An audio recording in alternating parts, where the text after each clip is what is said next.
Buen día a todas y todos.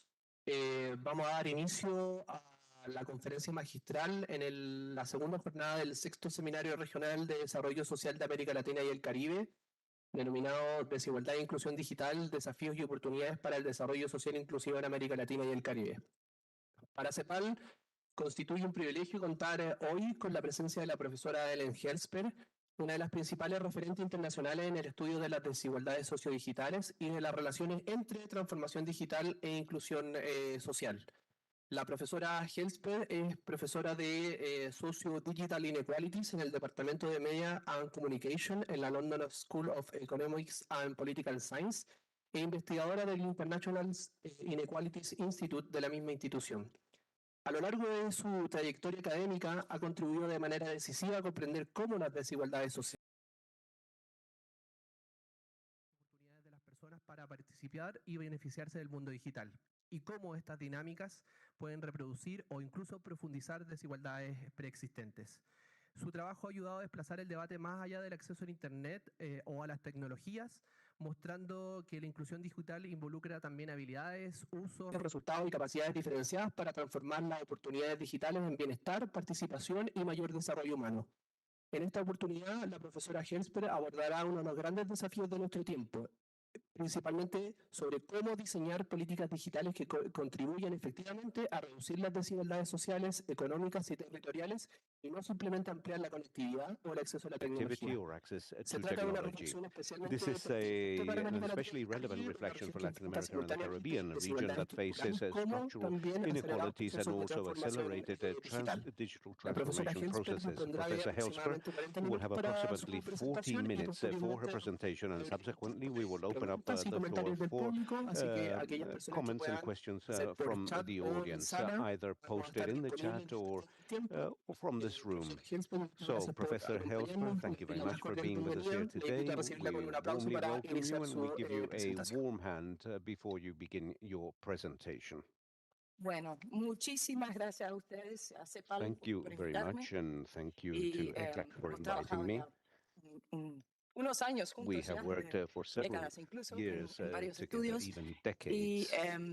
también quiero dar las gracias And a I would todos los que also han like to llegado a thank tan temprana hora en la all of you mañana that have para come escuchar mi charla early this y morning a to los que listen están en to the línea. presentation, and Lo que quería hacer hoy likewise día to all of es you online. como una What I would presentación like to do en today dos is to partes. En deliver la a primera parte presentation which has voy two a parts. So the first part, definir I y will darles marco teórico define, provide a acerca del theoretical framework como about lo que se llama la desigualdad digital, pero what la is verdad called que en the general digital en mi trabajo hablo inequality, de but in la fact in desigualdad my work I talk sociodigital about the y socio-digital mostrarles unos datos como challenges or acerca de este tema inequalities, and I would like to provide some que data about this muestran issue that cuán reveals how entrelazados están la desigualdad interlinked social y digital y de una forma muy digital compleja, inequality is multidimensional, in y a very agradezco complex and también a mis colegas que multidimensional presentaron ayer, manner. I que thank the colleagues that mostraron que la presented yesterday desigualdad and that have social en shown sí that misma ya social es un inequality in concepto itself muy is complicado, un a fenómeno complex que no se puede entender issue, de a una forma phenomenon that muy cannot fácil, porque be es easily el understood fundamento para because it entender is cómo podemos the diseñar foundation to políticas understand how we can públicas design digitales que digital public podrían policies disminuir that could la desigualdad reduce general, social, inequalities, económica. La social and segunda economic parte voy a inequalities. In darles the un second preview part, I would like to de give you la a preview investigación of en que estamos trabajando ahora the con research CEPAL, that we're que es working una on evaluación at present de with las ECLAC, políticas which digitales is de an Latinoamérica, analysis of digital evaluado policies in las Latin políticas America, de 12 países the y como los policies in primeros 12 resultados de countries, eso, and the first porque results como of that dijo mi study, colega because as mentioned by Francisco my Pereira colleague ayer, Francisco que Ferreira yesterday, demostrar que hay un the problema idea is to show that es there is súper importante, a pero al problem, an final extremely muchas de las important personas problem. aquí presentes hoy Uh, día diseñan but I políticas believe that públicas many people y present here están más en today en el design campo public de policies resolver and are problemas. more in the Entonces, field of para eso, y uno de los solving instrumentos más problems. importantes And que for that tenemos para purpose, poder one of the lograr main eso es instruments that we diseñar have políticas is públicas to design efectivas, y en effective el contexto public del trabajo policies. mío y de And que within the está haciendo context of my CEPAL, own work es and what poniendo ECLAC el has been doing, humano, el is ciudadano al centro to y place no el desarrollo citizens at the very tecnológico, center and not pero al ciudadano. not Y so bueno, much y ahora vamos a ver technological si development, funciona but citizens at la the very core of this issue. tecnología Let's see y if si tengo las technology works habilidades here. para poder. Let's see if I have the Yeah. digital skills. I am going to do the presentation in English after this introduction. Pues esta So if introducción voy a hablar en you're, inglés, I así believe que there's simultaneous eh, translation, so please do creo that. que hay One of the reasons I do interpretación. this is Una de las because razones I use para less hacer words esto in es English, que and I hope to uso get through all the material that I have menos for you today. palabras en inglés, así So que it's a me da time más saver as well. tiempo. Eso me permite I ahorrar wanted to start tiempo. with this general Quisiera idea comenzar of con the esta digital idea divide. general de la I'm sure many of you have heard this brecha term, brecha digital. Yo creo que digital. muchos de We've ustedes heard this term drop a lot, ya but what is conocen it that it este actually término, pero means? ¿qué es lo And que in significa de general hecho? over Y the en history, términos it's been generales, nuestra historia associated with ha the estado opportunity and asociada con la ability to oportunidad engage y with digital capacidad de systems poder and involucrarnos con los those who sistemas are on digitales either side of the y divide, so those who are not y con aquellos que able to están engage en with ambos digital lados de systems. esta This has brecha. been a change from Ahora, esto the implica way un we talked about it cambio, before, where it was about considerando use cómo or nos non-use, referíamos a access esto or not anteriormente access, cuando hablábamos del uso, no because uso, acceso the digital environment is o carencia changing, de acceso. ¿Por qué? and Porque el we are moving entorno away digital from cambia y nos a estamos world in which apartando de un devices mundo are donde los what we are going to be dispositivos using es lo que to nosotros access vamos a utilizar para poder connected acceder technologies, and we're a moving las more and more towards a tecnologías y world estamos where avanzando cada technology vez and más a digital un is mundo donde embedded la in our tecnología environments, or where we are está not even aware encarnada en that nuestros we are talking entornos to y a some veces ni siquiera platform estamos or conscientes de que technology. estamos It's hablando de become hecho con una more about plataforma o con una engaging with digital tecnología. Ahora systems se rather trata than mucho más de using participar o platforms. involucrarse con However, there's been another development sistemas here, tecnológicos, más que which is o con that we tend plataformas, to pero think about también hay digital otro desarrollo. inclusion as Nosotros our tendemos ability a to pensar acerca engage de with la digital systems, inclusión digital but actually it's cuando se also trata de really nuestra important capacidad to para look at involucrarnos the con los other sistemas side to decide tecnológicos, pero es when importante también not analizar el to otro lado, engage with them, saber cuándo because no in the end, what involucrarnos we're con eso, porque a interested fin in de is cuentas digital lo que nos inclusion, interesa es la is inclusión the digital.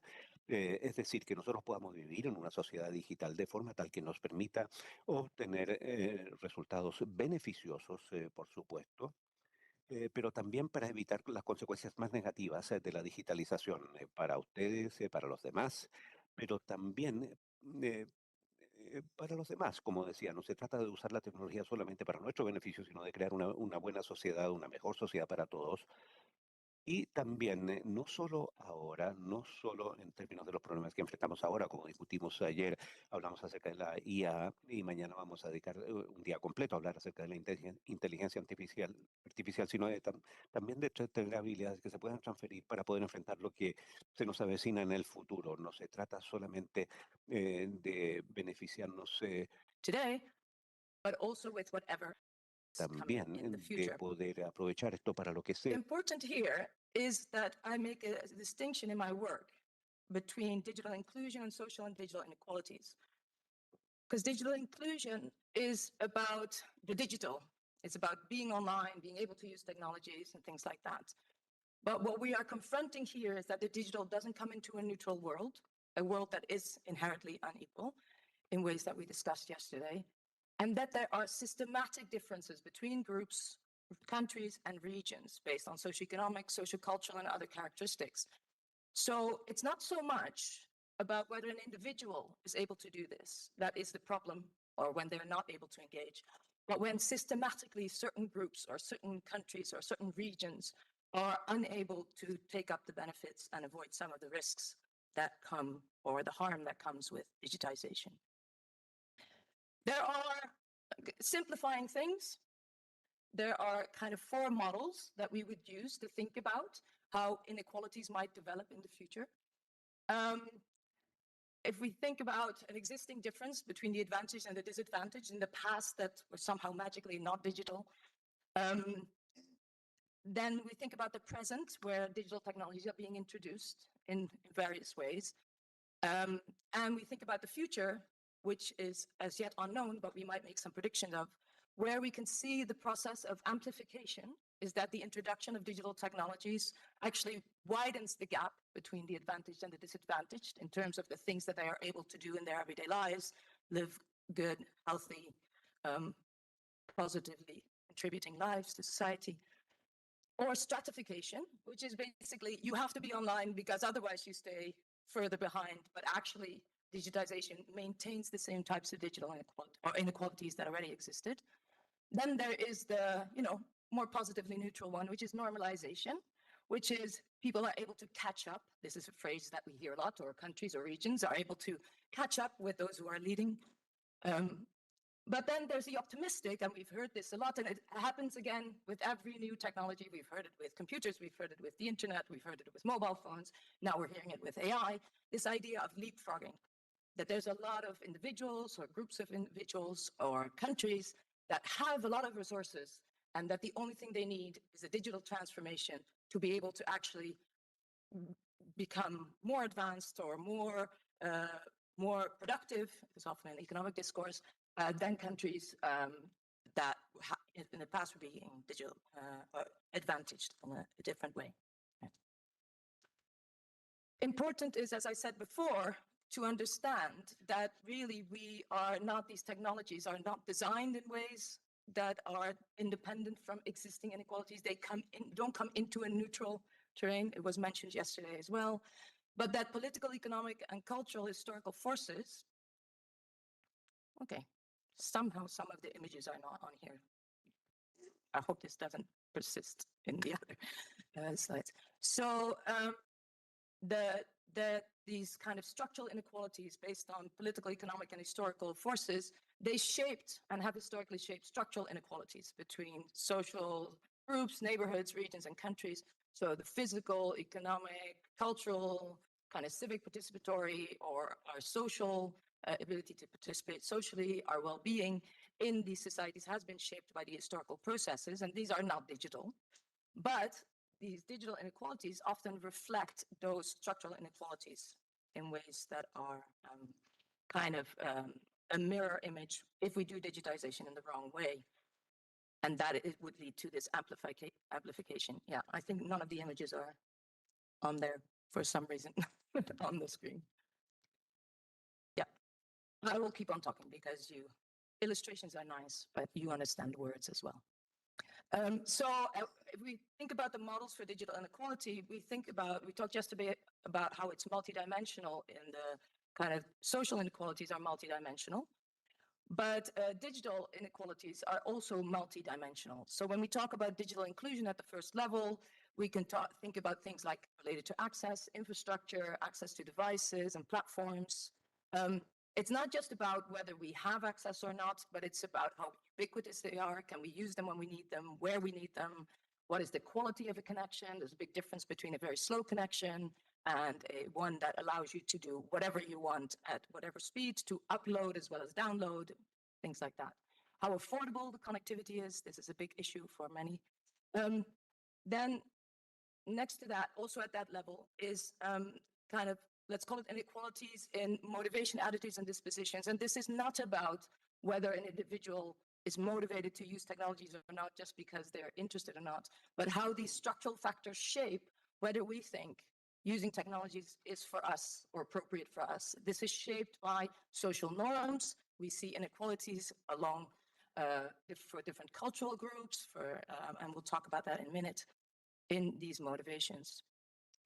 At the second level of inequalities, as called in this model of social digital inequalities, we find another aspect of inequality that you might be familiar with this idea of inequalities in skills and literacy.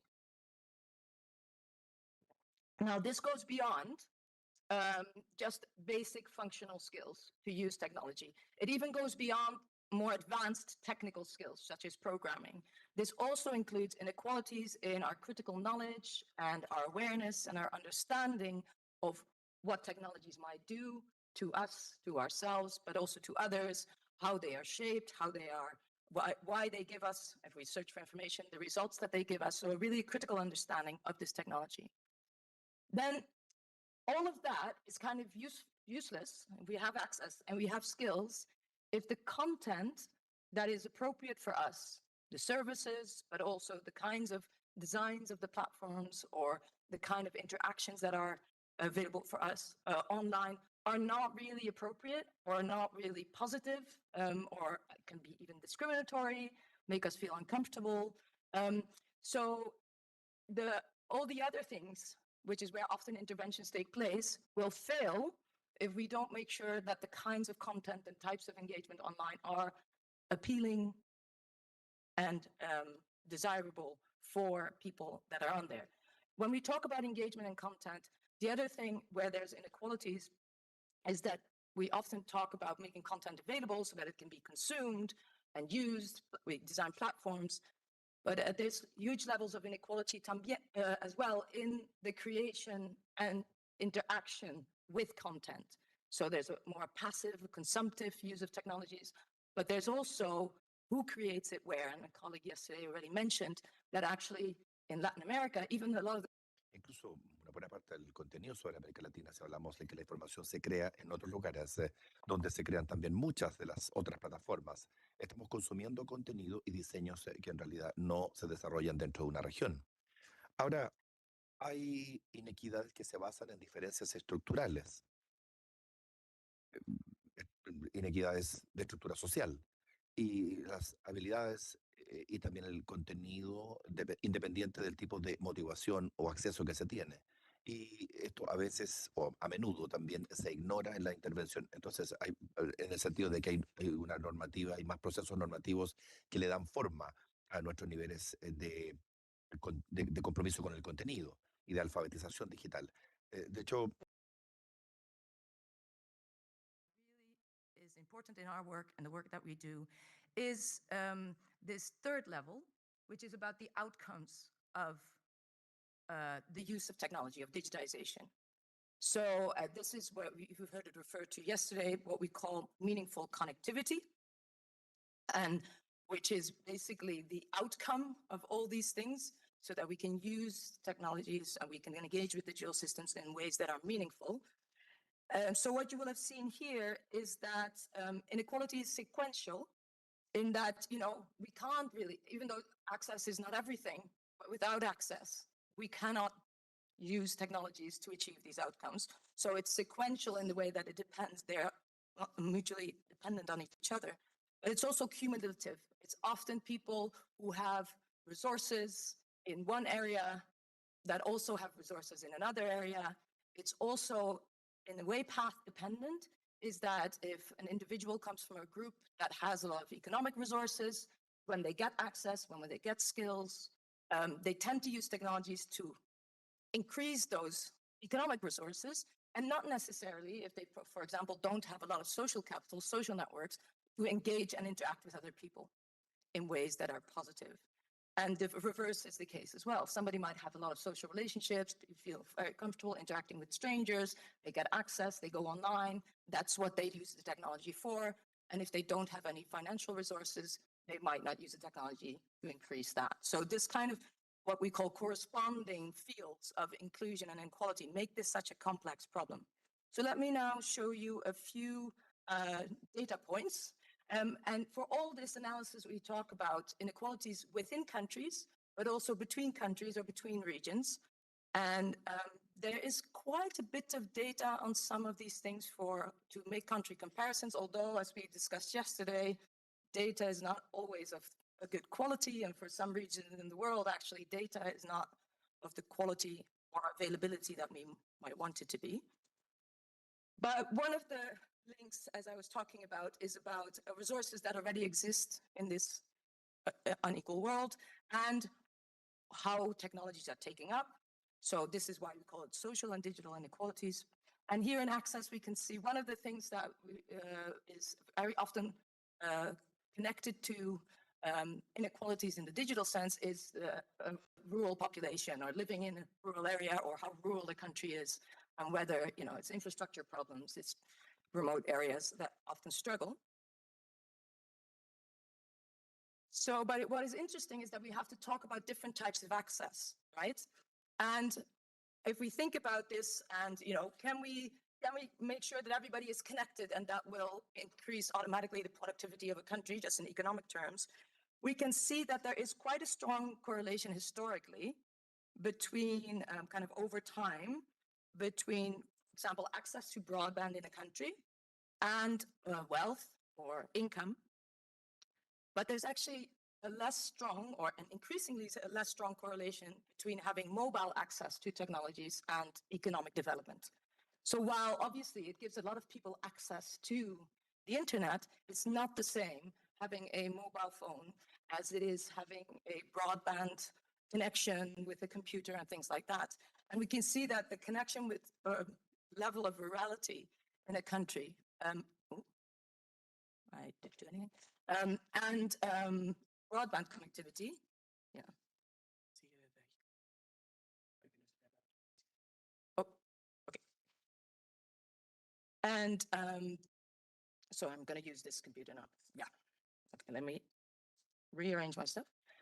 So what we see is that that obviously it's not the same to have a broadband connection at home with a big screen with all kinds of apps at our disposal, and a mobile phone with, maybe not affordable data to be able to use it. So connectivity in and of itself is also different.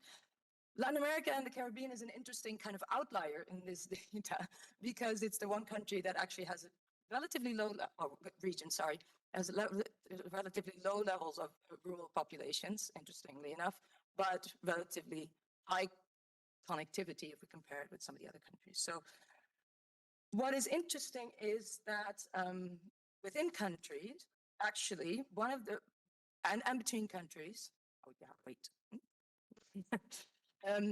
One of the the most important predictor, and we've talked about it yesterday as well, is not so much income, but it's education, actually. It's human capital. So human capital, the level of education from different social groups in society or different countries is actually a much stronger predictor of what we might be able to do with technologies and the skills that we have in a digital world than income. And this is relatively persistent over time. It's for differences between countries, but it's also for differences within countries, inequalities. And what we see here on this graph is how traditional literacy is still a very strong predictor of digital literacy in terms of information navigation and skills. So that, again, just giving access to information online does not necessarily make people able to do, which is some of the discourse that we see. People are just going to get a degree at the LSE, as they can now access online courses from the LSE, or they will know everything there is to know about geopolitics because the information is out there. These things are intrinsically related. The digital world is still, even though there's a lot of images online, quite a textual world. And it's a textual world that is dominated by certain languages, written by certain people. So these inequalities are replicated in that space. It's not just that the social is related to the digital, or the analog is related to the digital in terms of inequalities, but also that different digital inequalities build upon themselves. What you will see here in this graph is kind of basic content creation skills, because in the end, what most people do in their lives is not programming, it's making a video to share with people, or there's a lot of podcasting going on, or video blogging, or Instagramming and TikToking. All of these people are creating content. Even people, and this is where we actually have very little evidence, even just liking or clicking on a link or writing a little comment on the photograph, this is all content creation. And we have very little information actually about that kind of if there's inequalities in that, if certain people are better at that or not, or certain groups of individuals. But what we can see here is that the level of the kind of percentage of the population with programming skills is extremely strongly related with the level of the population that has these basic skills of, do I know how to attach something to an email? Or do I, am I able to upload a document or download a document or something like that, right? So this idea of leapfrogging, that by giving people access to technologies and a course on programming online, they will then be able to take that up where they weren't able to take that up before, can also lead to kind of erroneous decision making. One of the things that we see here is that the traditionally privileged, the people who have been involved in creating content online, or the regions of the world that have historically been involved in cultural production, and we can think of, the United States of America and Hollywood and, that kind of soft power. But also we can see it in Asia and regions where, certain powerhouses in production, they are also tend to be the ones who create the most content in their respective languages in that digital space. So there is something about this kind of replication of power, both between the social and digital, and within the digital. Oh, I have to make sure I don't forget. So I'm going to show you two more things. One is the e-services index is the level of kind of government services that are online So this is about engagement with content. I've talked about literacy, I've talked about access, but this is about how much people actually engage with content. And again, here we can see that the level of human capital, so the level of an educated workforce in a population, is a very strong predictor of the extent to which to which government services are digitized, but also the level to which people are engaging with them. What is interesting here is that this is a relatively linear relationship, more human capital, more use and digitization of government services. But what we see is that the relationship with wealth, or in this case, and I know there's problem with GNI, with gross national income and things like that, but that actually wealth of a country or income only makes a difference at the extreme end of the scale. So it only becomes like that we really see more engagement in like the kind of really higher levels of digitization where it makes a difference. In the end, it is again education level that makes more of a difference. Where we don't have that much information on, not a lot of data on, is actually more informal types of engagement with politics or civic engagement, right? Think about the petitions that are there online, political discussions that people are having, polarization, who tends to believe in misinformation, who tends to forward political messages, who tends to be engaged in these kinds of debates online. We have very little data, and we have especially very little data for countries where this might be of utmost importance. Again, the data that we have, the quality of the data that we have is very concentrated in certain parts of the world that have been collecting this for certain types of groups that have in general not been marginalized. So we actually have relatively little data on inequalities in more kind of informal ways of engaging. We have been doing some research with my colleagues. They are here today as well, Pedro Fierro, and around this kind of more about these types of engagement that are more everyday types of engagement with politics, not voting or things like that, but also kind of more engaging with services and in your local area. One of the things that we've realized, and this is why this is such a complex phenomenon, is that beyond these kind of socio-demographic and social-cultural characteristics that we are used to looking at, one of the really important things is actually not what we know or what we do with technologies, but who we know.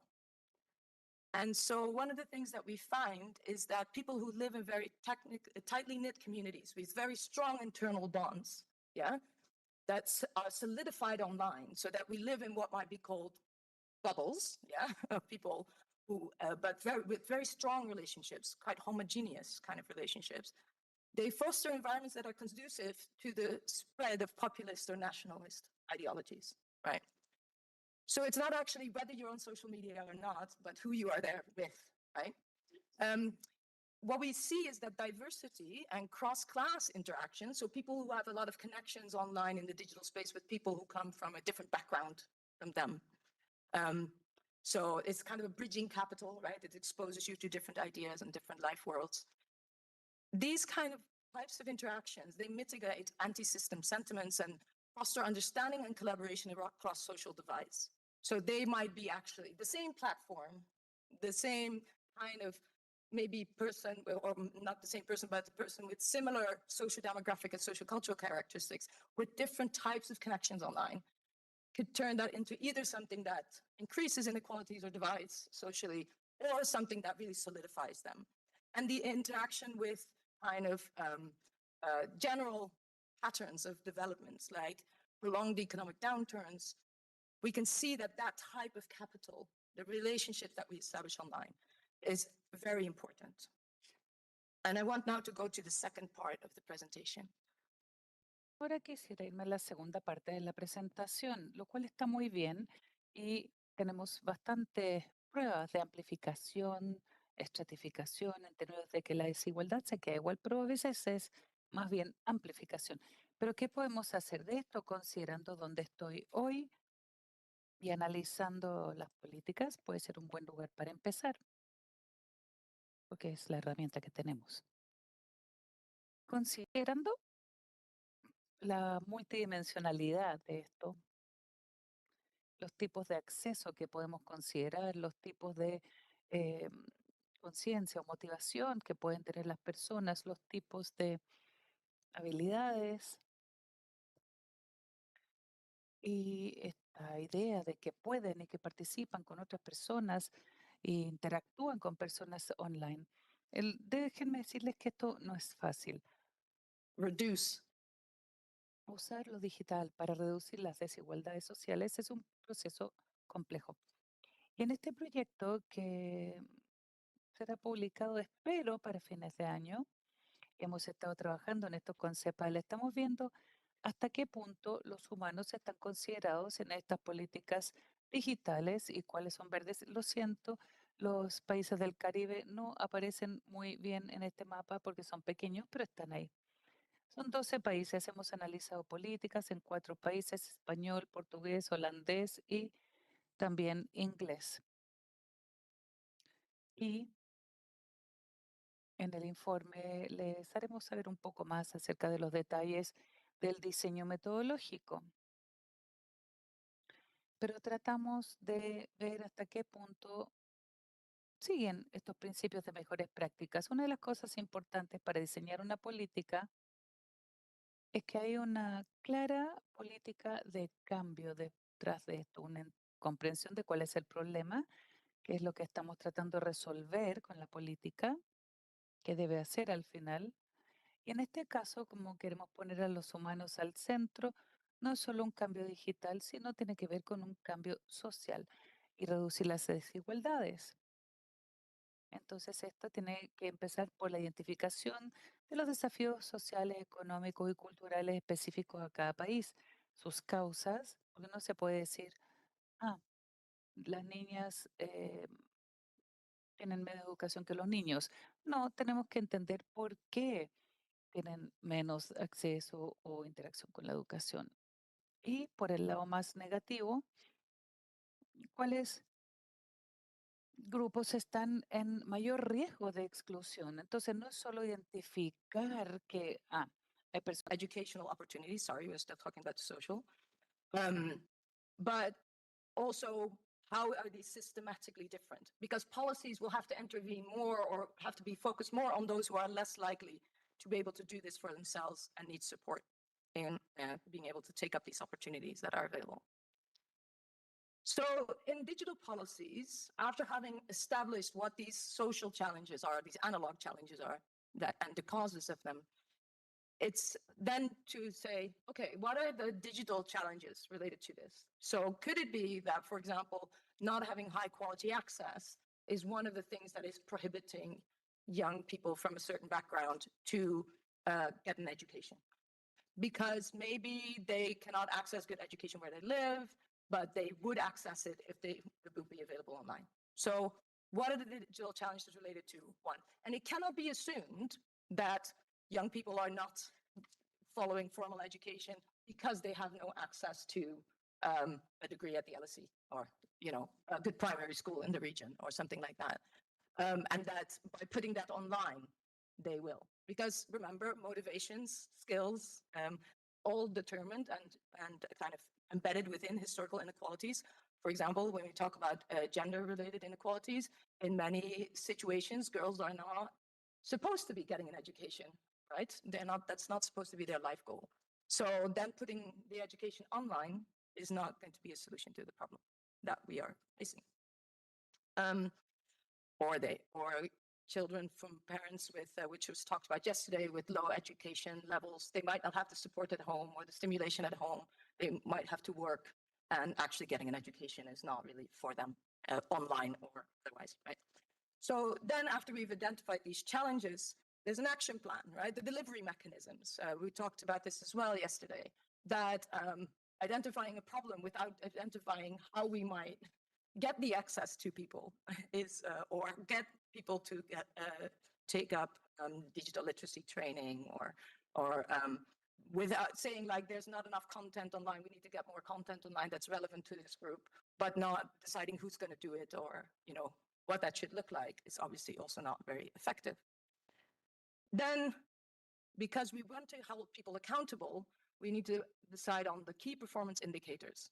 What we've seen in the study, and I'll come back to this, of these policies, is that people say, we are going to increase access without the timeline, without saying for this group, it needs to be this much higher, for that group, it needs to be this much higher. So yes, it's nice, we're gonna increase access, but nobody can be held accountable if it's 0.5% access increase.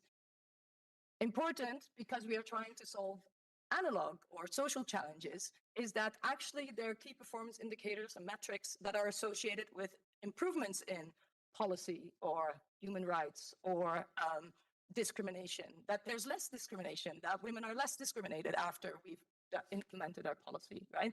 That children from certain backgrounds feel like they belong more to society or are more happy and healthy. And we see these debates going on now. I'm based in the UK, so we've just had the introduction of this social media ban. It's really a children ban from social media, but social media ban, with the idea that this is going to improve mental health, but none of the accountability metrics are actually related to mental health. It's just about, are children going to go on social media or not? So that is a kind of an indication of some of these, how some of these things might not work. Then, of course, this is all very nice, but if there's no money, and I'm sure many of you around the room are aware to this, and they say, we're going to do this, we have no idea how much it's going to cost or where the money is going to come from, or when we are supposed to achieve this, or who is going to be responsible for it, then the rest of the points are basically mute because nothing happens without resources. And then this, I already mentioned this several times, but the accountability of institutions is extremely important here. Like, who is going to do this? Are people with the expertise needed for the particular problem that we're trying to solve, which again is an analog social challenge, not a digital challenge, but are people who really understand these causes of inequalities related to, you know, economic inequalities, but also civic, cultural inequalities, are they actually engaged in the policymaking process? And, or are they actually kind of people who know a lot about the tech side of things, but not about the social side of things, or a lot about the economic side of things, but not about the discrimination and social norm side of things. So this is important. So now let me kind of run a little bit through some of the problems that we have encountered in this study. Yeah. So again, all kinds of problems with this data, but it's the data that we have and that I'm going to use. So we have these fixed broadband subscriptions per 100 people, where we can see that within the region, we did this study in Latin America and the Caribbean, but there's huge differences, inequalities between countries within the region. Active mobile subscriptions is a lot of difference, actually, if you think about it, which is something that everybody's now, you hear it all the time, oh, everybody's connected now, everybody has a mobile subscription, but it's not the case. But even when we think about beyond just access, we can see that like the type of mobile connectivity that people have within the countries, there's quite a lot of inequality, because here it's just a description of who has a smartphone or who has a basic and feature phone or who has a data-only device, right? Which is still quite a few people in the countries. Of course, this is not randomly distributed, right? This is heavily embedded with economic inequalities in particular, and also some normative and cultural things. So one of the things that we saw in our analysis is that sometimes these frameworks that are circulating, made by all very good intentions, very necessary, like the SDGs, or, CEPAL has a nice framework, right? And we're going to use it. They get adopted without taking into consideration the local circumstances or the institutional stability, which is one of the things that we noticed was really important, like actually the stability of institutions. One of the things that we saw when we did this analysis is, as you might know, a lot of countries had changes of government recently in the region. What happens to these digital policies, right? Are some of these things going to be continued? What we saw in many countries, that the only thing that kind of remained standing was a national digital plan. And that if there was anything else, there was a digital education plan. But all the other plans were kind of put on hold, discontinued. There was a lot of promises that things would be developed and delivered that were not. Also, the national Digital Action Plan or Horizon 2030, which is a very popular framework in this country or in this region, is actually often we couldn't even find the policies associated to it anymore. They've been created. It wasn't clear who it was responsible. One of the things that these policymakers the policymakers that designed policies seem to struggle with is that it was really hard to get baseline data. So you could say we think we have a problem with, but we don't know. And maybe at the national level, which is based on urban areas, for certain groups, the people who were most online, we kind of knew what was going on. But for a lot of regions or a lot of groups, actually this data was not that available. Not just urban and rural, which is an important comparison, often without an understanding of what causes are behind rural disconnect or inequalities. But actually, one of the data that's also really missing is on, and we know from other areas in the world where there is a bit more data, is inequalities within urban areas that are very, very stark in terms of how people engage with technologies. So there's also a lot of missing data here, or data inequalities. So there's a very limited identification of the problems that we might encounter. So often the problem to be solved is actually digital exclusion. It's a problem for the economy. We can't be productive unless everybody is online. And actually, damn it, we are a very socially unequal country. This prohibits us from being a digitally equal country. So social inclusion is seen as the problem for digital inclusion, rather than how can we make sure that a more digitized society is actually going to lead to some more equal in a social and economic sense. So, but the economic discourse is still the most prominent, often framed as digital inclusion is necessary to become a leader, either as a country or for people within the country. It's a productivity discourse. Often, actually, it's more about let's not be left behind. Yeah, let's make sure that at least we stay equally unequal in comparison to other people. But this is one of the most prominent discourses, this productivity discourse. The other one is when we talk about the civic discourse, it's there, but it's often the digitization of services, not civic participation that we're talking about. It's about efficiency, delivery of services, giving people access to services. It's a bit the build it and they will come discourse, as we call it. So we put these services online that people didn't have access to services. They will now have access to services. So there's little talk about inequalities in this sense, except for thinking that, being remote, indigenous populations were mentioned quite a lot. By putting services online and giving them access to technologies, they would then start engaging with government services, which might not necessarily be the case.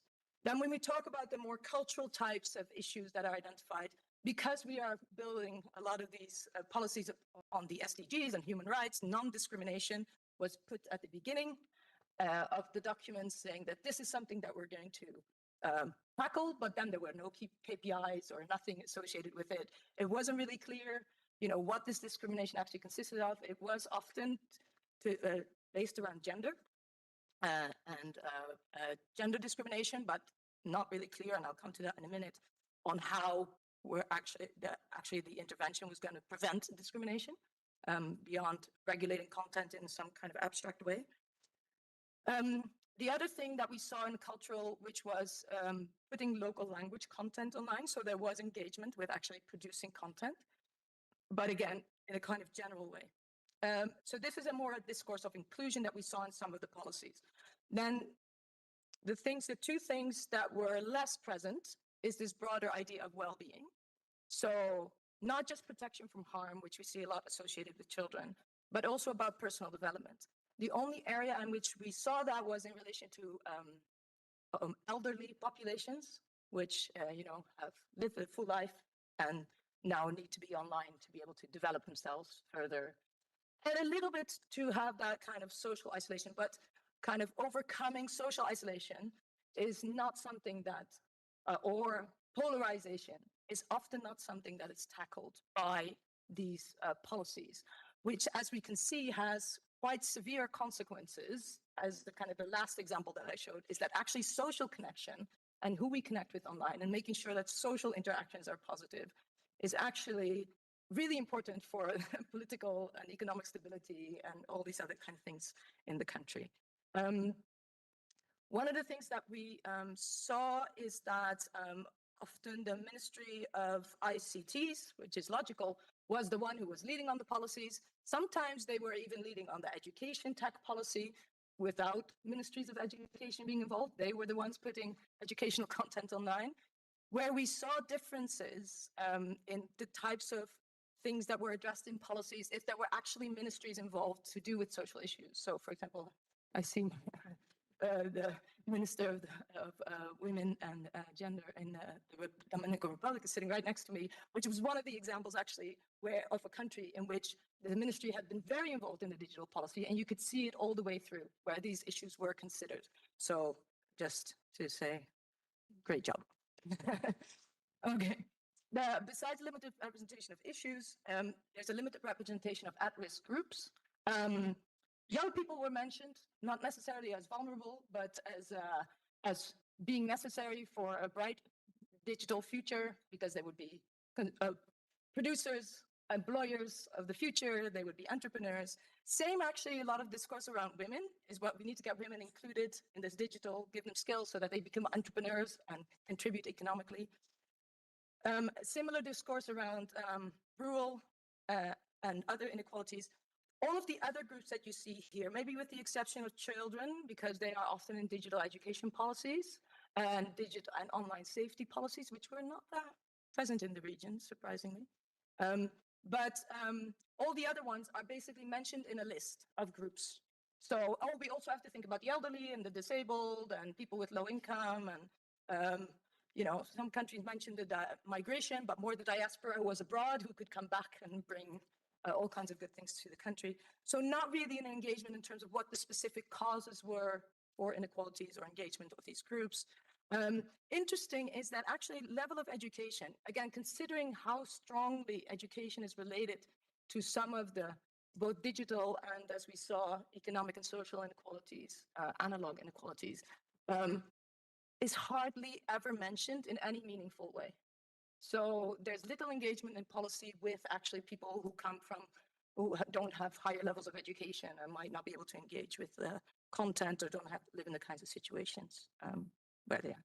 So very little thinking about gender. The only intersections between these categories that we saw was gender and poverty or living in remote areas. But very little understanding beyond that of that, not all, not all people in rural areas are the same, right?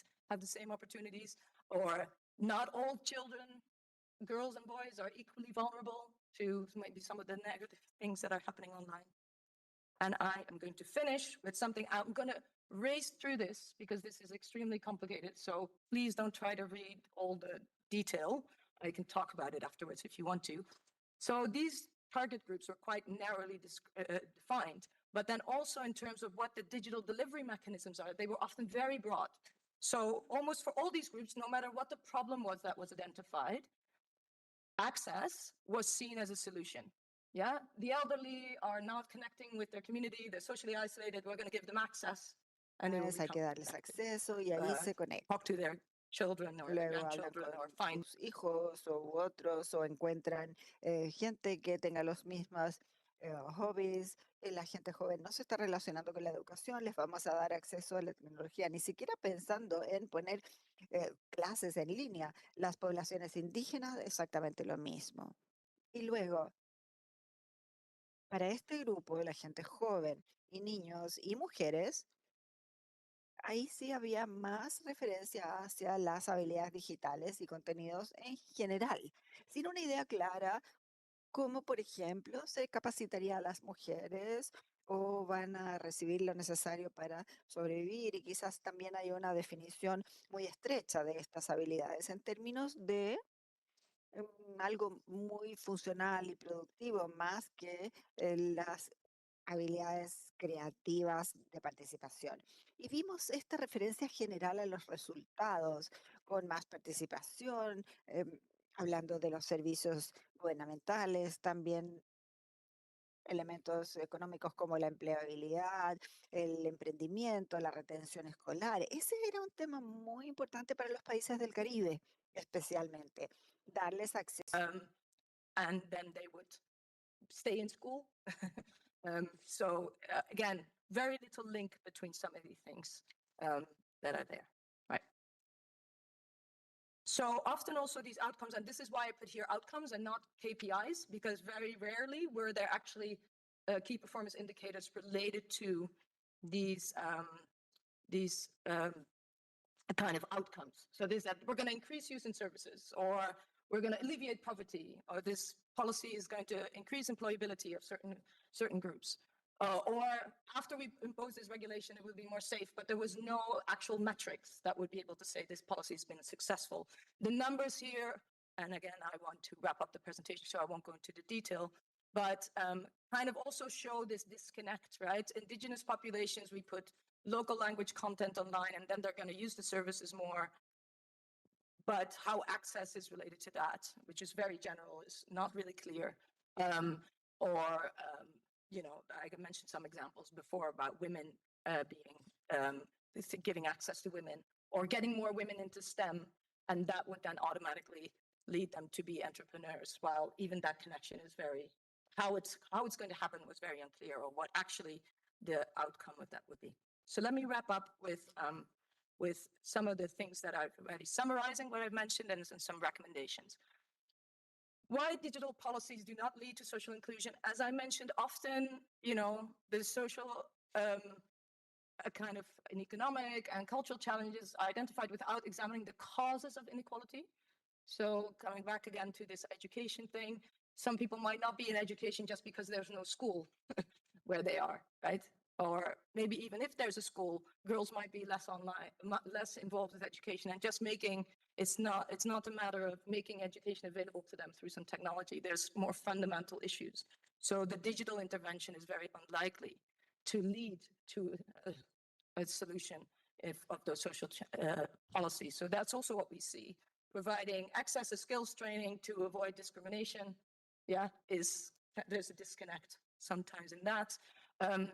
So I'm not understanding why people might not engage in a digital context, even if, you know, they want to engage socially. So the delivery mechanisms are often general. They're often about diffusion. So about, we're going to increase the percentage of the population that has access or has skills, but not kind of understanding that inequalities are likely to persist. So that, you know, the 20% that is still offline is likely to be even more concentrated in vulnerable groups because the policies are not directed or targeted. So I already mentioned this about diffusion rather than reducing gaps. There's analog KPIs, like, okay, we're going to do poverty reduction, but it's not clear how the digital is going to actually be able to do that beyond the kind of assumption that this is automatic. There's a very general mention of timelines. There's no resources. There are enforcement mechanisms. So if this doesn't work, who is going to be responsible for that? And who will be called to the table to justify that it didn't work? Often not. Often this is the case when commercial or the private sector is involved. They say the private sector will roll this out. Big telecoms will roll this out. But if it doesn't work or they don't do it, there's very little that governments can do because there's no accountability there. And this is what I also already mentioned, is that often the Ministry of ICT is solely responsible for implementing without inclusion of ministries of social or cultural inclusion. This is often the case that makes it very problematic because there's no buy-in across institutions. And then if a government changes, it remains isolated. There's no take-up, there's no continuity. There's no kind of regulatory backup. So this is where I'm going to start. One of the things that is really important is to actually incorporate these non-economic dimension and objectives. The national policies are kind of implicitly the economic policies, digital policies, and they mention other inequalities, but they don't have them in their objectives or their outcomes. They tend to be digital. To expand an understanding of the digital is to recognize the multidimensionality, not just functional kind of literacy, but also actively participating, creating citizens across all society, and not just passively using technology. Improved data collection for baseline social. This concept of data inequalities is it's a real problem. It's a real problem for policymakers that actually we do not have enough information on what is going on. And then you can't design outcome indicators for improvement because you don't really know what's going on for different groups. So make sure that you have non-digital outcomes and KPIs, identify these funding and timelines, allocate responsibility. One of the important things is strengthening this institutional mechanism through stable regulatory frameworks, embedding this within these and with multi-stakeholder agreements that are real and not just kind of, saying, we will sit around the table and involve everybody in a very general sense, And last but not least is that I hope it is clear that digital solutions are no silver bullet, and that many social problems, if you want to solve poverty, you have to solve poverty and think about economic interventions, right? If you want to do something about discrimination, it's not enough to regulate algorithms, because there's a reason why these algorithms bring up sexism, racism, and all the other kind of terrible isms that are in society. It's because there's people out there who are producing this content and liking this content. So there is non-digital solutions that can be much more effective and can even lead to more digital equalities. But that's sometimes harder than giving people a device or sending them on a digital skills course. So I also understand why this sometimes might be ignored. So I'll leave it at that. Thank you.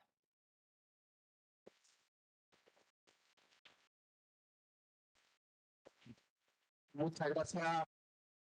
Thank you, Professor Helpsper, for that brilliant presentation, especially when showing us the fundamental challenges for public policies that you were able to connect the goals of the digital inclusion together with social inclusion by incorporating this multidimensional perspective focused on people and how we could do it with groups that are affected by more inclusion.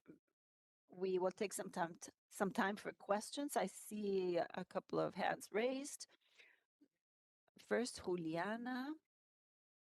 Then back there, we also have other hands raised. So Juliana, and then we'll see if we have time for more questions. Thank you for this inspiring presentation.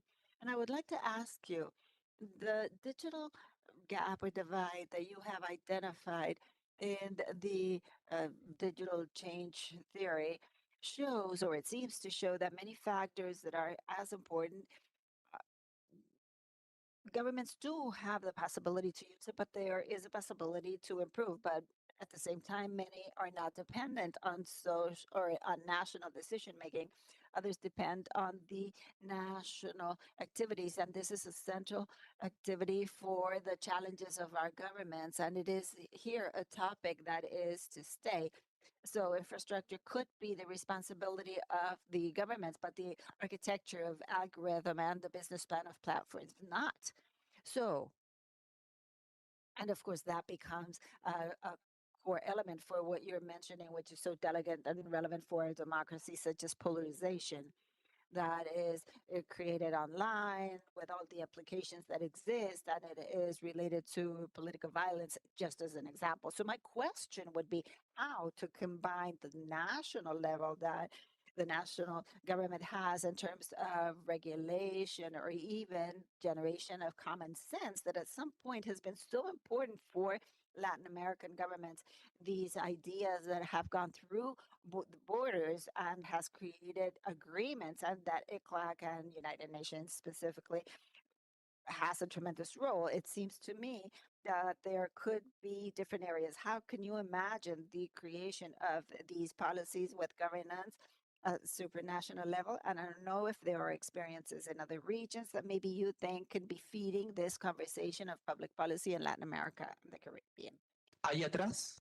Let's see, there's another question in the back. 3 questions, and then I'll ask the speaker to answer them. Let's see, I want to ask something very specifically. Digital engagement. This has to do with digital engagement, and I want to go back to the beginning of your presentation when you mentioned that exclusion is also the result of the engagement capability using platforms, but in an area of sacrifice, as we call them. And this is no longer a difference between what is urban and rural, but it adds other aspects. And checking the data, I find that people are engaging, but they are fearful of participating in open platforms because they are fearful of exposing their identity. So, how can we include this in the analysis of socio-digital inequalities? Last question. Thank you, Professor. There are increasing calls both in Latin America and globally to integrate digital technologies and AI into classrooms as a way to accelerate learning and closing development gaps, leapfrogging, as you mentioned. Yet in Latin America and the Caribbean, PISA data, the OECD, shows that there's an average of 29 students per computer available for learning, suggesting that the basic infrastructure for meaningful integration remains limited. When we look at digital skills, we can sort of distinguish between those skills related with a medium, instrumental skills, and those higher order information skills, more linked to traditional literacy.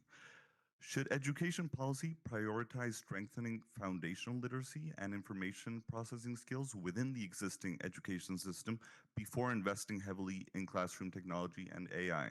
Is there a risk that emphasizing technological integration too early diverts scarce resources from the human capital needed to make those technologies effective in the classroom? Thank you. Gracias. Helen, tienes la palabra. Voy a tratar de hacerlo rápido. Let's see. I'll try to answer, but of course, we can continue with this discussion during the coffee break. I believe that what is very important is this issue of collaboration, both within countries. If an individual feels discriminated, that the individual will not do anything. It has to be done by a collective. But countries have undertaken regional cooperation. I am not going to compare internet and technology with work, but the only way to do this work is to do this with other countries, because regulations and laws and legislations is also national in nature, and platforms are often created abroad. And we see this in the EU because this is being regulated. It's not easy. It's difficult to do this as a country.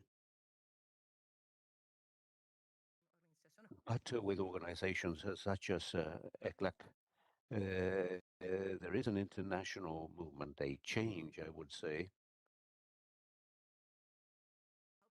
in the sense that we are no longer helpless victims when we look at technology and industry.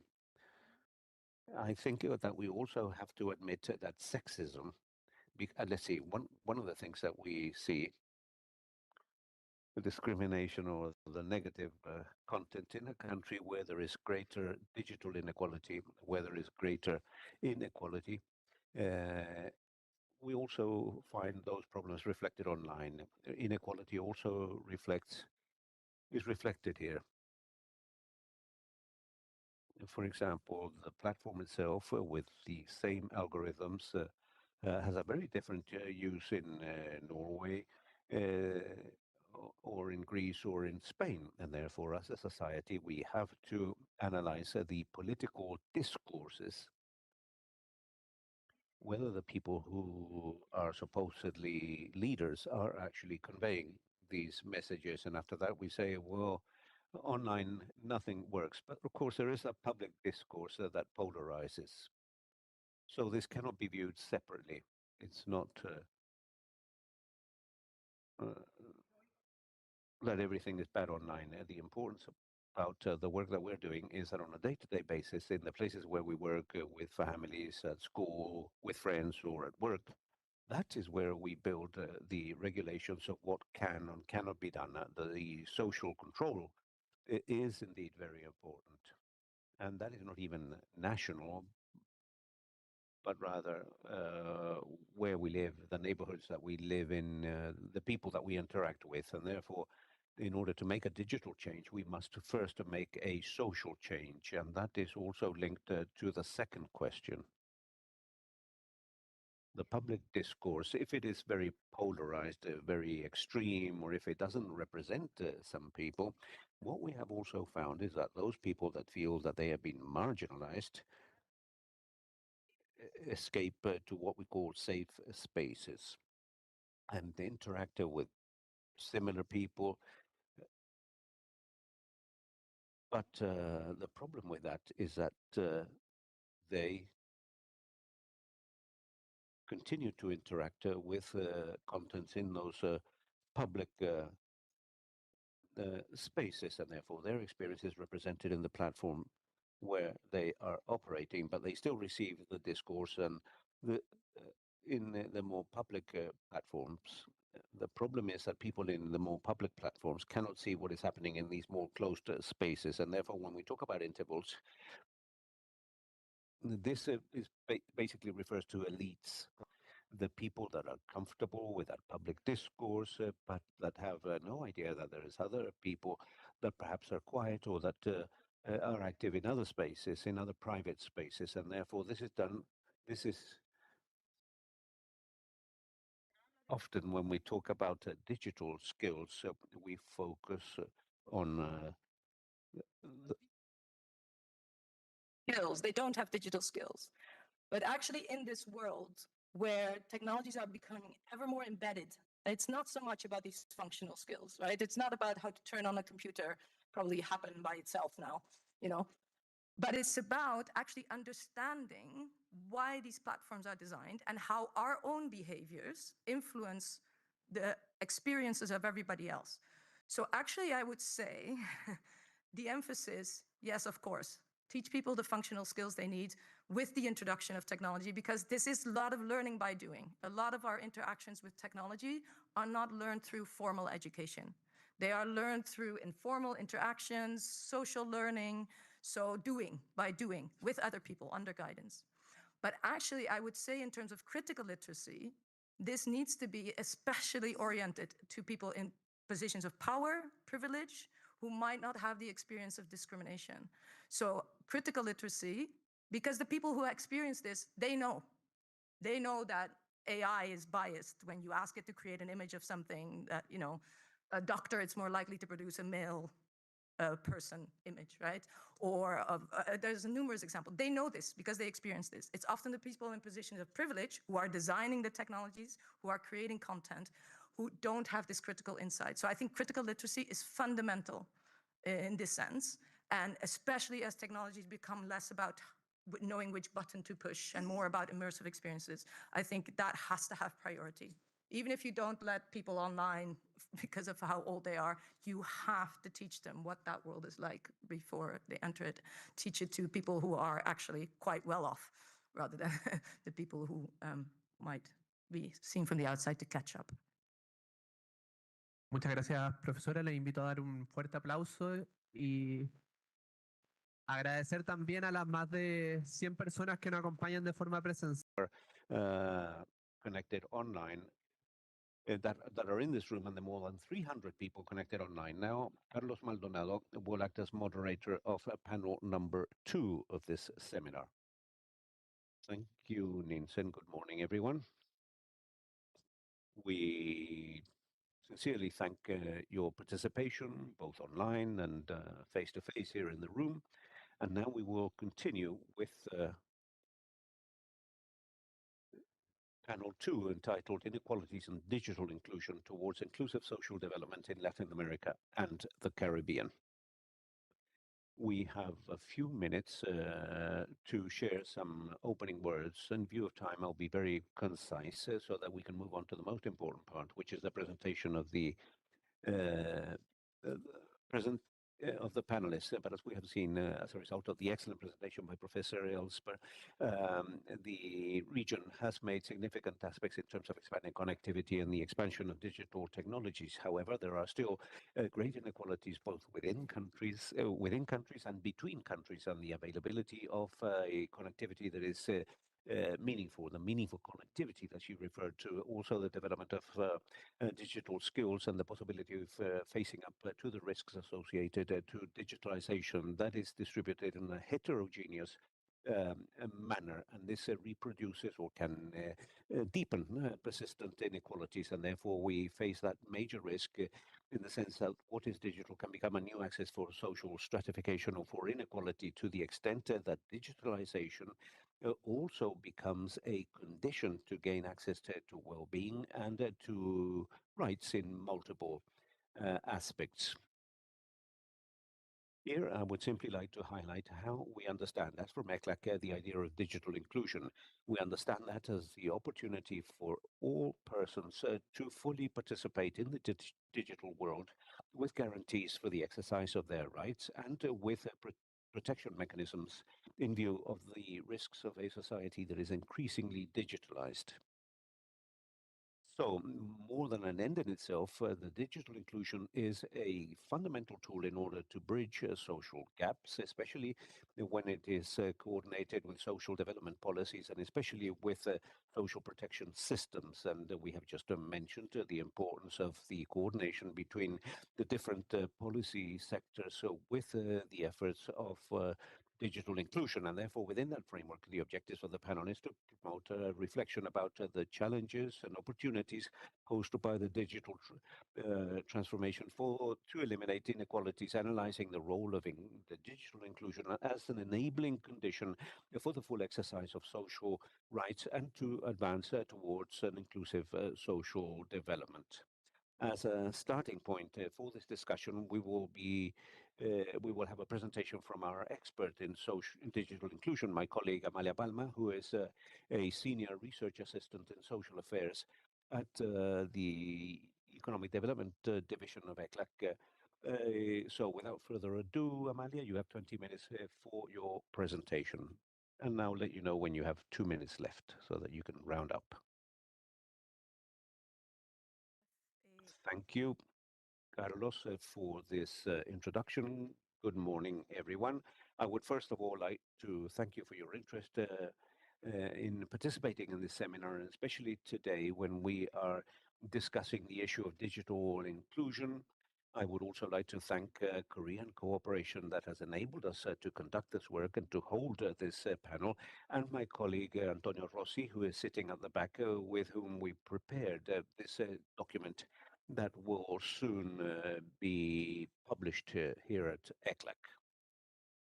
It's very difficult to deliver a presentation after Ellen, after her great presentation, because most of what I will present is indeed based on many of the studies that have been conducted, and therefore I hope to be able to achieve the goal of conducting this reflection in terms of digital inclusion and inequality in the region and the relationship between both aspects. To do this work, we began with a key question, a crucial question, and that is that the digital transformation, is the digital transformation helping to reduce inequalities, or is it deepening inequalities?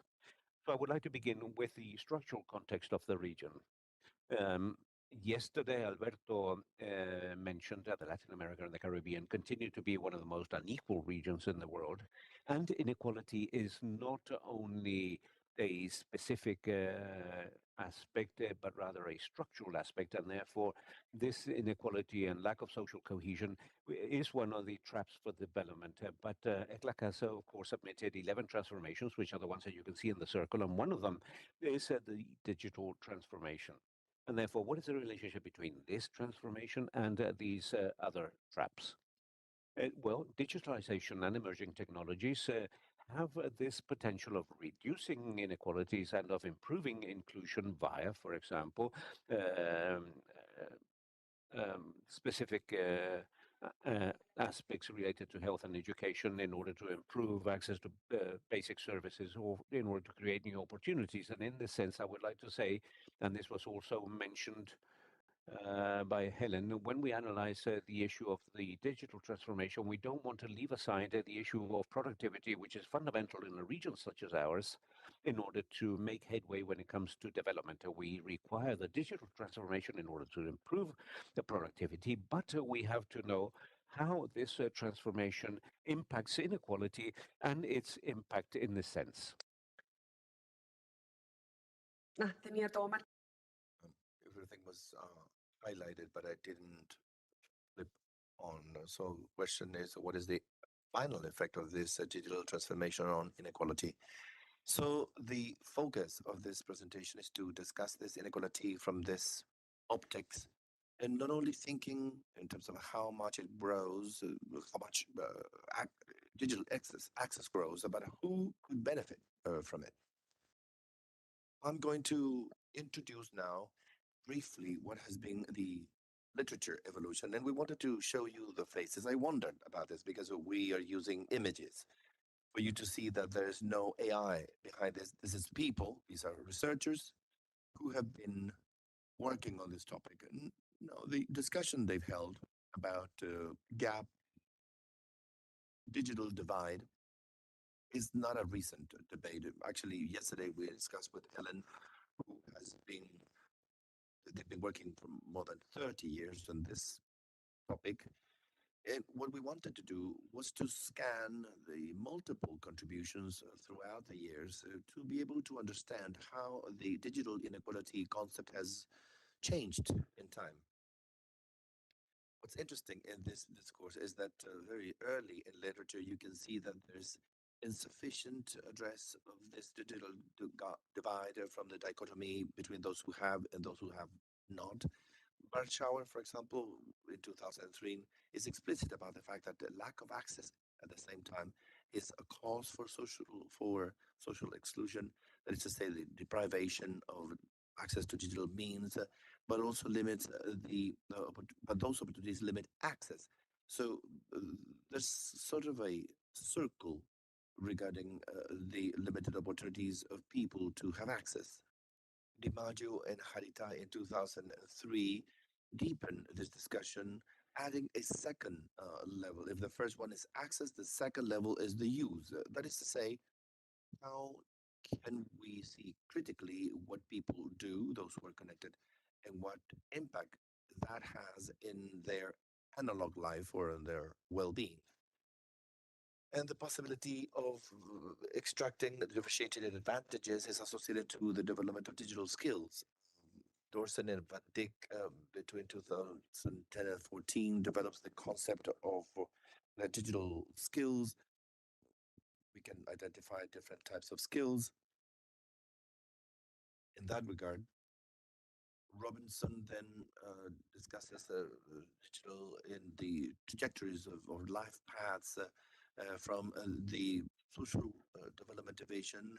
We discuss the structuring pillars, gender, ethnicity, precisely to discuss this interaction between what's digital and the socio-demographic variables to understand the impact they have on people's lives. And finally, more recently, contributions from Van Dijk and Jelsper. We have the privilege of having her present. And they have developed all these sequential models where Van Dijk has emphasized on technology appropriation, as well as Ellen, who has worked on, has expanded this research to talk about the outcomes and what are the consequences on the people's or population's experience.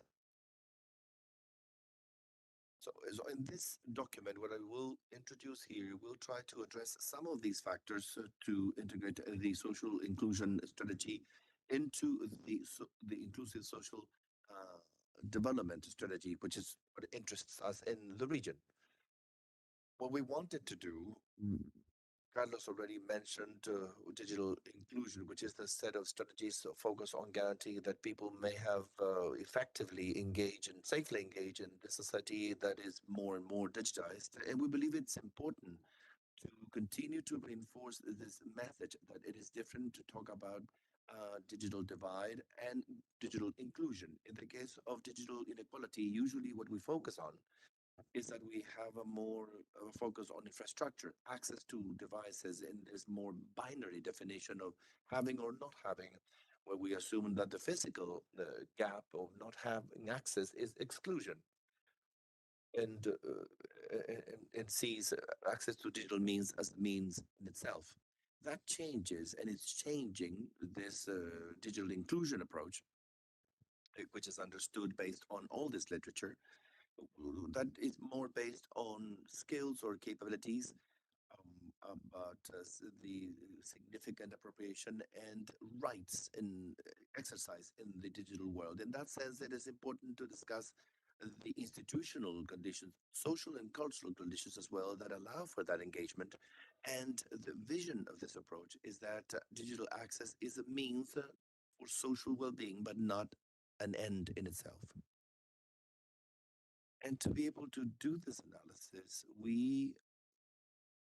in order to make this open and see how these dimensions or these steps exist in order to achieve effective engagement, we did it through these four dimensions. First, connectivity, because it's still important: access to internet, availability of connection, adequate device, and the quality of it. And then skills, digital capabilities that allow us to use it, motivation, which is internet usage, and the relevance and value of that use with a certain frequency and intensity in that use. So in general, that is the variable that we try to measure. And finally, the outcome, which is active engagement. That is to say that there's a significant use and the exercise of rights on the internet with the realization or with the conduction of activities. So I'm going to show you now some data in the region based on these four dimensions. First,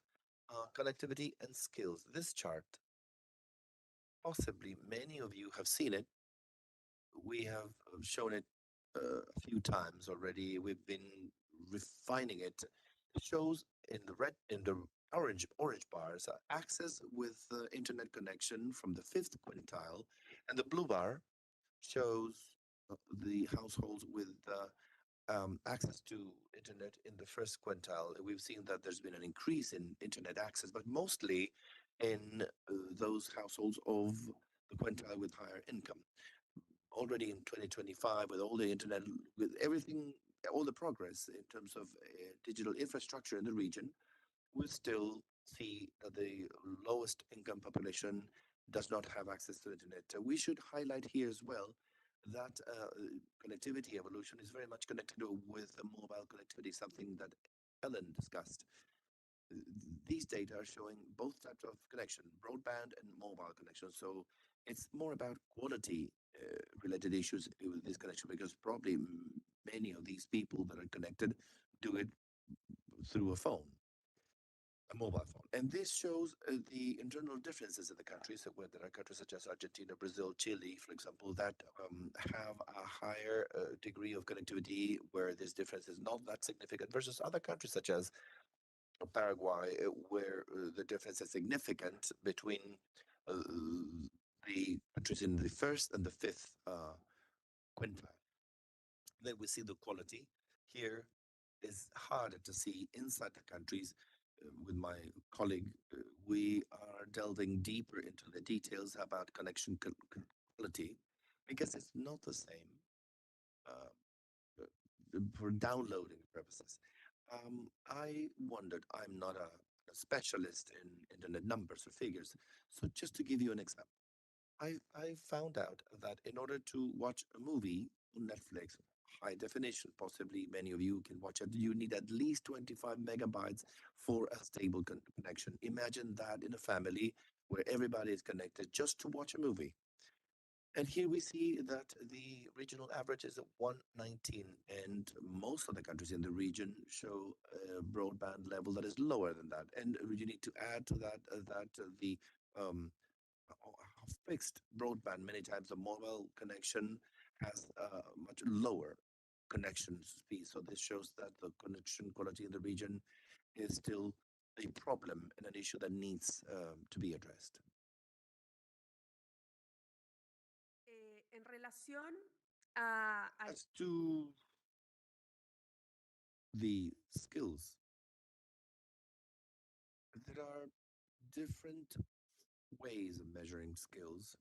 There are different skills that are assessed, as we mentioned. And in this, I'm going to do a little bit of promotion. If you're interested in discussing this topic of digital skills, we launched a document by my colleagues Daniela, Mariana, and Pablo about digital skills, and we did analysis with the PISA studies.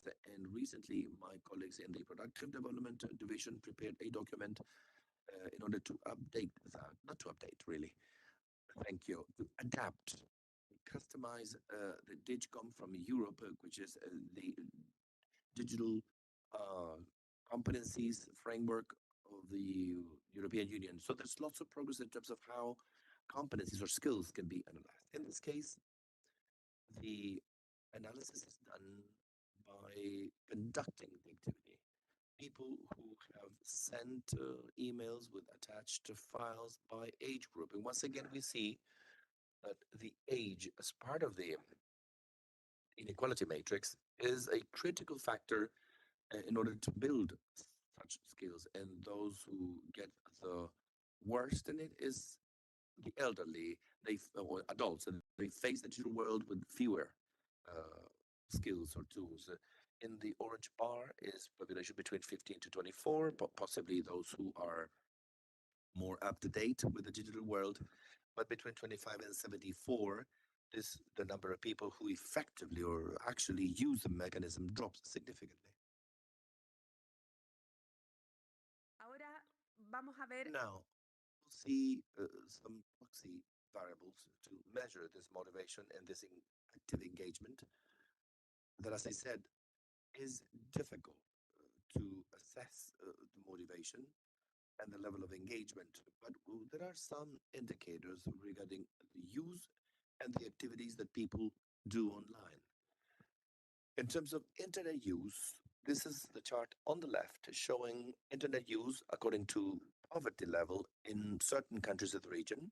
And on the right, you see internet use according to schooling years in the population above 15 years of age. In both cases, for the poverty levels on the left, there's a negative correlation with poverty. People under extreme poverty and those who are poor use less internet compared to those who have higher income. And on the right, there's a positive correlation between internet use with schooling years. The higher level of schooling, more people use internet. So once again, income and education level is a determining factor in terms of internet use. The digital inequality reproduces social inequalities, or social inequality is reproduced in the digital world. In other words, so it's important, as Ellen said, to see what are the inequalities where you also see digital access as well. Once again, age is a factor, particularly relevant in the case of internet use.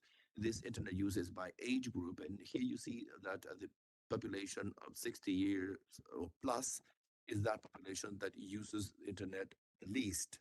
Most of the users are located between 5 and 59 years of age, and those who use it the most is between 15 and 29, where more than 29% of the people declare having used it lately. So we have a problem of inclusion for the elderly, who are senior citizens who have less access and they use internet less than others. And in that, you see the different topics that were addressed at the beginning in Ella's presentation. To connect to internet, you need motivation. Connect because of some reason. For some reason, I use digital means. In several studies in the region or in countries, or studies also of kids online that will be introduced or presented later, communication and entertainment are usually activities that take place to a larger extent. Possibly all of us here use WhatsApp or some digital means in order to communicate. However, the question is what happens with activities that do require more complex interaction and a more complex relationship with the digital means and other skills. These data come from the World Bank, from the Global Findex from 2025. And the blue bar shows if the individual did purchase anything online, and the orange one if they use or if they made a bill payment. As you can see in the region, all these activities don't exceed 70%, which is relatively low. And the online purchase and the countries analyzed, the payment of bills is more frequent than for carrying out online purchases. Oh, I have 2 minutes. I'm going to hurry up. So basic digital services demand is greater than electronic commerce, e-commerce. So here's the thing, there aren't any incentives or motivation with the population to carry out these tasks. And it has to do with the levels of inequality. People with more income or greater income have access to these economic activities versus people with lower income who don't. And yesterday we were preparing this with Anthony, and the economic activities, we need to think what kind of well-being they offer and why we connect. There's a clear benefit, which is time. It would be interesting to move forward in this analysis of what the impact is, the effect of carrying out these activities, these online activities, and of allowing the population to have more time available or increasing their productivity. A few reflections. I go back to the original question, is digital transformation helping us reduce inequalities or making them worse? The reply is that it depends. It depends less on the technology in itself, but more so on social aspects where this technology is available. So digital inequality is in the end an issue of social inequality. First, we need to strengthen the generation of data and evidence to better understand how online experiences influence life offline. Basically, the well-being of the population when there is access to internet. The motivation as the missing link of public policies in digital inclusion. What is the importance of having people online? Why does a senior citizen or an older person want to do something online with the government, for example, with e-government? Or would they prefer simply walking to the municipality? What benefit is this going to offer them? It's important to see what these uses are.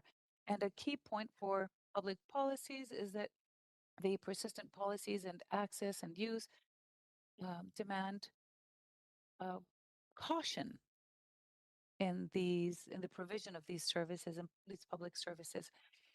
And finally, in public policies, it's very difficult to focus on just a few. I'm going to try to present these ideas as major topics to move forward. It's important to move forward with gaps and rights, combining everything into a real document. We have two types of policies, digital transformation policies, which are those related to the necessary resources for the digital world, like infrastructure, skills, etc., and digital inclusion, which has to do with this transformation so that the vulnerable population can take advantage of these benefits and not increase these gaps. Second, it's important to reduce the impact of gaps on access and use. We can't move forward with digital transformation, which expands the structural gaps that we find in the region. It's also important to guarantee continuous support to vulnerable groups in rural areas, boys, girls, children. And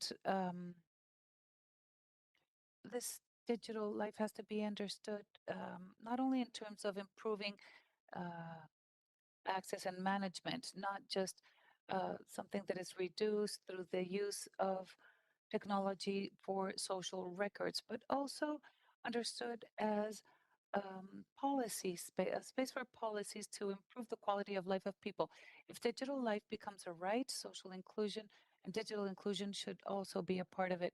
So what's important here is, oh, and fourth, excuse me, I forgot the fourth one, the importance of regulatory frameworks derechos digitales, los cuales requieren de normas y regulaciones. with a special emphasis on digital social protection. This requires co-responsibility between the state, the market, and society. Finally, I'm referring to public policies, but if we don't work with the market, with companies, with platform generators, we won't be able to advance in this process. Finally, before I conclude, I'd like to do so by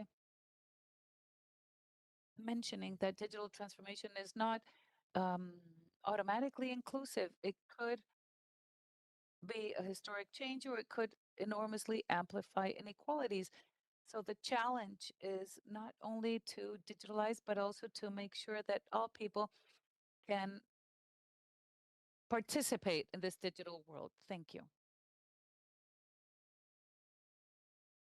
Muchísimas gracias, Amalia, por esa Thank you, Amalia, for your excellent presentation, which allows us to see the links between inclusion, digital inclusion, and the entire social matrix in society.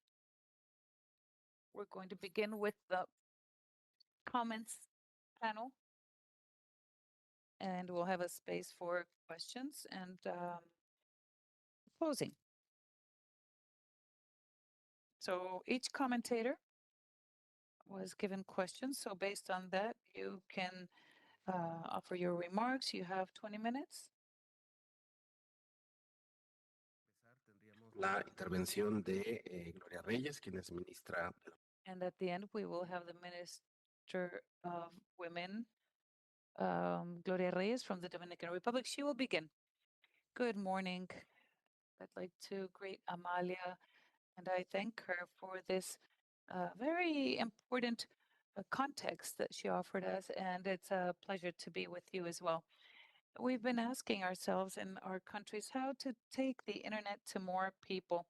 And today, again, you're asking what to do with the connectivity, and that is what we need to look at, this expansion of connectivity, which is reflected in our country's employment, participation, autonomy. All this is so important. And there is a fundamental truth here. Connecting people to the internet is not the same as including them in development. And digital inclusion is a tool, and social inclusion is the objective. That's more or less in line with ECLAC's perspective. And the Dominican Republic comes to the conversation with a clear reality. We are an increasingly connected country. Our Ministry of Communications says that our broadband in 2020 was 75%, and in 2023 we have 87% coverage. And to this, we can add the household survey, which has said that 90% of the population over 5 years of age uses the internet, and 92.7 have a cell phone. So this is significant progress, but it puts us, it gives us a question, it presents a question, which is how do we turn this into income, education, protection, services, innovation, autonomy for those that have historically been far from opportunities? The Ministry of Women, and the next leap, digital leap, must be to bridge gaps, expand rights, and improve the lives of women specifically, especially those women who face poverty and abuse and social exclusion, violence, etc. So that is the starting point for our reflection. Digital inclusion is not only transformative if it is able to penetrate in all households, it needs to become equality. And this digital gap does not appear on its own. It comes together with others: poverty, lack of time, excess care, needs, violence, labor inequalities, and a woman that is in a vulnerable situation and that doesn't have an adequate device, doesn't have any digital skills, and can't use the internet is at a disadvantage with all the opportunities presented by digital inclusion.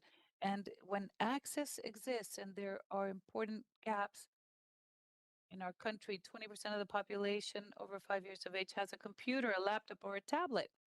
And this reminds us that being connected is not always about having the necessary tools to study, to produce, to program, to study, and fully participate in the digital economy.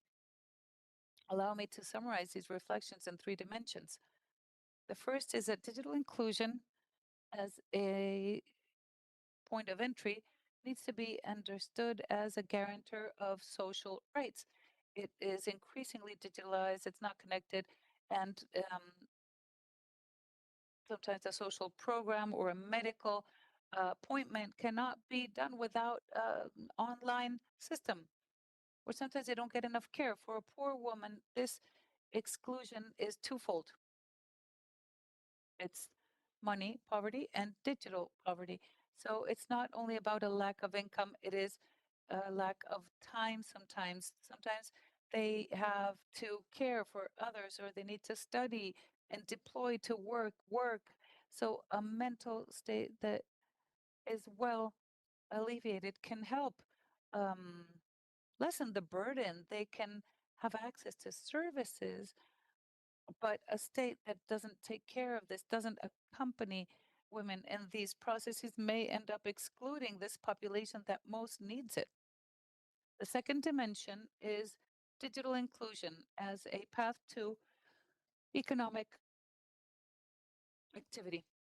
It can open the doors to employability, to entrepreneurship, but it cannot only be seen as women cannot only be seen as passive users.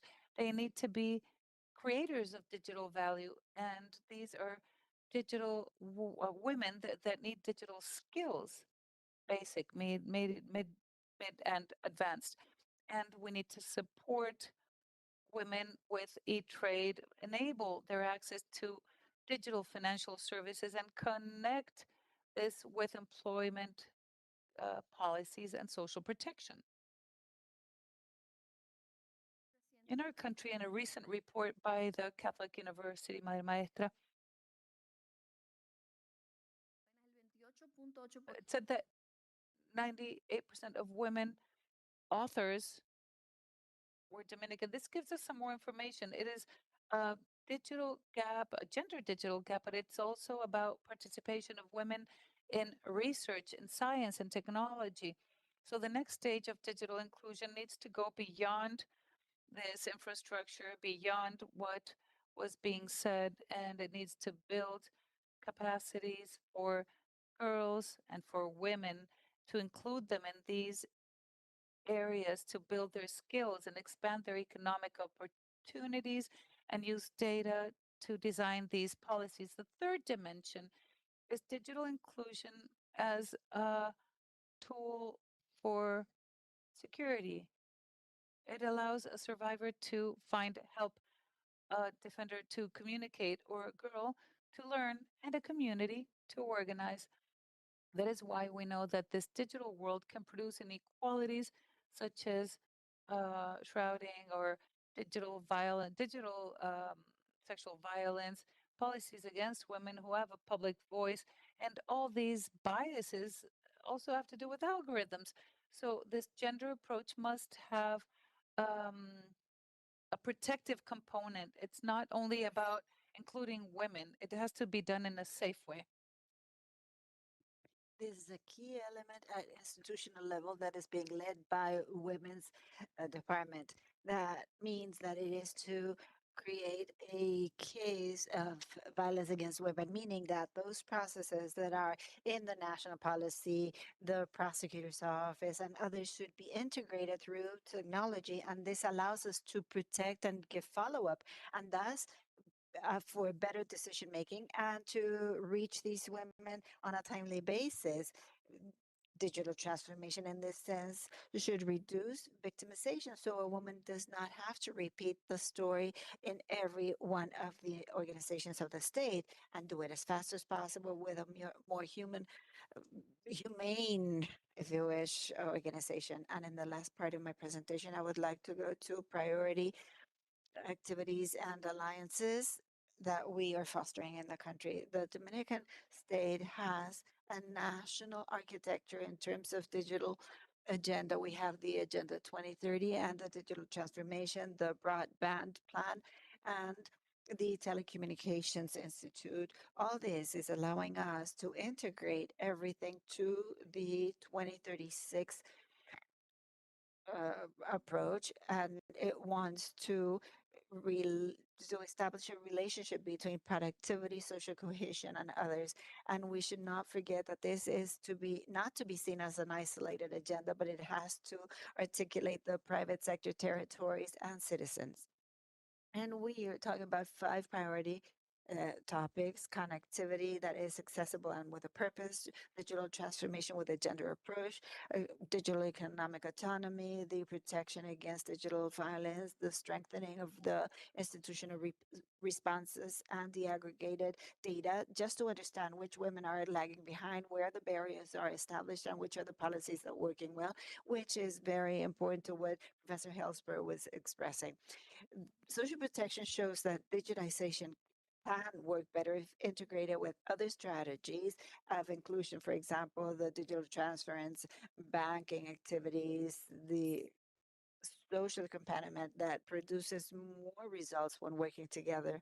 And we should start talking about digital social protection. And just to close, I would like to end by saying that technology by itself is not going to help to reduce inequality. We will be able to reach this if there is a political decision with quality data and coordinated institutions. And I would add that there are countries that are also working well and the regions are integrated. We are all looking into the same perspective. And I would close by saying that the question should be not how many people are connected. The real question would be how many people can become this connection into rights, autonomy, income, and opportunities. Thank you very much.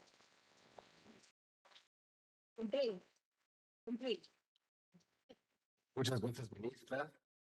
Thank you, Minister, and thank you to twice because you were on time and for such an interesting presentation from the perspective of well-being, the need of protection, safety, and others, and for sharing the political agenda that is being implemented in Dominican Republic.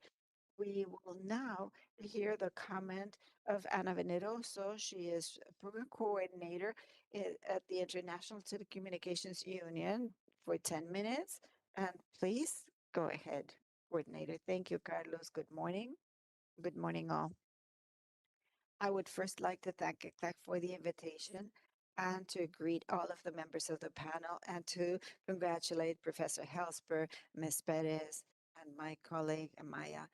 Everything is all complemented in a very important topic related to digital inclusion. And this is the process of digital inclusion of the elderly. And I would like to highlight that the region is seeing a transformation that is seen by the convergence of 2 trends at global level. One is the aging of the population and the increasing digitization of economic, social, and cultural lives. This reality expresses a fundamental question for public policies, which is how to guarantee that the older groups of people can participate fully in this digital transformation and that can receive all the benefits. From the perspective of ILO, this challenge should be analyzed from the concept of universal connectivity, meaning that digital inclusion is not only the infrastructure or the coverage of the networks. This requires connectivity that is of high quality and, of course, the quality of the network connections, the proper devices, accessible services, relevant content, and digital possibilities that allow for the use of technology in an effective manner. The breadth of this element is important. Latin America is seeing the most accelerated process of aging, according to like the population that is above 60 years of age will be growing sustainably throughout the following decades. While United Nations is estimating that the number of people older than 60 years of age will be overcoming 2 million people after 2050, the digital inclusion of these people means that it should not be a focused policy, but it has to be a strategic perspective, social inclusion and sustainability of public policies. Nonetheless, the digital divide affecting this group cannot be explained only by age, even though follow-up of the people above 60 years of age is the one that has less access to internet. This is a multidimensional phenomena that is related to structural inequalities related to income, education, gender, disability, territory, and access to public services. Even though the Americas have reached a connectivity level that is very important, a very high percentage of the population is using internet. There are still significant differences between different populations. The use of services is moving faster than digital inclusion, and that is extremely important to take into consideration. The essential services such as health, social protection, banking, education, and others are operating through digital channels or means. And this is what we are going through right now. So when people do not have the necessary conditions to use these systems, digitization can then become a new system of exclusion. It is in this scenario that the youth divide, which is an important concept, becomes a critical element. The data of the ILO and others is expressing that a very important disconnected group is living in areas that have coverage. And this paradox is accentuated when seeing the indicators of teledensity of the ILO, meaning that these are being overcome in 100%, expressing that there is more than one subscription per inhabitant. And as even though a mobile phone is the main internet access channel, the network is completely deployed in different areas. The obsolete technologies is also an important barrier at technical level for the adoption of effective digital activities. It is clear that the barrier is not only infrastructure, even though infrastructure is part of the important digital agenda for our countries, but it is also the accessibility, the trust in the use, and the possibility of the different activities. Accessibility still becomes an important challenge for the elderly, especially for those that are dependent on the pensions and fixed income. A basic basket represents less than 2% of the GDP per capita.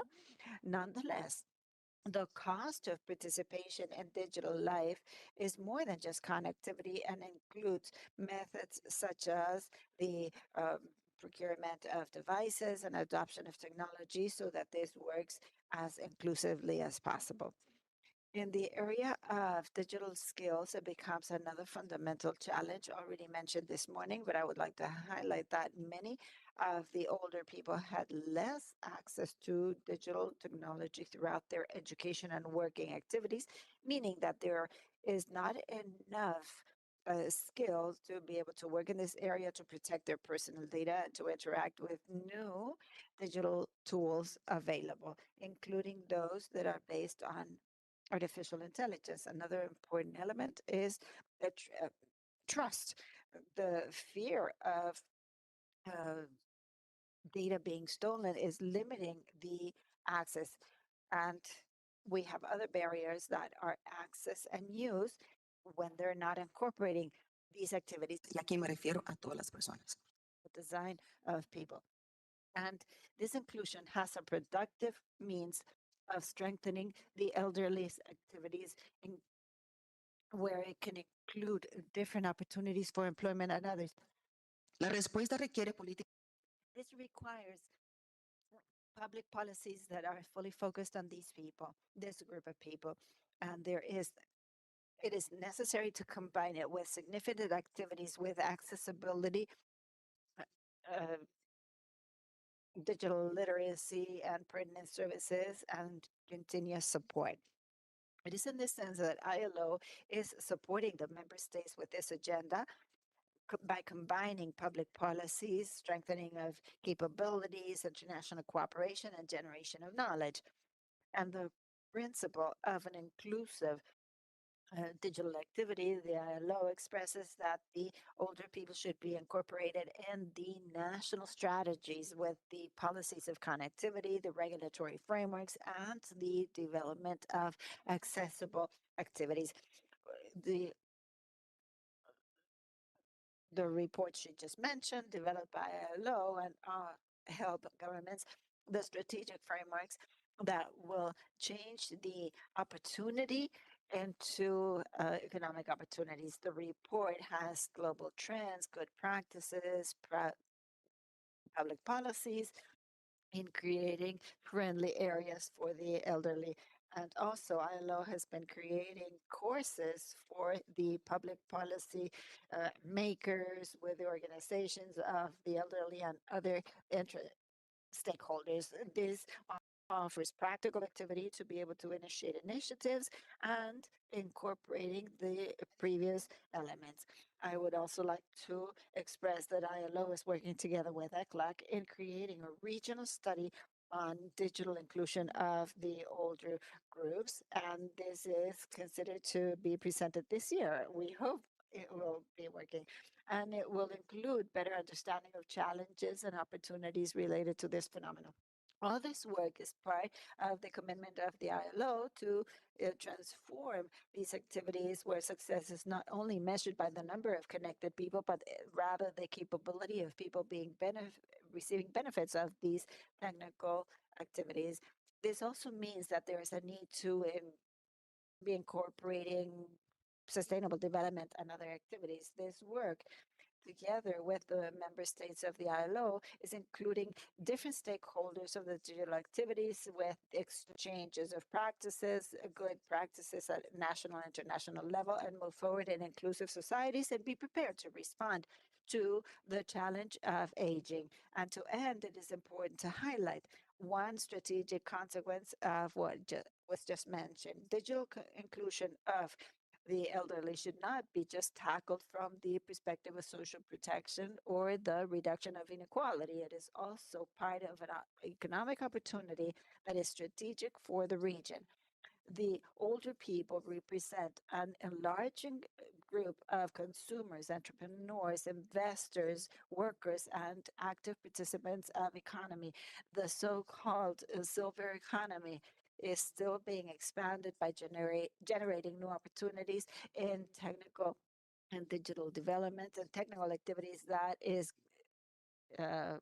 for the population that is aging. So this divide is not only an issue of rights, but it is also relevant to and a condition to create more resilient and competitive societies. Digital transformation will be inclusive when all people, independently of their age, can access, use, and being benefited from the autonomous activities by contributing the socioeconomic process of the region.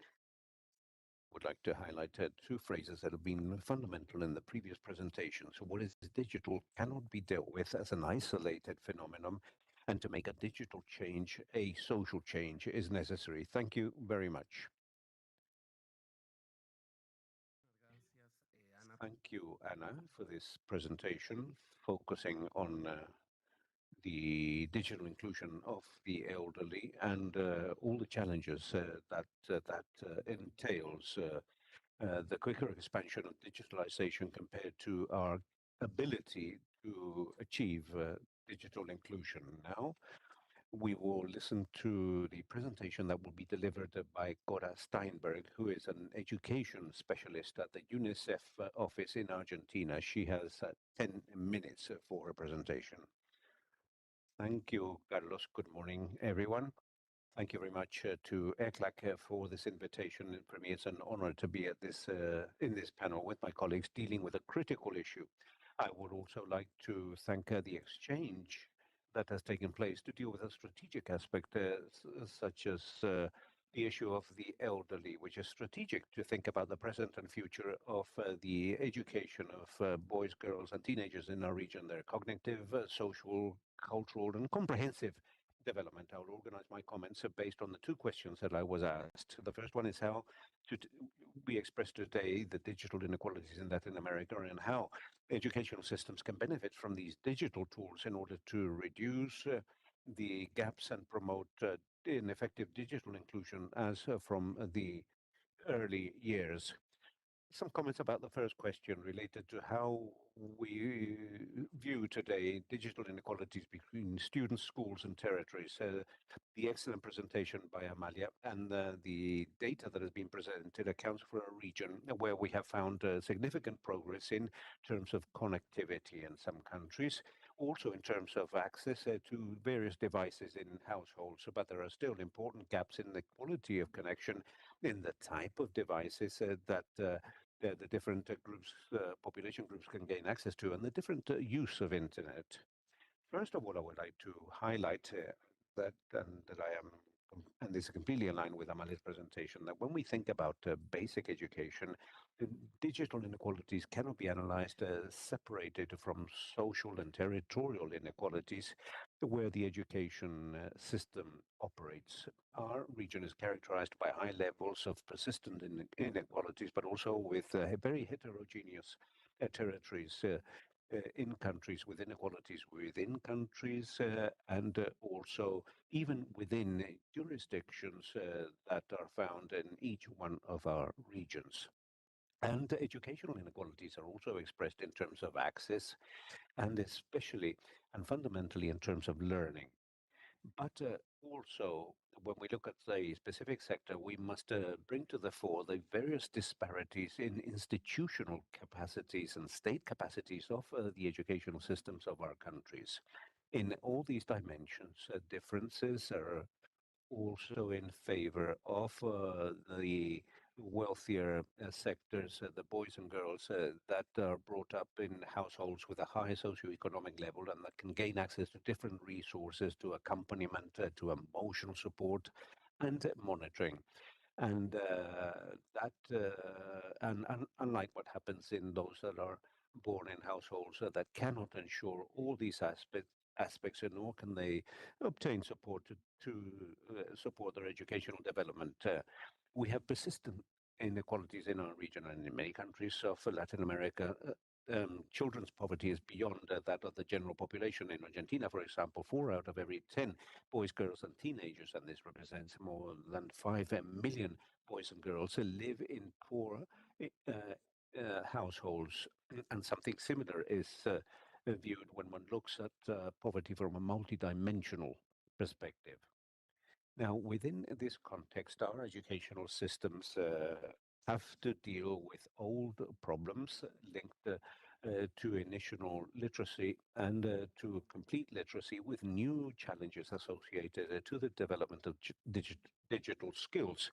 And despite the region that the fact has made significant headway in terms of ensuring an increase of schooling, and in most of our countries, practically all children enter the educational system, so there are still major learning gaps, especially in mathematics and also in terms of reading, with major challenges so that all children can receive full literacy in a timely fashion.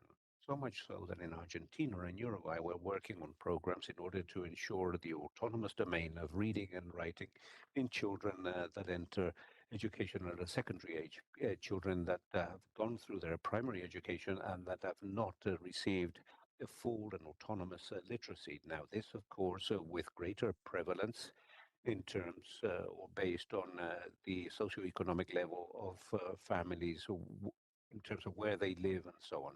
Now, this reflects the disparities and the different capabilities that our educational institutions have in order to ensure and guarantee that all boys and girls may develop the fundamental skills that are necessary in order to perform in the present world. There's also differences in demographic terms in countries in the region where in most countries of the region schools are located in rural isolated areas, and also within the context of indigenous communities with a diversity of native languages. I would also like to refer to connectivity that has grown, and yet the access opportunities to computers as a device to develop digital skills is very unequal. The cell phone, as we will see later on, as presented in the registry online aspects, and has become the gateway to the digital world for boys and girls within the region. 3 out of every 4 children and teenagers have a cell phone with internet access, and the age of access to this is between age 8 and 10. However, gaps in terms of access to computers are very large. In some countries, the difference between access to computers in order to study between high socioeconomic level and low socioeconomic level students is up to 60% in Argentina. 9 out of every 10 children of wealthier students have access to computers in order to study, while only 3 out of every 10 children can gain access to that in vulnerable households. And what happens at the level of schools? Regional data shows that the availability of computers for students continues to be limited and unequal.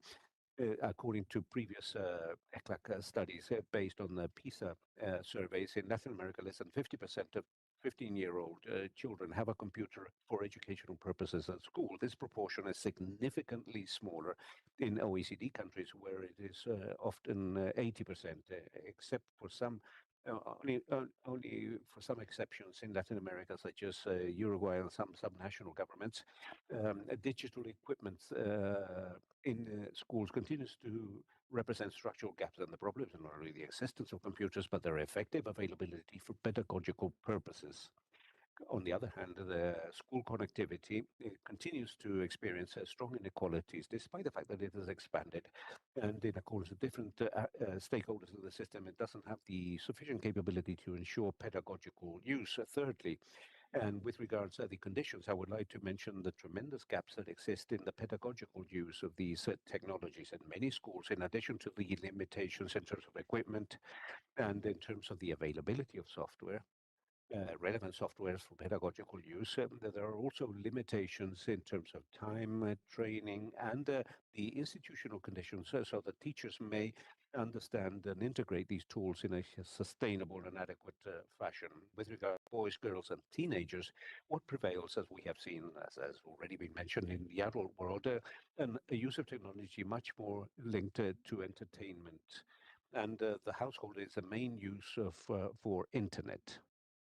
A school in itself is not able to develop these fundamental areas of learning, nor the skills, nor the development of critical skills in order to perform in the digital world in a safe and significant manner.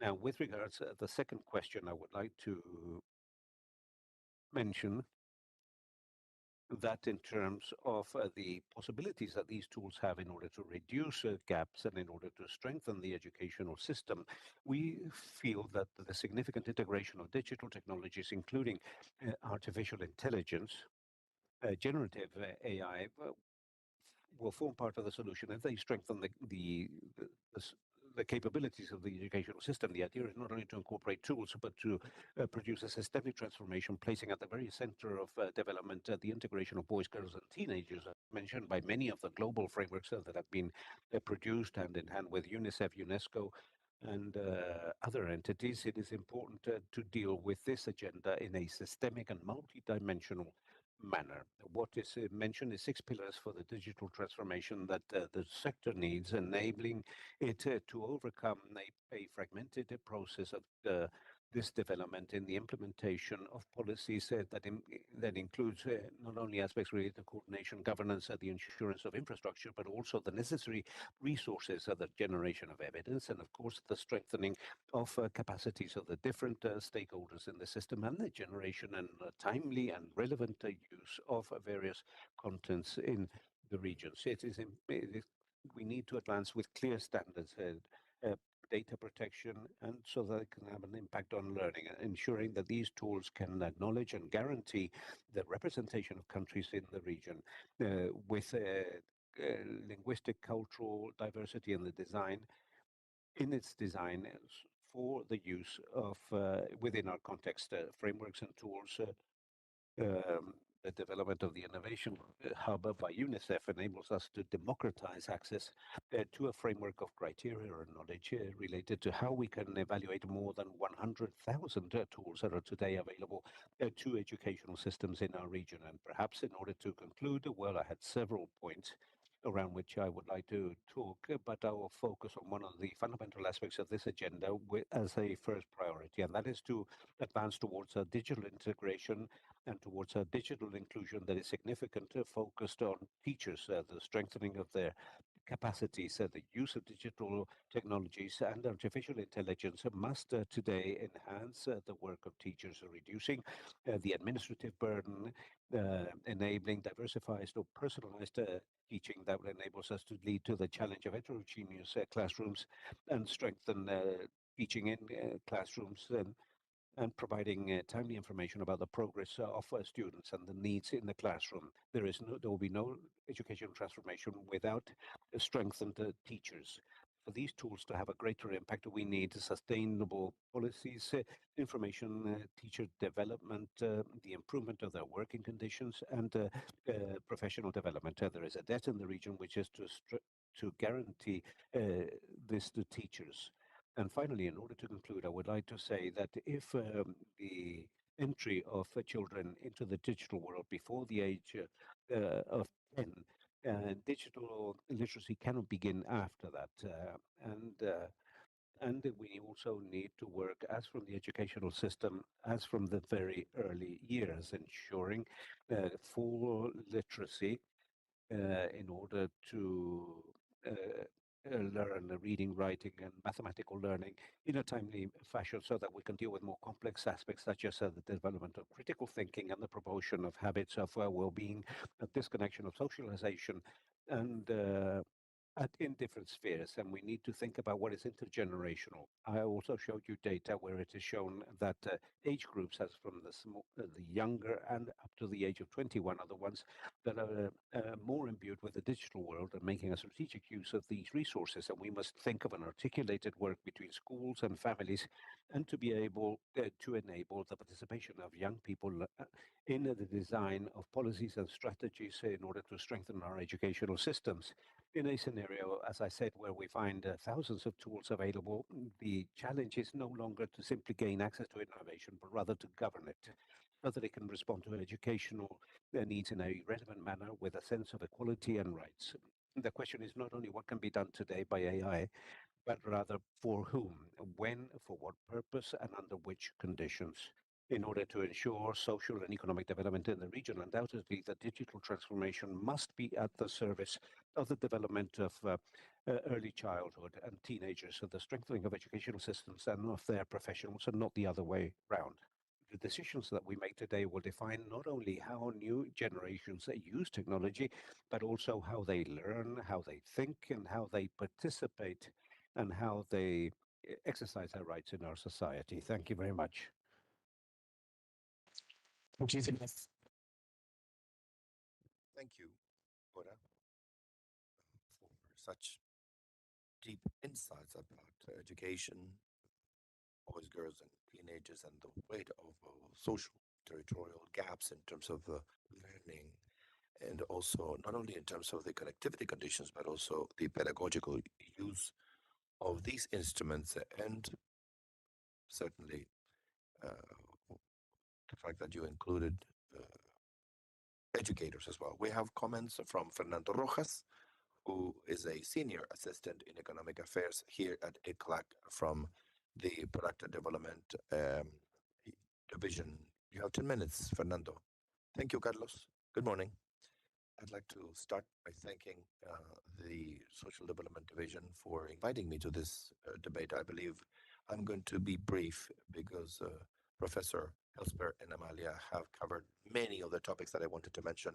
So I will just focus more on some supplementary elements, mainly referring to what we have deemed to be enabling factors of our digital transformation that are very much connected with connectivity and inclusion. As we have heard several times in the previous, from the previous speakers, lately we've seen a significant improvement in terms of access and internet use. However, many of the indicators are showing that even in that traditional concept of connectivity, there are important challenges, and I'd like to share some supplementary information. For example, there's a gap that is quite persistent, which is the gap between urban and rural areas. And on average, in the region, almost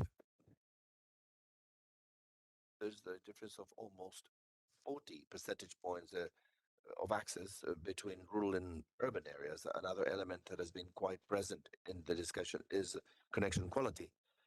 And in that, there's been a significant progress according to the Digital Development Observatory data from 2014 to 2025. Download speed of fixed broadband connections have grown 16-fold, but inside the region, there's a significant heterogeneity. Chile is always in first place, not only in the region but globally. Chile has an average of effective speed of 300 megabits per second, whereas other countries such as Bolivia and Haiti only reach 45. So these are some elements that, in fact, are conditioning this digital transformation, mm, considering these limitations and these enabling factors. In that regard, we have worked in detail about the concept and the topic of significant connectivity. We have, based on the work by ILO and the Broadband Commission of the United Nations, some other organizations, there's the Alliance for Accessible Internet. We have developed a working group as part of the LILAC digital agenda to try to ground this concept a bit more, standardize what is understood, at least in the regional context, and to start measuring. As we have heard, it is very important to have a clear diagnosis of what we're talking about and to have a baseline to see where we're going. So, in that sense, in that regard, in this group, we've established that is not enough anymore to talk about who is connected and who is not, but whether these people, these individuals, do have available connections. That's when we discuss about mobile broadband that can be prepaid. Um, if the connectivity is a frequent one or is relevant, whether there are any digital security aspects or if it is reliable. Also, accessibility is important, and we've referred to that 2% that was mentioned. And on top of that, adequate devices. I'd like to stop for a second here. Precisely, we're working with some colleagues. One is people from UCLA, and they've done a significant exercise on devices specifically. They have measured people who are connected with the same service quality. They they pay for the same service, but they have different devices. Uh, uh, high and low range phones, and there can be differences in speed up to 5 or 6 times due to the type of device under the same conditions. So clearly, that's another element that determines the type of connectivity that people will get. So based on that concept that we've tried to standardize, so we have worked on an indicator and we've started measuring. This indicator has been developed by CITIC, precisely several exercises with Ana Laura have been conducted. And we have worked with several countries in the region and we've found significant outcomes, very interesting results. We have outcomes for Brazil, Chile, Costa Rica, and Dominican Republic. And we're working with Bolivia and Ecuador as we speak.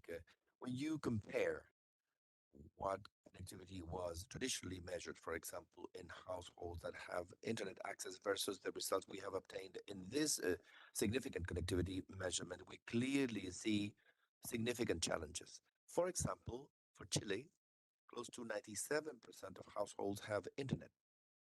When you talk about significant connectivity, only 36% of people have a significant connectivity. In the case of Brazil, this is 88 versus 22%. In the case of Costa Rica, 88 versus 32%. In the case of Dominican Republic, is 43 versus 21%. So the implications or the political implications when you discuss these indicators are very different. When you discuss Chile, if we look at 97%, we could say that connectivity is dealt with. Everybody's connected, but if you delve deeper in terms of the significant connectivity, only 36% of the population does have this type of significant connectivity. So that clearly states poses some significant challenges. Another important element that has been mentioned is connectivity in the productive sector. We're also conducting some exercises there because what we have seen is that because of the fact that the productive fabric in the region is made up mainly by micro and small businesses, this connectivity element is quite relevant. These micro businesses, they could be unipersonal ones, or they face very similar challenges compared to those that are faced by individuals and households in terms of connectivity. So the analysis that we do about significant connectivity is applicable to these types of businesses. But we have tried to do other exercises for larger enterprises, and we are trying to identify some characteristics and elements in terms of connections in order to allow for access to more advanced technology such as AI. We've conducted an exercise where they tell us what type of download speed or upload speed they have with AI. There needs to be symmetry in the connection and other aspects such as latency, etc. So we've tried to identify what countries currently have some conditions so that their productive sector can connect adequately and take better advantage and to have an impact in terms of production, the use of these technologies. And we have some interesting results, partial though. Chile, usually always amongst the most advanced countries. At the other end, you have Bolivia, where their speeds and the connectivity features were quite low, which meant only they could use very basic AI solutions. So we are working on those elements because, as we have heard already, digital technology adoption can be a factor that creates an expansion of the structural gaps that already exist. Another element that I wanted to mention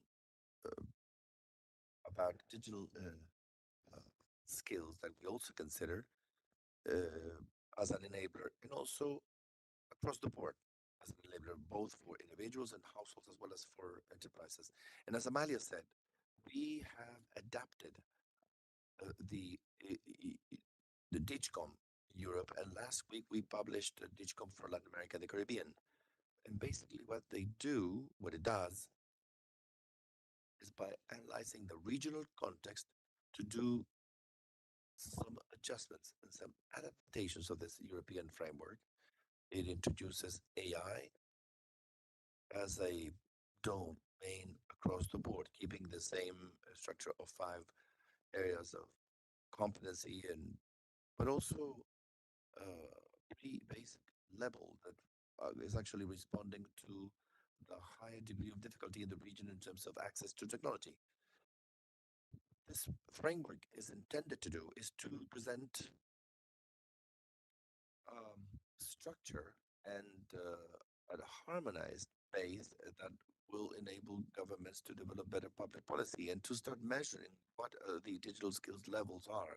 In that regard, we're working with 2 countries, precisely Dominican Republic and Bolivia, on a couple of studies to implement this framework and how to use it for measurement purposes. I believe I'm running out of time, so I will stop now. Thank you. Muchas gracias, Fernando. Thank you, Fernando. for this approach about digital infrastructure, quality of the infrastructure, the importance thereof, and access to significant connectivity. We are pressing for time, so we have a few minutes for questions, but we'll uh, close and summarize and offered by my colleague Daniela Toko, is a senior social affairs officer at ICLAC. A brief comment to let you know that we'll circulate an assessment or evaluation of this event here in the room and on the chat. So please fill it out in order to use it, in order to improve our work. So Daniela, you have the floor. Thank you, Carlos. Good morning, everyone. All our colleagues that are present, many of us that work in several of these topics, and we've been working for quite a while. I'd like to start by sincerely thanking the panelists for your valuable insight, Amalia for your presentation. This panel has allowed us to delve deeper into a core message. Digital transformation is redefining our societies, but in a region such as Latin America and the Caribbean that is characterized by structural inequalities, its benefits are not guaranteed for all. Throughout this morning's discussion, we've clearly seen that access, internet access, although absolutely necessary, is not enough. The idea of significant connectivity that Fernando mentioned, that has also been worked out with CITIC and NAUDA, which includes the accessibility, effective use, and skills development, is key in order to prevent that what's digital becomes a new inequality source.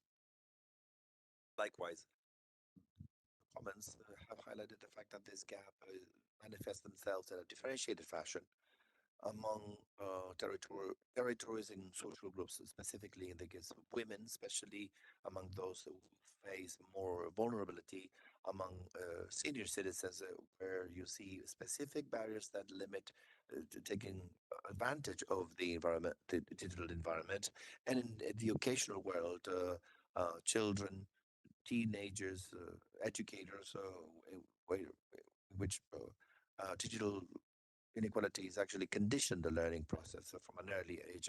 All that reinforces a clear and fundamental idea. Digital inclusion, although it's not an end in itself, is an enabling condition to exercise rights and for inclusive social development.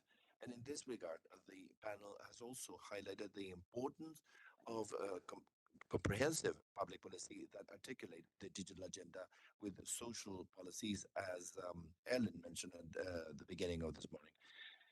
Specifically, it is important, and Amalia mentioned this, articulation with social protection systems in order to ensure that digital transformation will contribute to closing gaps and not deepen them further. Please allow me to highlight three messages and messages that emerge from this conversation. First of all, putting people at the center of digital transformation, recognizing the diversity of requirements throughout their life cycle. Secondly, making progress towards significant connectivity for all that combines infrastructure, skills, relevant use, and safe in digital environments. And third, strengthening the articulation between digital agendas and social agendas so that digitization is an accelerator of inclusive social development.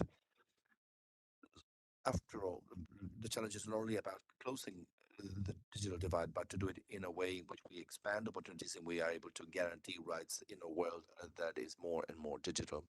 With this, I'd like to close. Once again, I'd like to thank those of you who were here for this panel, and the invitation is to continue with this discussion during our coffee break and during the seminar in the afternoon. We will delve deeper into the childhood and teenage years. Thank you. Thank you, Daniela, for this final summary. As Daniela said, we're going to take a break now to then follow up with our third panel, social protection challenges and opportunities. for digital social protection challenges and opportunities for comprehensive health. I'd like to thank our panelists once again. So a big round of applause for them.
Ernesto?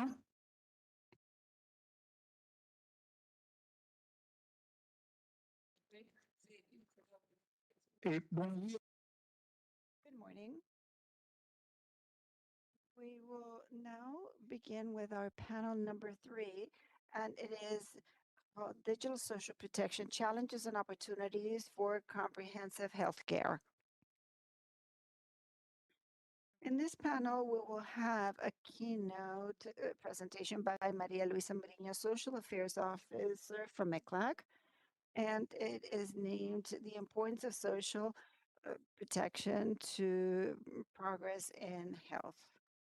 And we will have as in the commentaries from the Ministry of Health in Chile, Mr. Cruz, Head of Operational Department of Social Security in Mexico, and Mr. Luis Tejerina from the Health and Social Protection Division of the IDB.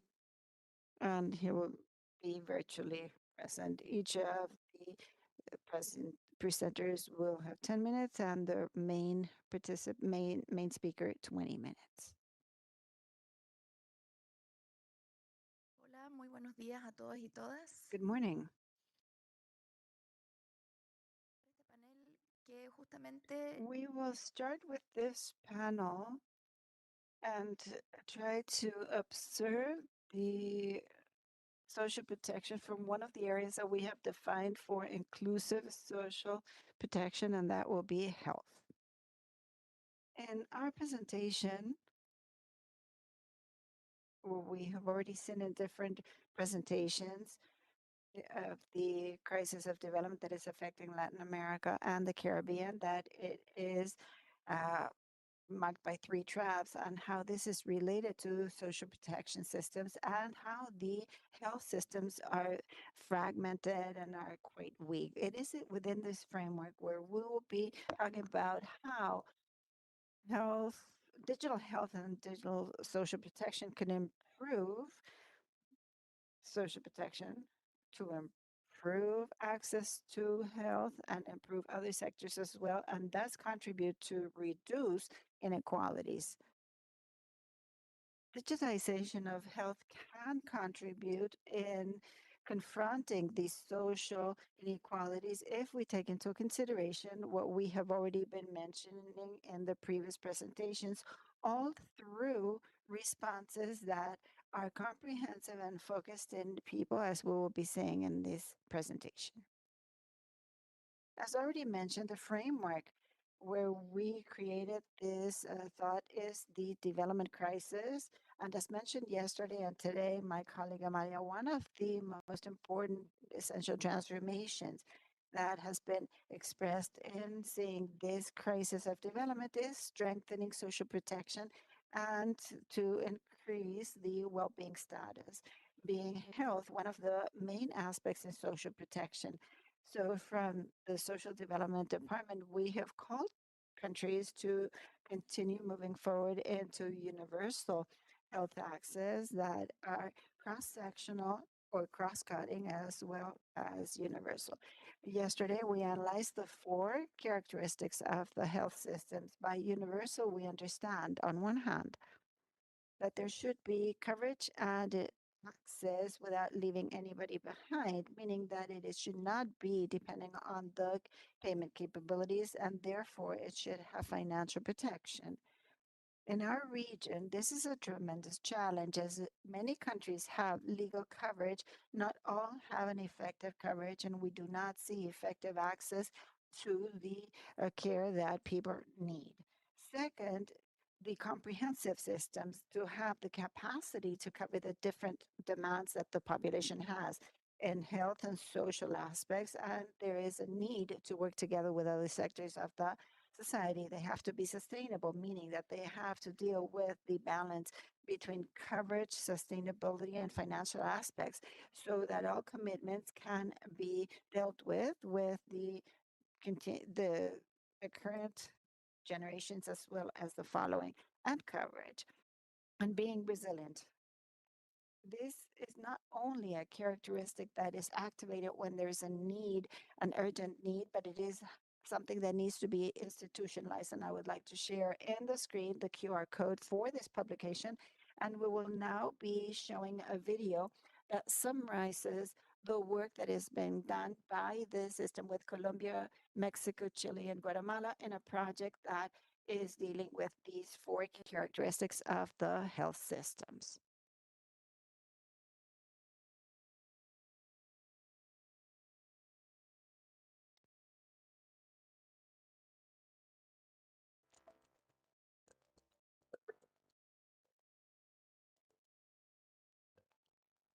América Latina y el Caribe enfrentan Latin America and the Caribbean face a development crisis with low capacity to grow and transform, high inequality, low social mobility, and weak social cohesion, and a low institutional and governance capacity that is ineffective. To overcome it, ECLAC proposes to transform the development model, strengthening social protection systems and expanding the welfare state. Within this framework, consolidating universal, sustainable, and resilient health systems is essential for inclusive social development. Since 2023, ECLAC has been implementing the United Nations Development Account Project, Resilient Health Systems with universal coverage in Latin America and the Caribbean. This initiative provided technical assistance to Chile, Colombia, Guatemala, and Mexico to strengthen the capacities of their government officials and move towards health systems that have these 4 fundamental characteristics. Through national and regional seminars, working groups, and field visits, the delegations exchanged knowledge and experiences.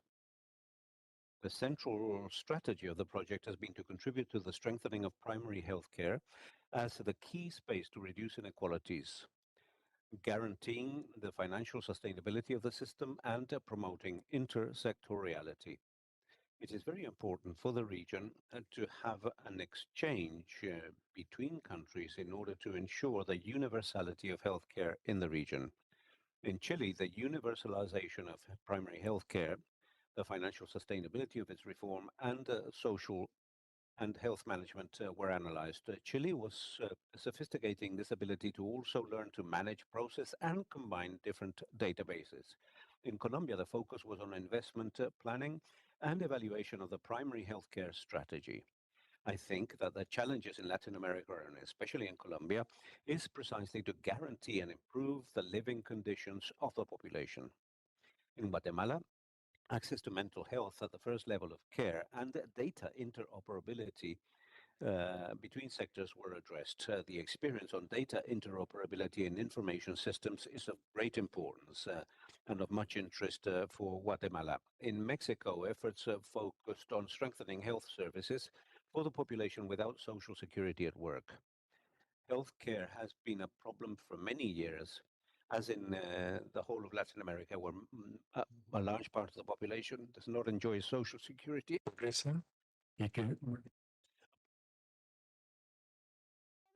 These 3 years of projects have meant that countries have advanced by different ways in terms of universal health. We concluded our work by leaving a clear direction for the region. It is urgent to continue to advance towards universal, comprehensive, sustainable, and resilient health systems to guarantee the right to health, for inclusive social development, and to overcome the deep inequalities that persist in our region.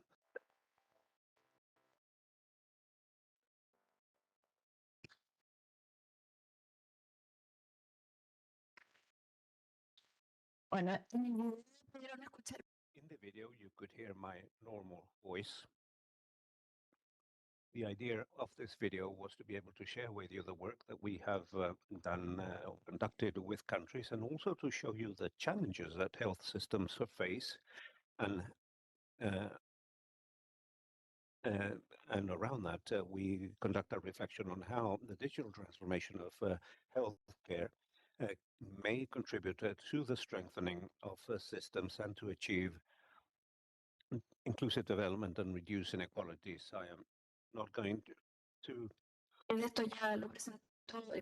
mention many details with this, because Amani already spoke about this, but digital social protection is regarded as a fundamental aspect to achieve inclusive social development, including the digital social protection from both dimensions, the digital transformation of management and operations of social policies, and on the other hand, the whole set of interventions geared towards reducing digital inclusion gaps. In this sense, what we have observed is that indeed the digitalization of social protection has enabled certain progress in the implementation of programs, such as in the dimension of access via one-stop shops in administration, via the household social registry, which is something that we worked with countries in the region, and in an effort that we conducted in January this year, and also in the provision of services and benefits. Now, as mentioned beforehand, one of our the main challenges of this process is the deepening of existing inequalities, considering access gaps, considering that access gaps in terms of the usage of digital aspects is linked to all the other inequalities, and are also closely established to the closely linked to the social determinants of health in the case of the health sector. Within this framework, we approach the concept of the digitalization of health, and we see that indeed it has a tremendous potential in order to improve the whole of all of the health of the population via the benefits, via the management of health services, and using the different tools linked to this development. The definition of the present definition of digital health is the field of knowledge and practice associated to the development and use of digital tools in order to improve health. In other words, the focus of digital health is always to improve the health of the population. And of course, this is a concept which is evolving, but that is the latest concept developed by the WHO. During the COVID pandemic, we saw how many digital health tools accelerated their development. For example, telemedicine, which provided continuity to health services at a time when it was impossible to physically attend health institutions. And this has remained within our societies. And of course, it can expand access to health services, especially for that population which is more isolated, which is geographically more distant, by reducing geographic access barriers that are also very important for the population with disabilities. They can also favor comprehensive care. In other words, via the exchange of clinical information, this may contribute to a better coordination between the different levels of healthcare and provide the continuity to the treatment and care of each person without interruptions that exist in our countries as a result of the fragmentation of health services. And of course, it may contribute to the efficiency of health care by optimizing processes and preventing, for example, errors in terms of redundancies or loss of data, if by having digital clinical records. And for all these contributions to become a reality, what we need is for us to permanently deal with inequalities, because indeed, despite the fact that digital health can provide multiple advantages and opportunities, it can also deepen existing inequalities, as mentioned in the previous presentations. And in that sense, Las brechas digitales que the digital gaps, which are considered a social determinant of health, and this is a term that is presently being discussed because it is discussed as a digital determinant of health. There is a recent work that has been done in that sense, and these elements condition the access and use of the population of these digital health services. And here, for example, we find elements such as gaps in the level of digital literacy, the availability of adequate devices, as mentioned both by Amalia and Ellen, access to the available digital infrastructure. All these are obstacles that exist between the population and digitalized services. These barriers, as occurs in different proportions, disproportionately impact the population living in vulnerability, including the elderly, inhabitants of rural areas, lower income and lower education households, groups that have been historically excluded and that also have worse results in health when we look at the social determinants of health. And therefore, to advance towards an inclusive digital health, which is a term that was established by PAHO, it means that we have to deal with these inequalities via intersectorial strategies that may promote connectivity, access to technologies, the development of digital skills, and a design of solutions based on people. It's not enough to digitalize the health sector, but also to have actions and strategies in place that enable people to use these tools. In that sense, we link this to the comprehensive nature of health systems, which is one of the main characteristics of health systems and the importance it has in order to adopt comprehensive health policies that respond to the multidimensional nature of inequality, which is something that we discussed yesterday. Los sistemas de salud integrales Comprehensive health systems, as you can see in the document that we published yesterday, continuously and comprehensively respond to the multiple needs, health needs of the population with an approach of focusing on people and with a biopsychosocial approach of communities and not understanding health simply as the absence of disease, but rather dealing with the whole comprehensive nature of people. Systems with this approach contribute, on the one hand, to guarantee benefits that involve the promotion of health, that include the prevention of diseases, aspects that need to be reinforced in our countries, and also long-term care via vertical integration, and establishing a better coordination between the different healthcare levels. It also enables us to deal with social determinants of health via the articulation of different sectors, articulation between health, social development, housing, and education. And also, of course, to coordinate the response between sectors and institutions and identifying the social and health needs that the population has.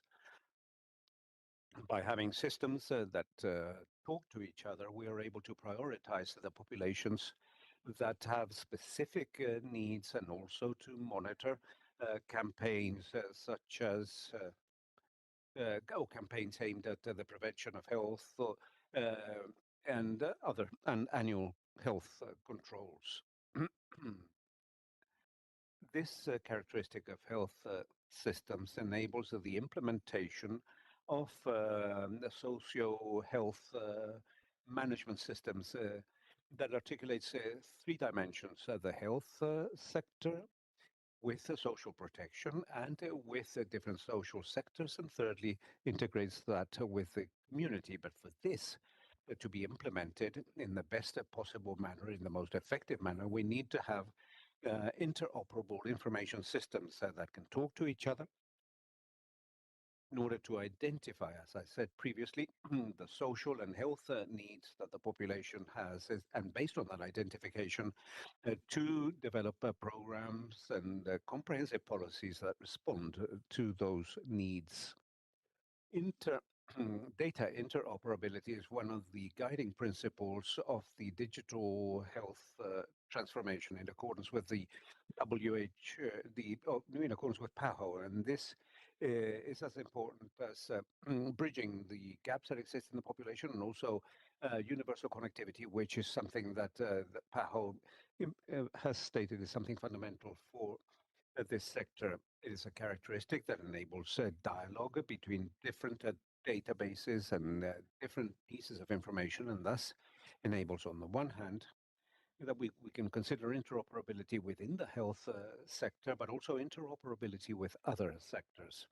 Within the health sector, it contributes to strengthen health management. It contributes to health management generally via a better coordination between the different levels, first, second, and third level of care. And thus, decision-making becomes much more effective because we then possess much more information and can also contribute to the financial management of the sector, which at the end of the day enhances the impact that digital health can have. Indeed, as from health, we have worked primarily on the in-house interoperability within the health sector, but we also want to highlight interoperability with other sectors, with other social sectors.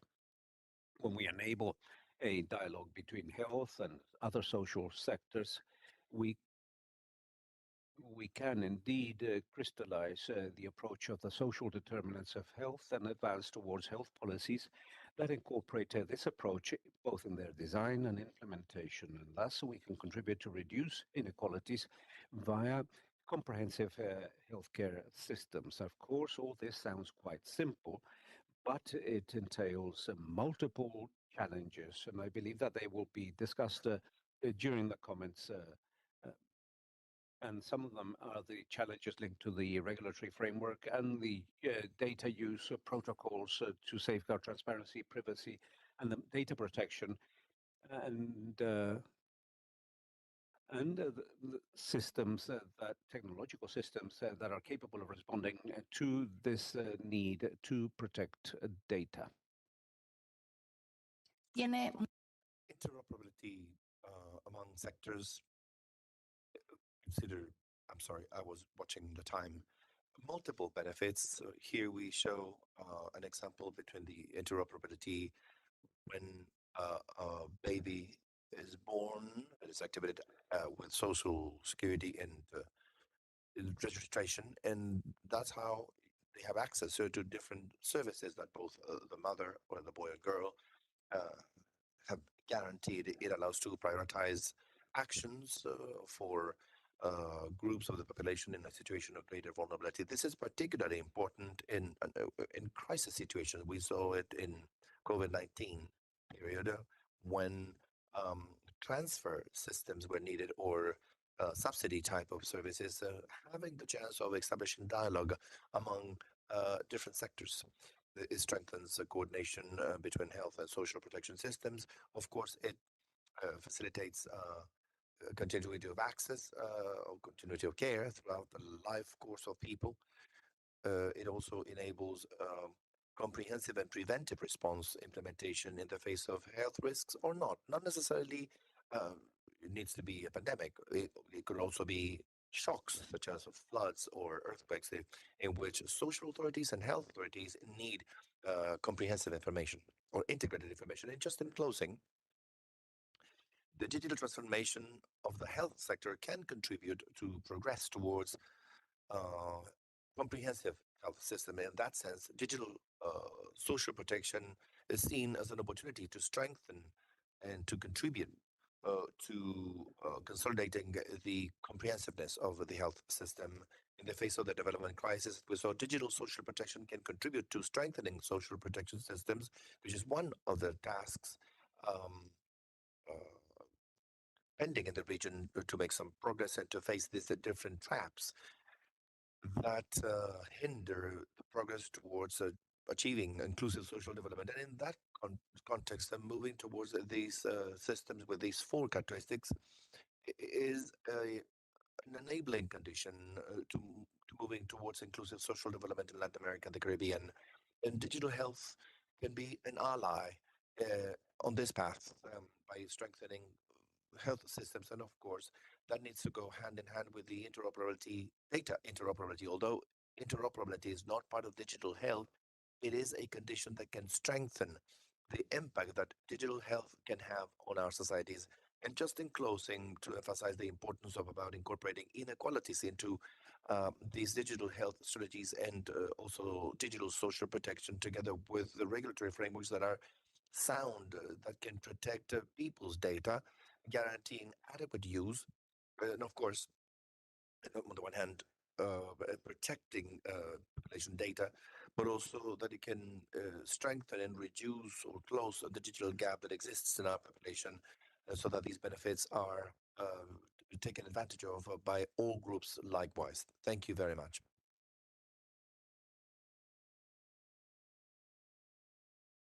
Muchas gracias, Manu. Thank you, Malu. Great presentation. Excellent timekeeping. And I'd like to tell you as well that in the middle of your presentation, there were 310 people connected, which I believe are still there, and they will listen to the panelists that will comment.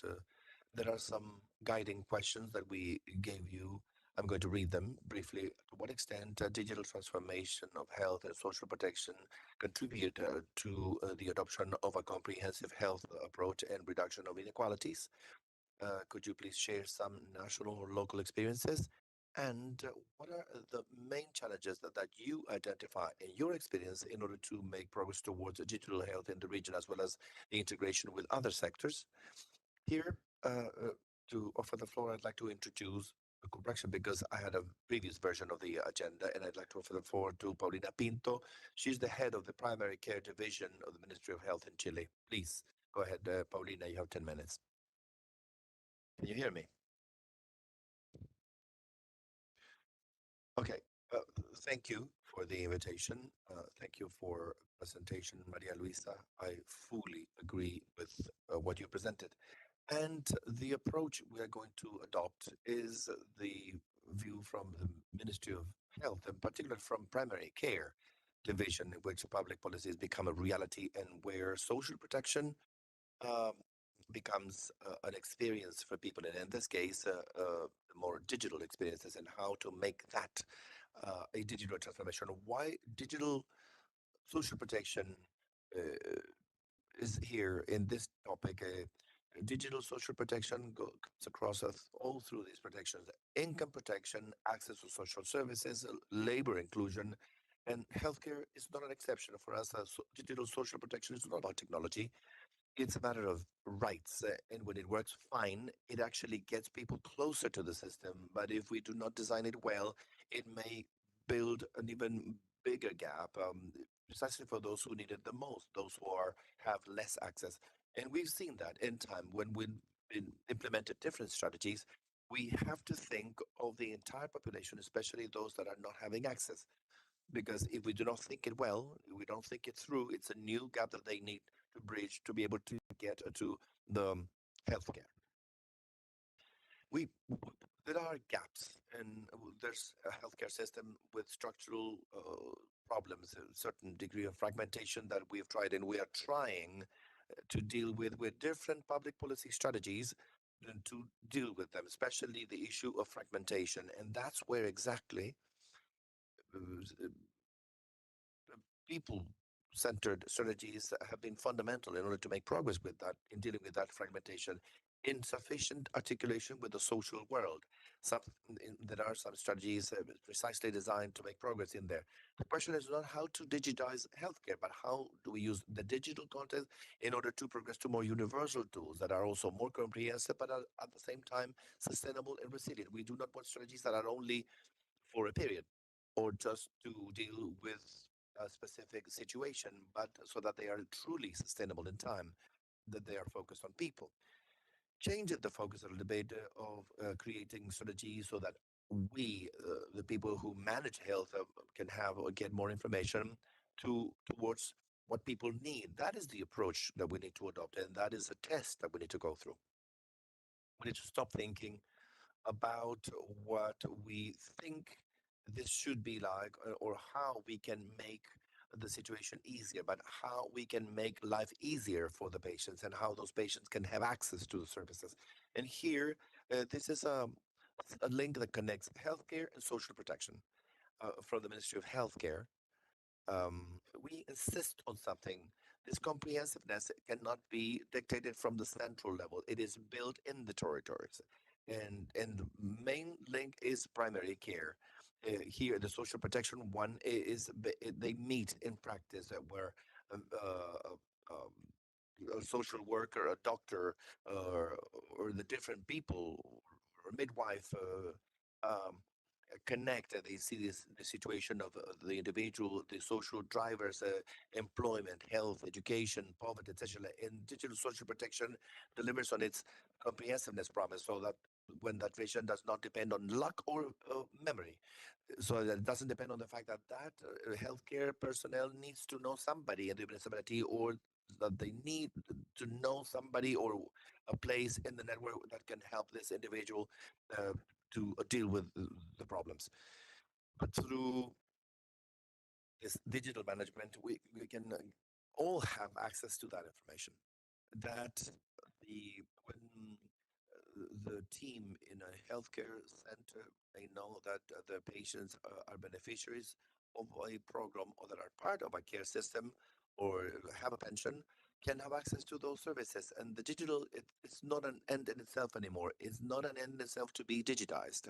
It needs to be a means to coordinate that will allow us not to duplicate actions, and most of all, in order not to leave anyone behind.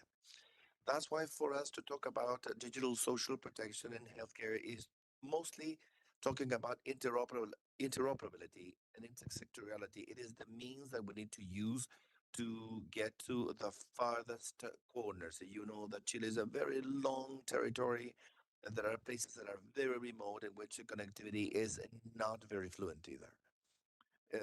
It's difficult for data to flow, but with protection between healthcare and the rest of social protection so that people do not need to repeat their story every time they go to each one of the one-stop shops or windows in every place so that they need to knock on doors looking for help.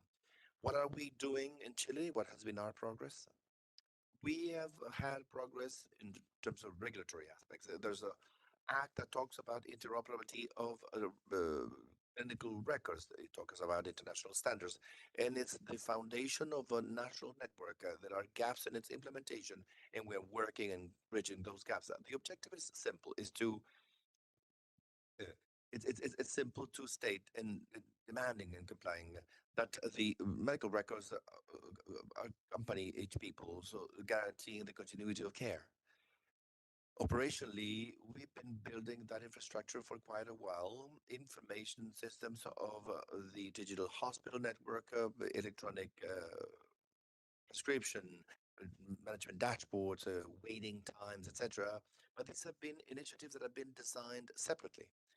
Strategies that each one of them have been thought to solve one aspect of the many activities or nodes in the network. Where do we need to make progress? In terms of how many of those systems converge for the benefit of those patients. We need to get to a medical record that is shared, so we all have access at primary care, secondary and tertiary care level, with fewer duplicated tests, shorter waiting times, based on the decisions, or that the clinical decision is based at different levels. With that, we're being more efficient. We are focusing on the individuals, and we could use those resources that we are duplicating today on other activities for the benefit of the same population. Strategically speaking, we're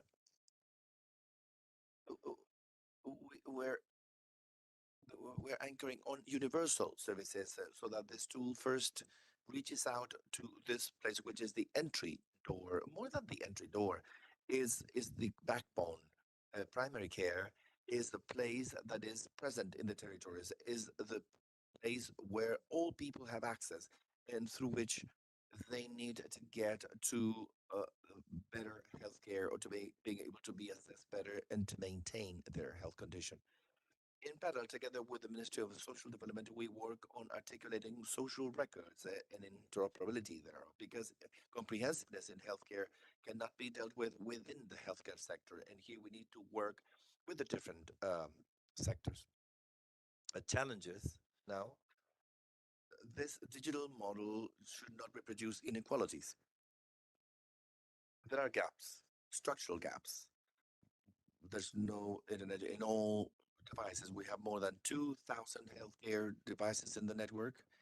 We have made progress, and we still have some ground to cover because there's still no internet access in some places. But there are some plans to actually get to those places. We have gaps, structural gaps, that mean that internet is not operational in some places because of different reasons.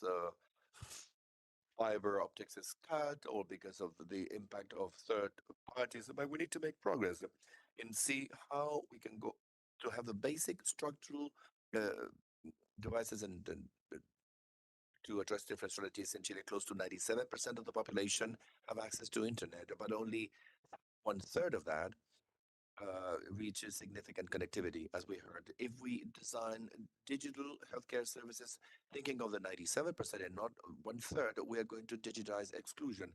And for healthcare, this is key because our most frequent patients, senior citizens, people with chronic diseases in rural territories, are precisely those who have the lowest significant level of connectivity. Older devices, and those are people who are afraid of fraud. They do not necessarily trust if they do not see face to face other people. That's why there's a practical rule. All digitization in healthcare should be cautious, and with the face to face channel and guaranteed, especially in these groups. What's digital needs to add we should never replace the human bond that makes it work. The bond or the link is very important, and here we do not want to replace it with the digital. We need to strengthen that face to face or access through what's digital. I'm going to hurry up. Governance, data governance is important. Two experiences. We have one in telehealth where the strategy has sought to improve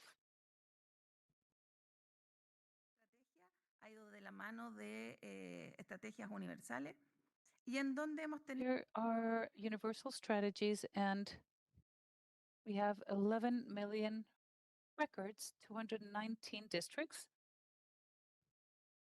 and 20 million people using the platform, or 2 million. And another important strategy is local management. And here I don't want to skip this part. And we have worked hand in hand and developed intersectorial efforts. And we've shared the information. We have been able to reach other places that we didn't earlier. This local management has been of the essence in the territories in order to have coordinated actions. And finally, I would just like to say, to conclude, that health actions need to be coordinated. Second, they need to take all the aspects of the network, and the community needs to be at the center of it all to develop their digital skills in order to not leave anyone behind. Health can have a fundamental role by means of training and by creating a network, a health network where we can include the digital capacity in order to offer them access to health. Thank you. Thank you, Ms. Paulina. And we now have Victor Cruz from the Mexican Institute of Social Security. Thank you. Thank you all. We have two questions formulated. And first, in terms of the regulatory aspects, and then also a very concrete example of how it is done. So digital transformation of health is not only a technological update, it is about a deeper process with a structural reform that has to do with comprehensive nature, with resilience of the system itself.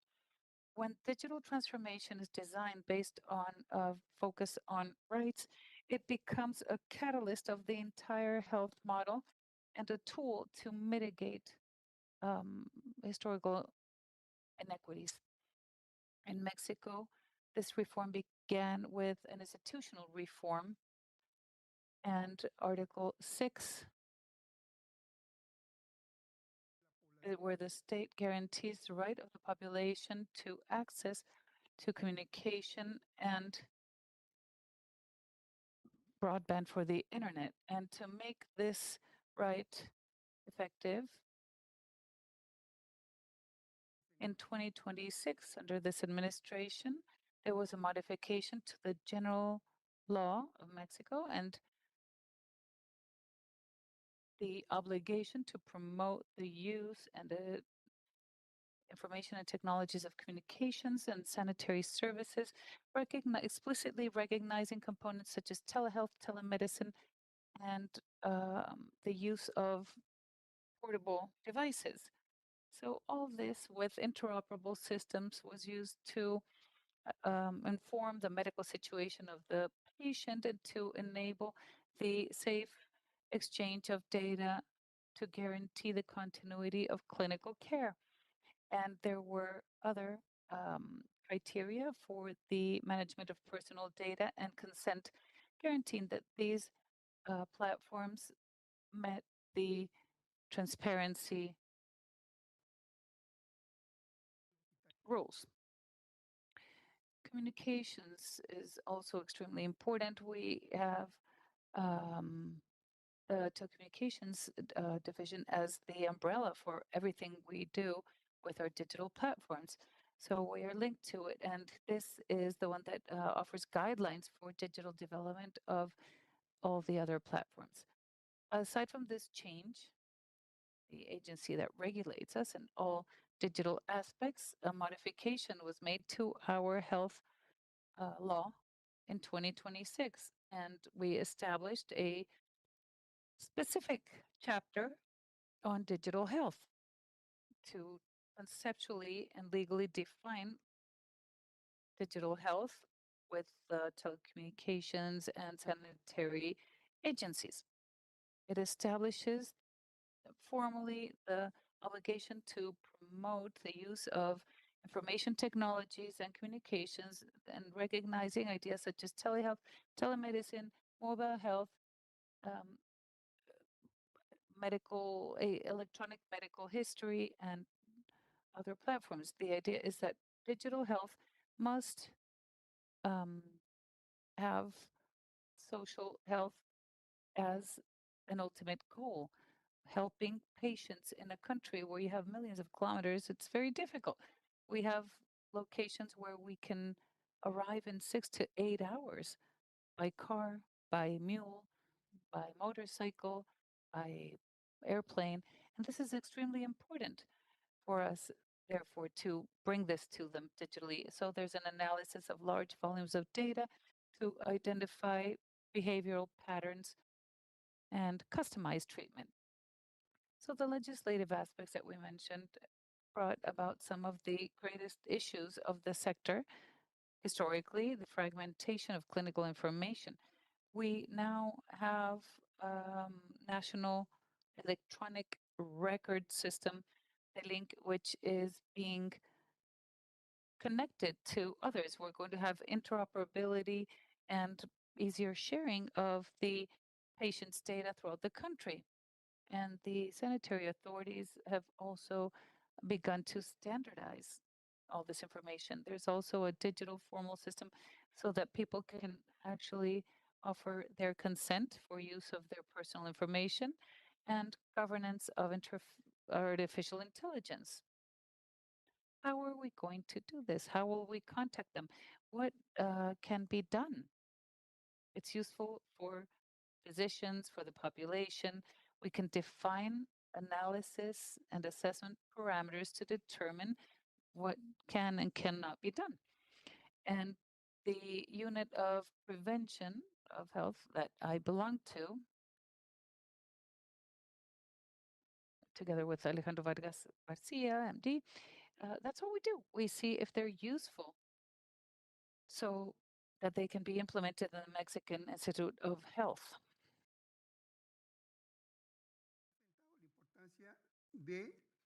I was looking at the importance of regulating this procedure for digital inclusion.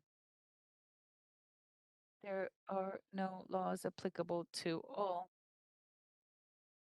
Perhaps the most important thing about this in the health area was a modification of the manufacturing of medical devices in Mexican factories. There are specific rules for the evaluation of ICTs and in terms of what we call medical devices. Those are devices that are used to carry out larger data analyses. I'm going to give you an example of what we do. A company offered us an example of artificial intelligence. It includes 7 areas: breast cancer, prostate cancer, musculoskeletal, heart, etc. So 7 areas diagnosed. It diagnoses 7 different diseases. So what was the mission? To answer the questions. And then it does it do what it says it does? Does it have an adequate cost for that? Are the results scientifically um, verifiable? Do they conform to the gold standard that we abide by?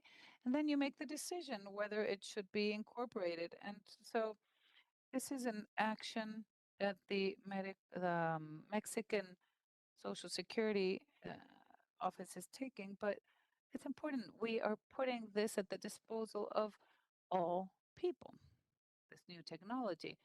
So we evaluated this artificial intelligence system rigorously. We included many medical units, Medical Center for the 21st Century, Medical Center for Barraza, and other institutions. The evaluation procedure was through a protocol. And this protocol stated how it should be evaluated. For example, breast cancer. It was evaluated by our best personnel, doctors, radiologists with vast experience in breast cancer. So they looked through 50,000 medical records and put all the studies on the platform and asked the AI agent to identify whether it saw breast cancer in any of those records. In most cases, it didn't detect cancer, but applying artificial intelligence did tell us that there was cancer. So how was it possible that the doctors and radiologists that specialized didn't see that there was cancer and artificial intelligence did see it? Well, because it has a radionic property. So it sees beyond the human eye. And this allowed it to be detected. So it allowed the doctors to interpret intelligence with the same plates. And they said that it was early onset cancer that could have been treated in a timely fashion. So then they found that a very important part, over 20,000, people did have an early onset cancer that was not detected by humans, but it was detected by AI. And in those cases, it was totally different.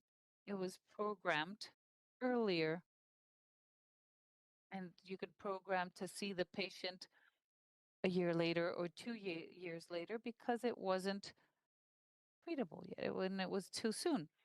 So this is an equitable service, but they also started evaluating other outcomes, prostate cancer and others, and the result was similar in all areas. It has a reasonable cost, software. When it was presented to us, it was around 1,800 pesos, Mexican pesos per study. But yesterday we were talking about this. It's 540,000 employees. We have 80 million Mexicans, and being economic purchasing power marks national market prices. So we reached a negotiation where the cost, irrespective of what it was, breast cancer, prostate, heart, etc., it was going to be 320 pesos, 20% of what market price was originally. And then they continued and said, what if we do it with other institutions? The price dropped even more. So this is from the Ipsos perspective, offering a product that offers equality for all of the population. We do feel that it affects these cases. To conclude, I'd just like to offer another example. They came to propose a software to train people who help caregivers of people who are bedridden. And they said, well, the cost is X. And it was a good price, but it was 30 pesos per month, which meant 360 pesos a year. And the minimum was 3 million pesos. So 1.1 billion pesos for a software to train people. The problem is that the price was excessively high. How are we going to pay 360 pesos for a software that trains people versus a software that allows us to diagnose very precisely our patients? We have the obligation as health institutions to assess the technologies that are to be used. They can be competitive technologies with very good results, but that also allow us to apply it with all of the population in this process that we have as health organizations. Thank you very much.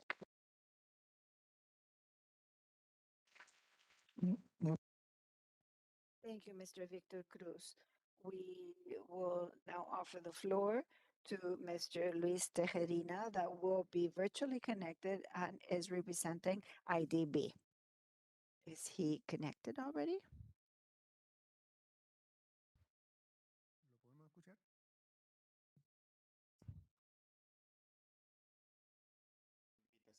Adelante, señor Tejerina. Sí, ¿sí me escuchan? Can you hear me? Yes, we can hear you. I wanted to thank you for this invitation and to participate in this panel. Que voy a jugar en este panel My role in this panel is less in the area of health, but more social protection. In our institution, I was working with social protection and health, but there was a change where we came closer to the labor market, out of which I was feeding on the 4 topics I would like to mention. These will be examples for, well, the examples from Mexico were excellent, but I will be sort of giving a step back and try to see what this relationship with health and technology from the perspective of social activity is. But I wanted to start with the fragmentation of systems in Latin America and the Caribbean, which I believe is one of the factors that are really lying behind inefficiencies, inequality, and the lack of coverage in the region. We tried to define or see what the population would be like if we took into account the contributive and non-contributive participation in the population.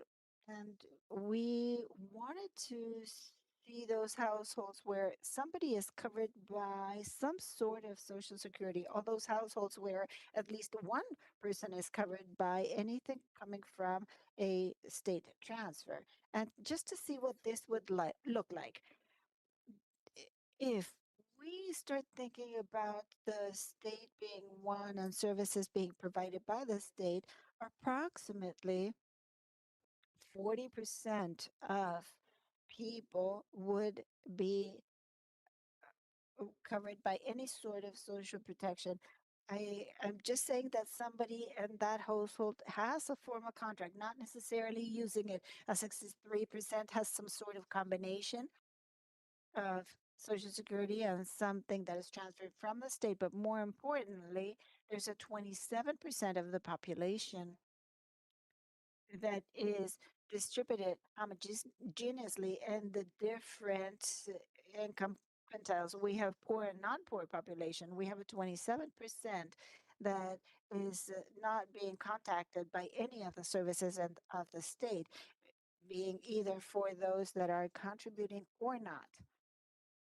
It seems then that we have an important issue of fragmentation and coverage as well, population groups that are sort of invisible for the state, and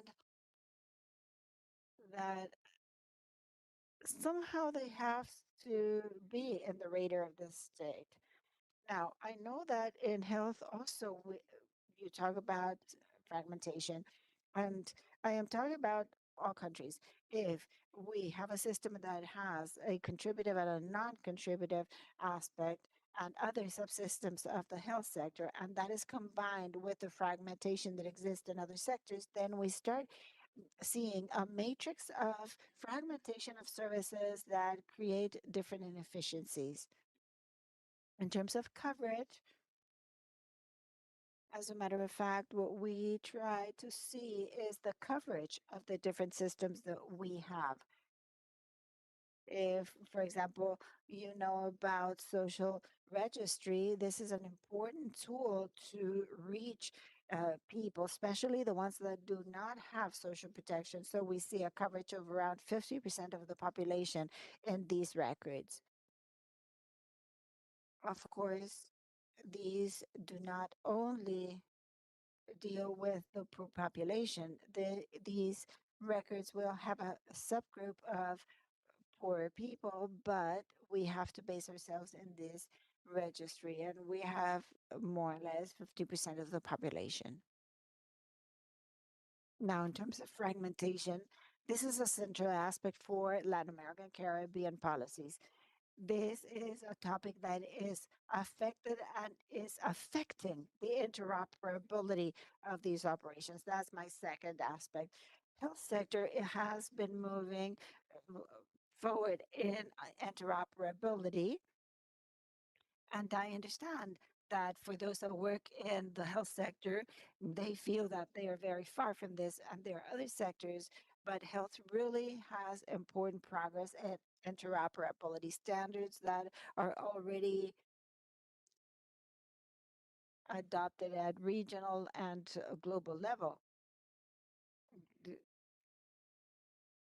Nonetheless, in other sectors, there's a culture that is just starting in terms of interoperability. In the social sector, we started seeing standards. They started 3 or 4 years ago, and they were developed by an initiative supported by the digital initiative. And we see these standards where they are seeing, and I know that that will be happening in the future, we're seeing a clash between different standards coming from different sectors.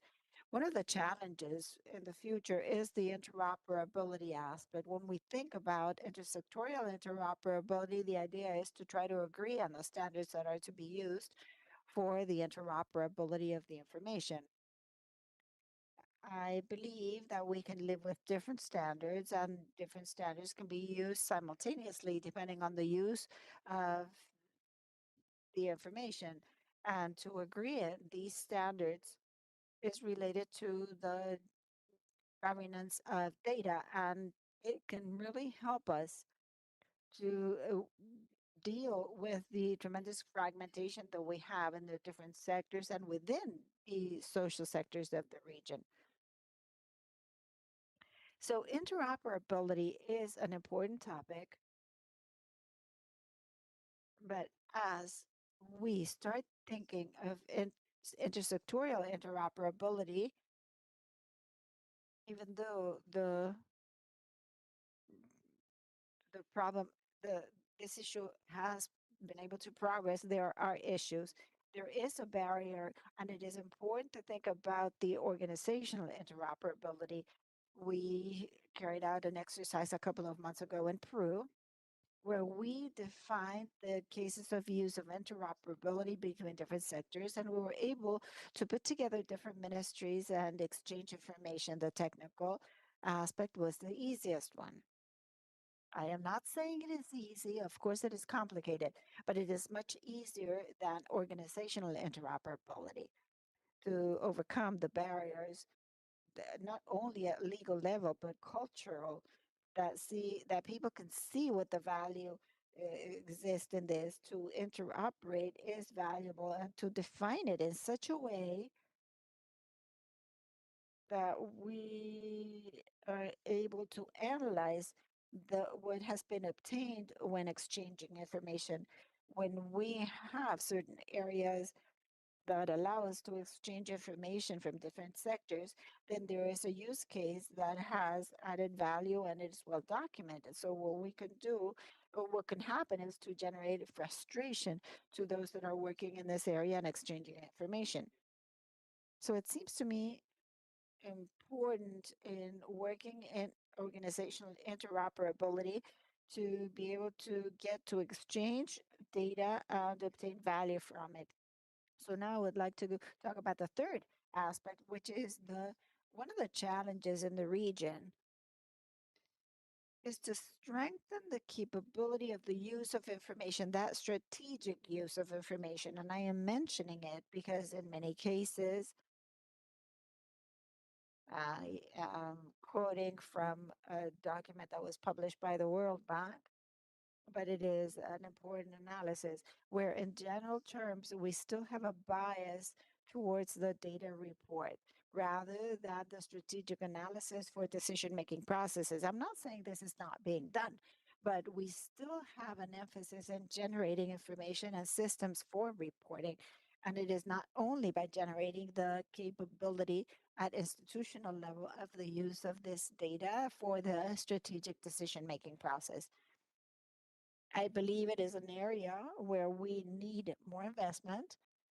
Investment is relatively low for the profitability that can come from it, but I am talking about creating multidisciplinary teams that can help the state to think properly on how to organize the information and thus allow for a strategic decision-making process. I have a fourth aspect to mention, and it is safeguards. I heard the previous speakers talking about avoiding a leap to digital aspects to increase the inequalities. And of course, I do agree that we have to properly think about the analysis or safeguards necessary when thinking about a project, a program of a country where there is a leap to this digital aspect. We have to understand that there's a risk of leaving out certain groups and to have safeguards that can help us to create the necessary investments to minimize this risk. Or maybe even take the proper measures so that we do not leave people behind. And in some cases, it will probably be to maintain certain analog portals or some functionality on paper so that certain people that do not have the capability of the means to access the digital aspects can still access social services, including digital services. And I would just like to end by saying that if we talk about safeguards, it is important to have them. But more than this, it's important to be really responsible in when having safeguards, we're limiting access. So it seems to me that this is a very important discussion that we need to hold, to have the proper balance and to be smart in having these safeguards that eliminate risk, but that do not block us into that leap towards improvement with digital tools. Thank you very much.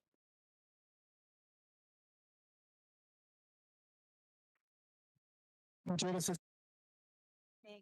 Tejerina. And we will now open the floor for a Q&A round to all our panelists. If possible, you can identify who you're asking a question to or whether it's a general question.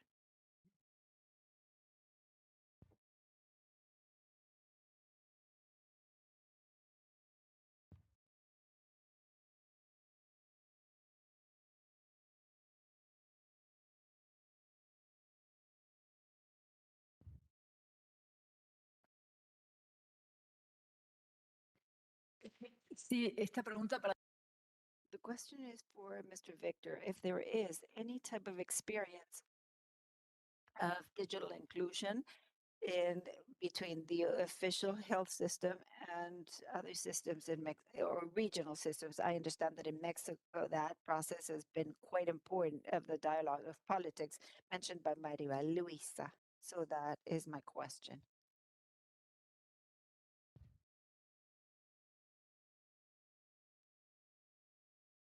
Efectivamente, sí hay un proceso de integración. Indeed, there is an integration process here in all indigenous communities in our country.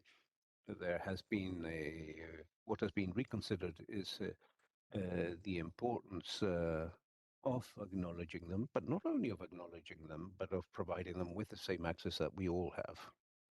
In several places, there is a presidential process in place about breast cancer, and that program is reaching those areas and is reaching those areas with their own language, with their own culture, so that they can deal with that need. There is an experience in the state of Hidalgo, and several studies had shown that there was no breast cancer in that place, but only because women did not come down from the highlands to the health centers. And when one goes to those highlands, one finds a very, very important presence of that disease, and therefore we must find ways as an institute of bringing health systems closer to population to foster equality. Telemedicine is playing an important role. Our health caravans, which are vehicles that is comprised of a doctor, of a nurse, and so on, are now also going to contain portable clinical laboratories because care was provided, but no laboratory tests were conducted, and therefore we couldn't establish a good diagnosis for people. And these caravans are now reaching the most distant of places. And so, yes, we have the possibility. We are trying to find ways of conducting more inclusive actions, because the truth of the matter is that they had all been abandoned. There are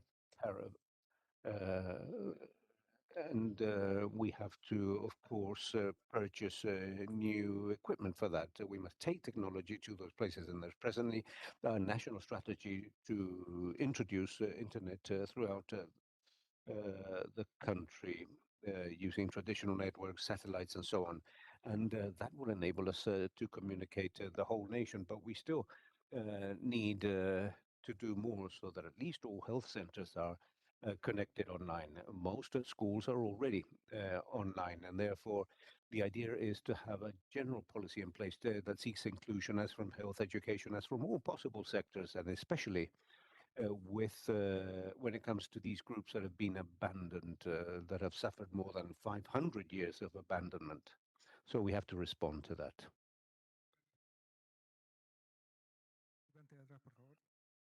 Thank you.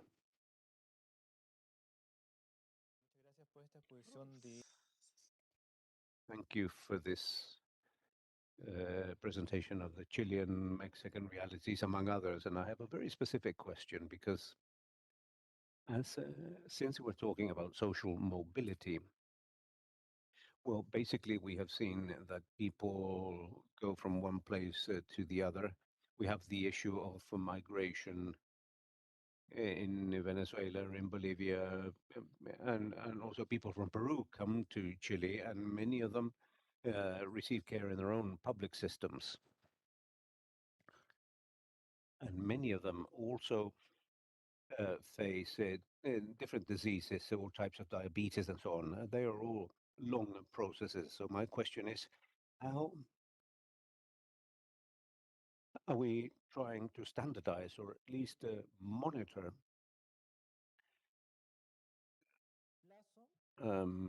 long-winded diseases when people migrate from one country to the other? What is being discussed in that sense? Because basically when somebody enters a country as a result of migration or other reasons, they leave behind their clinical history. So what is being done in that sense? Since it's a general question, I'd like to open up the floor for whoever wishes to answer that. Well, that's a very good question, because when we are thinking of putting people at the very center. People not only travel within their own countries, but they also travel abroad. And despite the fact that we don't have a present channel of communication, that is an additional element that highlights the importance of why the clinical history must belong to the patient and highlights the need for the patient to be able to gain access to their clinical history, so that instead of the institution keeping those records, it must be the patient that can gain access to that and carry that information with him or her within and also within the country and also abroad, because that information is presently being provided via reports from one country to the other, depending on the need that the patient has. At least that is what happens in Chile when it comes to that issue. At a regional level, perhaps I could contribute something that my colleagues were regarding, uh, and I want to talk about the Pan-American digital health route. Big efforts are being made, and not only for the provision of services, but in terms of IT. The idea is to validate standards, and this is done very in close coordination with PAHO, in order to, and the idea is to validate standards for health data at a regional level. In other words, various types of certificates and clinical records, so, so, so that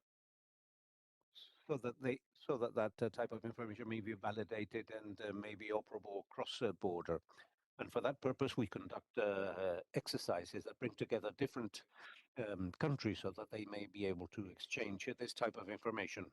And I think this has been done at an IT level within the health sector. Thank you, Luis. I was going to say something very similar to that. One of the cases when this was put into operation was during the pandemic. In other words, we saw the need to standardize vaccines and vaccination certificates among different countries in the region in order to enable the flow of people between different countries. So this is indeed a challenge that we are working on, as mentioned by Luis. This has a technological dimension, but also a political and regulatory dimension that has been recognized. And PAHO is working with countries in the region precisely in order to standardize not only vaccination data during crisis, but also to have available data for people and especially for migrants. Thank you. Any other questions? Two more questions. Let's see, the participant over there in the corner and then over here.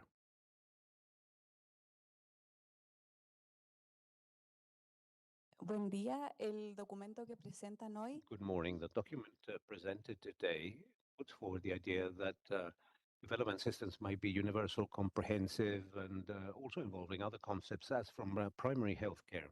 And therefore, my question is, how is it that we are able to replicate these models to other levels of care? For example, intra-hospital at a secondary and also at a tertiary level. Thank you. Let's see, I open up the floor again because this is a general question. Thank you for the question. Justamente la idea es Indeed, and the fact that we understand health services as comprehensive means that we're not thinking of the first of the primary, secondary, or tertiary level of health, but rather of a health system that seeks to integrate all these different levels of care. And this is an issue that we discussed yesterday during the launch of the document, because there's normally a conceptual confusion between primary healthcare and the first level of care, which is linked primarily to the translation from English into Spanish. But when we talk about primary healthcare, we're talking about the policies that guide the actions of the health system. And of course, that has a very strong dimension during the first level of care and in all campaigns to prevention campaigns in health, but it also guides the whole system as a whole and how the patient navigates in this system. Yes, at least as from Chile, when we talk about the various levels of health, we have historically had a fragmented care with little information between different levels. When we talk about universalization and integrality, we are reviewing in our care networks how it is that we can conduct a work that is truly comprehensive, where we don't look at health problems at, as from a single level, and to no longer continue to talk about regulations for primary care and technical regulations for the secondary or tertiary levels, but to begin as from regulations to design strategies that may focus on the patient rather than on the level of care where the patient finds him or herself in.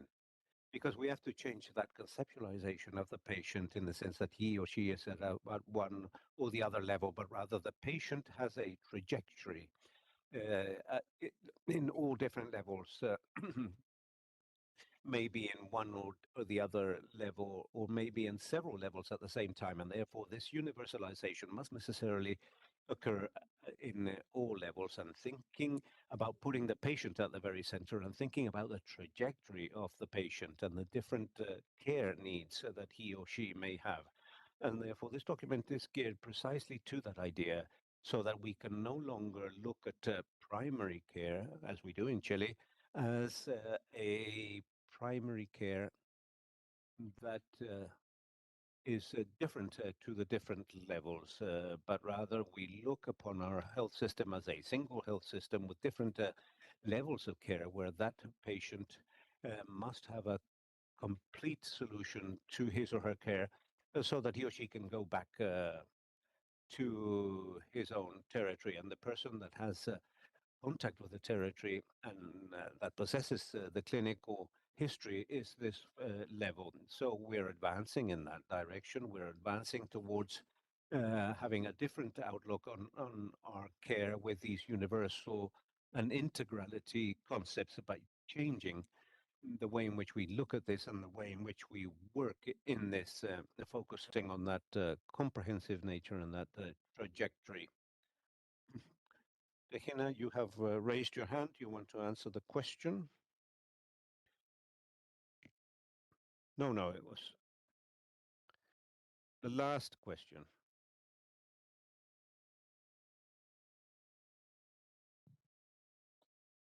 Sí, buenas tardes a todos y todas. Morning, everyone. This is linked to the previous question.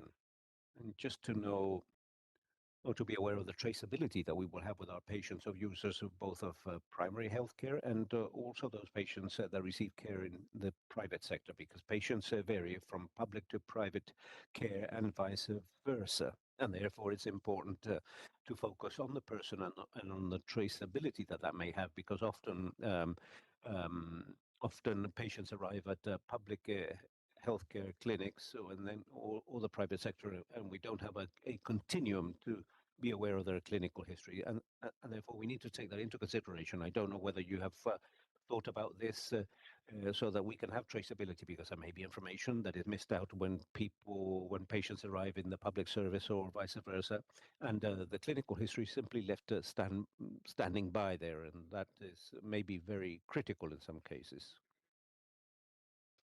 Well, I believe that this is a fundamental question. In the case of Mexico, and due to the loss of the capability to respond by the health sector, for 36 years, the health system was destroyed. Well, what became prevalent was the private sector. The care of many patients during the pandemic was very impressive, and we didn't have that information in the public sector. We don't really know the medical history of those patients. And the regulation that we mentioned already means that the Ministry of Health will also be involved at that level in order to create an electronic medical record that is comprehensive. It won't be easy, of course. It'll be very, very complex. It requires a very large technological infrastructure, and it'll be very difficult to have that in place in the short term, but we need to have that in place. Now, one of the aspects that we have focused on is on the inequality in the quality is on the quality of care in the private sector, also in the public sector, but especially in the private sector. If you go to a chemist, patients will be given one medicine, and others will give you a different medicine, and therefore that becomes a problem for us. There have been complaints because of this inadequate practice in the private health sector. But the problem is to have this comprehensive follow-up and monitoring of patients throughout their lives, and including all the diseases that they may suffer from. But for that, we need a technological infrastructure. But that necessarily means that we're talking of the midterm. We cannot do that immediately. We need to make a big investment simply to begin with. In the case of IMSS, of the Social Security entity, we require their a special infrastructure in order to share images for a doctor to be able to interpret an image that cannot yet be sent to a place where we have a specialist, and therefore we need this highway, so to speak, to share that information so that AI may work. We do need that digital highway, and there we'll be able to benefit from AI. We have internet, yes, of course, but it's an internet that does not provide us with the possibility of dealing with the whole volume of information that we generate. Imagine the clinical records of 25 million patients and all the information it contains. So it is a serious problem. And the inclusion of the private sector is fundamental when it comes to regulating these operations. Muchas gracias. Thank you. This is the end of panel 3. We have a brief voluntary activity, which is if you'd like to deliver a few final remarks in not more than 1 minute, Mr. Tejerina. There's a question addressed to me, and I'd like to answer if I can. That's a good question. De nuevo. Once again,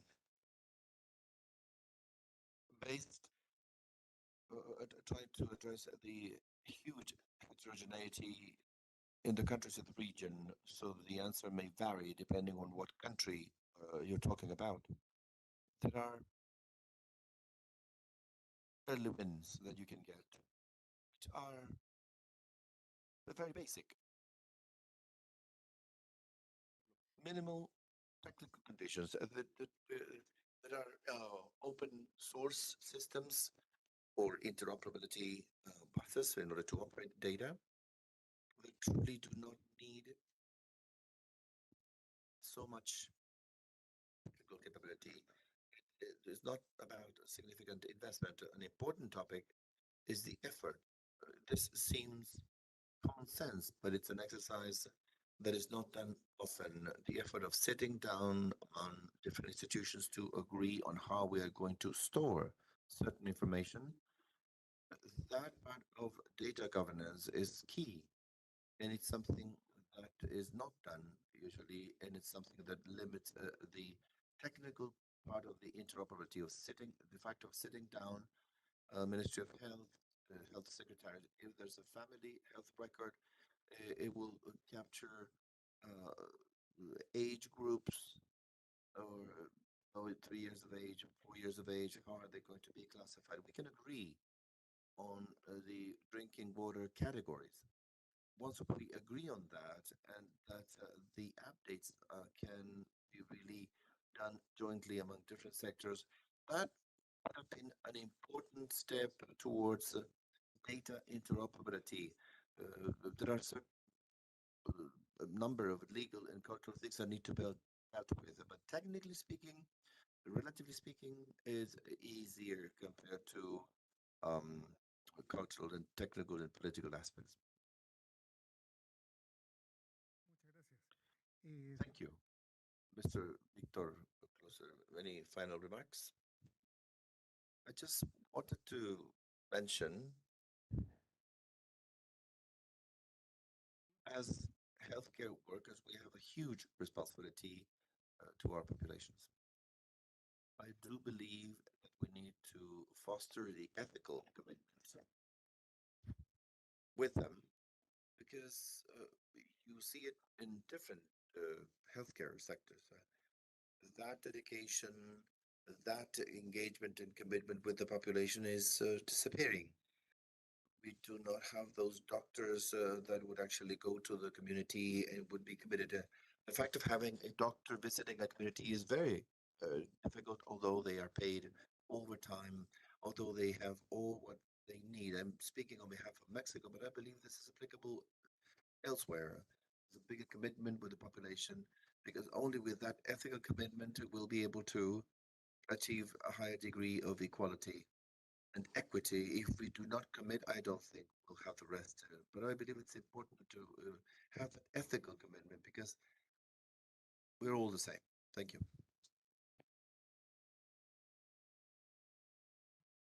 Bueno, ahí concuerdo absolutamente. Well, I agree, Victor. That's something that not only happens in your country. I believe it's generalized and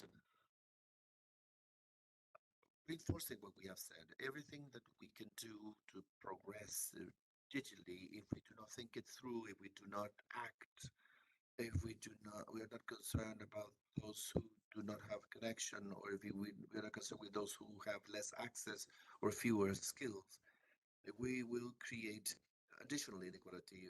That's why it's so important for us to be paying attention to strategies and public policies that we are developing in order not to leave anyone behind, so we can all be on the same wagon, so that it's truly a way of communicating better, so that we know what we have, and so that we articulate our network better, but most of all, that we have a better healthcare for people, thinking of them and with people always at the center. Thank you. Just in closing, I'd like to thank each one of the panelists for being with us during this discussion, listening to the experiences from IMSS in Chile and the regional experience from Luis Tejerina, emphasizing the fact that, in fact, digital health is a tool that guarantees the right to health, to improve the population's healthcare systems, and in that way, considering the different challenges involved, of course, and mainly the issue of inequality that we have addressed in this discussion, but also regulation, because we know that not only in each country, but regionally, the need to agree among the different countries to achieve interoperability levels that will enable to tap into the potential of these tools, and considering the APS strategy as an articulator that can guide this path, so that digital health is incorporated into our healthcare system, so that there are fewer obstacles that people will have to face. So thank you to the three of you and to the chair as well. Thank you. 3 requests in closing. The first one is if we could give a round of applause to all the panel members.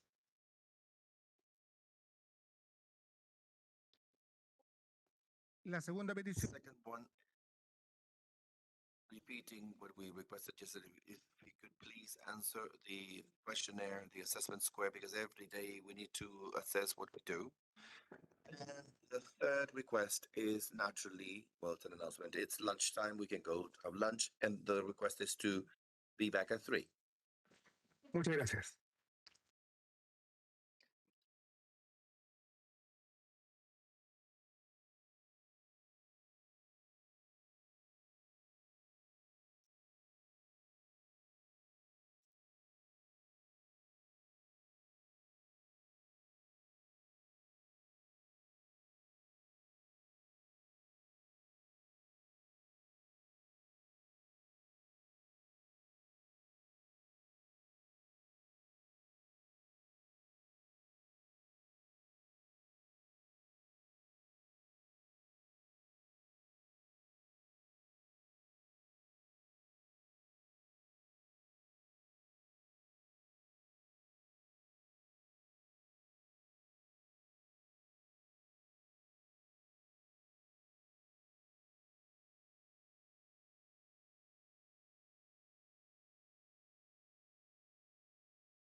Buenas tardes a todas y todos. Good afternoon, everyone. I have the difficult task of beginning this panel after lunch, which is always the most complex panel. But in any case, I would like to welcome you to panel 4 entitled Digital Technologies and Childhood, Uses, Opportunities and Risks within the framework of the activities of the component digital inclusion of the cooperation program between ECLAC and the Republic of Korea. I wanted to show you this slide before we begin, because at present this is what is capturing people's attention, but sometimes without evidence. Governments are advancing, for example, in the prohibition of the use of networks of telephones. They're defining ages as from when boys, girls, and teenagers may gain access to these means, and that is filling up headlines in the press, and therefore many parents and carers are concerned about the effect that the digital world can have on children. So this is just for motivational purposes, just so that you remember all this. Now that we're going to begin to discuss this issue. Today, we have the pleasure of launching the document Digital Childhood and Adolescence in Latin America, Argentina, Plurinational State of Bolivia, Brazil, Chile, Costa Rica, and Uruguay. We sincerely thank the participation of panelists and those that accompany us both online and in this room. As a first part of this panel discussion, we will listen to the presentation that will be delivered by my colleague Daniela Truco, who is Senior Social Affairs Officer of ECLAC, and Magdalena Claro, who is Director of the Center for the Well-Being and Development of Adolescents and Children in the Digital Age, that was recently launched here in Chile, and she is also an Associate Professor at the Faculty of Education of the Catholic University of Chile. We would also like to thank our panelists, especially Sonia Livingston, who is listening to us online. She is a lecturer in the Department of Media and Communication at the London School of Economics. Matías Dodel, who is professor of the Department of Social Sciences at the Catholic University of Uruguay and member of the Kids Online Network, and Ana Laura Martinez, who is Regional Technical Cooperation Coordinator of CETIC.br and NIC.br. To begin these presentations, I would like to first of all invite Daniela Truco and Magdalena Claro, who will present to us the study that I have just mentioned, Digital Childhood and Adolescence in Latin America. Please, Daniela, go ahead. Gracias, Amalia. Thank you, Amalia. Good afternoon, everyone. It's a great pleasure to see a full room, even if it's just after lunch. It's a great privilege to have your presence here today, and the work that all of you promote in order to strengthen the generation of evidence in this sphere. Technological transformations and the advances of an increasingly digitalized world is profoundly changing the daily lives of people, and also their opportunities in the productive social and cultural spheres. Throughout this session, we have seen that despite the fact that in Latin America and the Caribbean, we have evidenced a significant expansion of access to digital technologies over the past few decades, this process continues to be shaped by structural inequalities that characterize our region. Digitalization makes progress, but it does so in an unequal fashion, reproducing and in some cases even deepening the pre-existing gaps. Within this context, and as presented by Amalia, the digital inclusion acquires a key significance and becomes a key component in the design of public policies geared to the advancement of inclusive social development. And this is especially relevant when we focus on the new generations. The increasing digitalization is significantly impacting the lives of boys, girls, and adolescents. As mentioned, as Magdalena will say in a few minutes, the evidence reveals that the access to the digital world occurs at an increasingly earlier age, and this access, in addition, has been privatized. Today, the most important device is the mobile phone, and the main place to connect is the home. And this has important implications. On the one hand, it expands the opportunities to gain access to information, learning, socialization, and participation. But on the other hand, it also poses two challenges because it often reduces the possibilities of accompaniment on the part of adults and carers and exposes boys, girls, and teenagers to risks that we still don't fully understand. Thus, it becomes fundamental to analyze in greater depth the experience of boys, girls, and teenagers in the digital era, not only from the perspective of access, but also as from its practice, perceptions, opportunities, and risks. Now, this leads to tremendous concern in the adult world, as shown by Amalia just now. And with those headlines, that reinforces the need to have studies and evidence. Having this evidence is fundamental in order to define policies and actions that enable us to prevent digitalization from contributing to expand inequality gaps among new generations and to ensure that the digital environment becomes a space that promotes their rights, their well-being, and their development.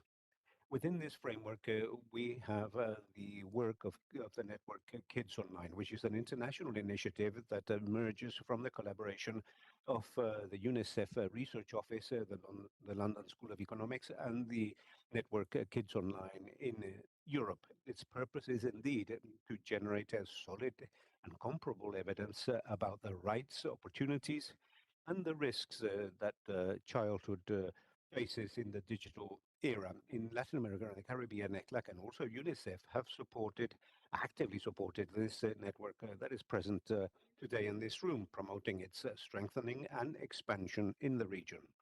This has enabled us to create a comparative perspective at a regional level that is especially valuable with this emerging issue where we still lack information and where what is fundamental is to incorporate the voice and experience of boys, girls, and adolescents.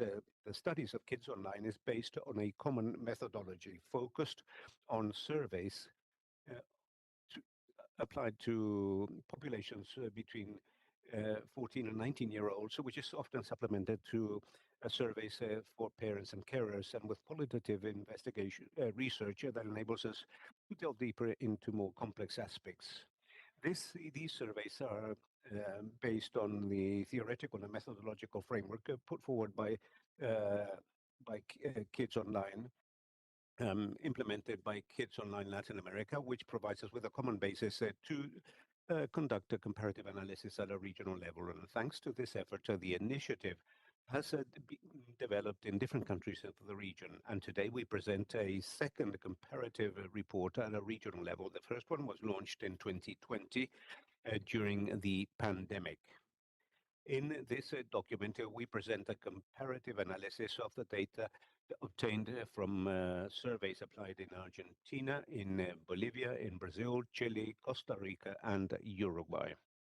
Now, each country, however, introduced adaptations to the instruments and to the strategies in order to compile this information, for example, during household surveys or in educational establishments. And this implied certain adjustments in some variables and measures. And therefore, despite the fact that there is a shared network, not all questions and indicators are strictly equivalent between countries. And due to these differences, the report identifies general trends or patterns within the region, avoiding direct comparisons in terms of magnitudes or specific percentages between countries when that is not relevant.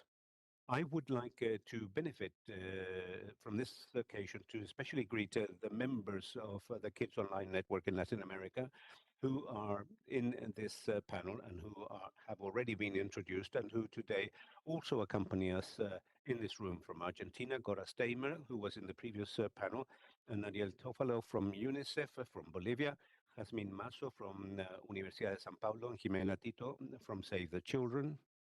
And from Chile, Patricio Cabello, from the University of Chile, and Andrés Bello, also a researcher of Bandem, Luis Enrique Santana of Universidad Adolfo Ibáñez, and Amaranta Alfaro from Universidad Alberto Hurtado from Panama. Our most recent incorporation, and with great enthusiasm, Jose Cancias Diaz, who is a researcher of the Center for Educational Research. And we greet you all. Now I'll offer the floor to Magdalena, who together with Patricio Cabello and Carolina Castro, who are also present in this room, coordinated this effort to present the comparative evidence for the region, and will present the main findings of this publication. Gracias.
Con...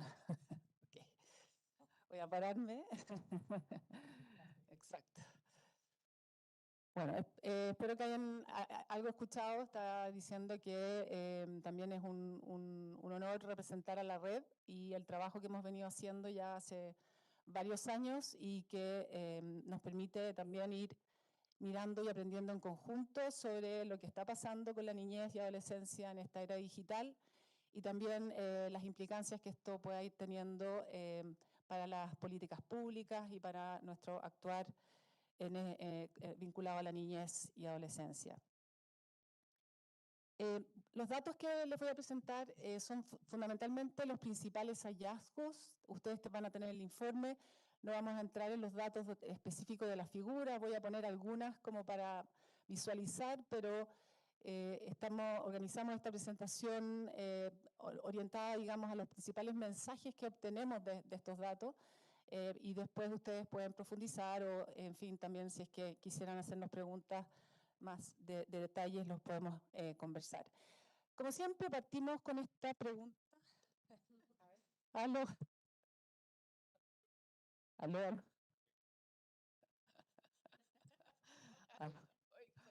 Hay un boicot. Permiso.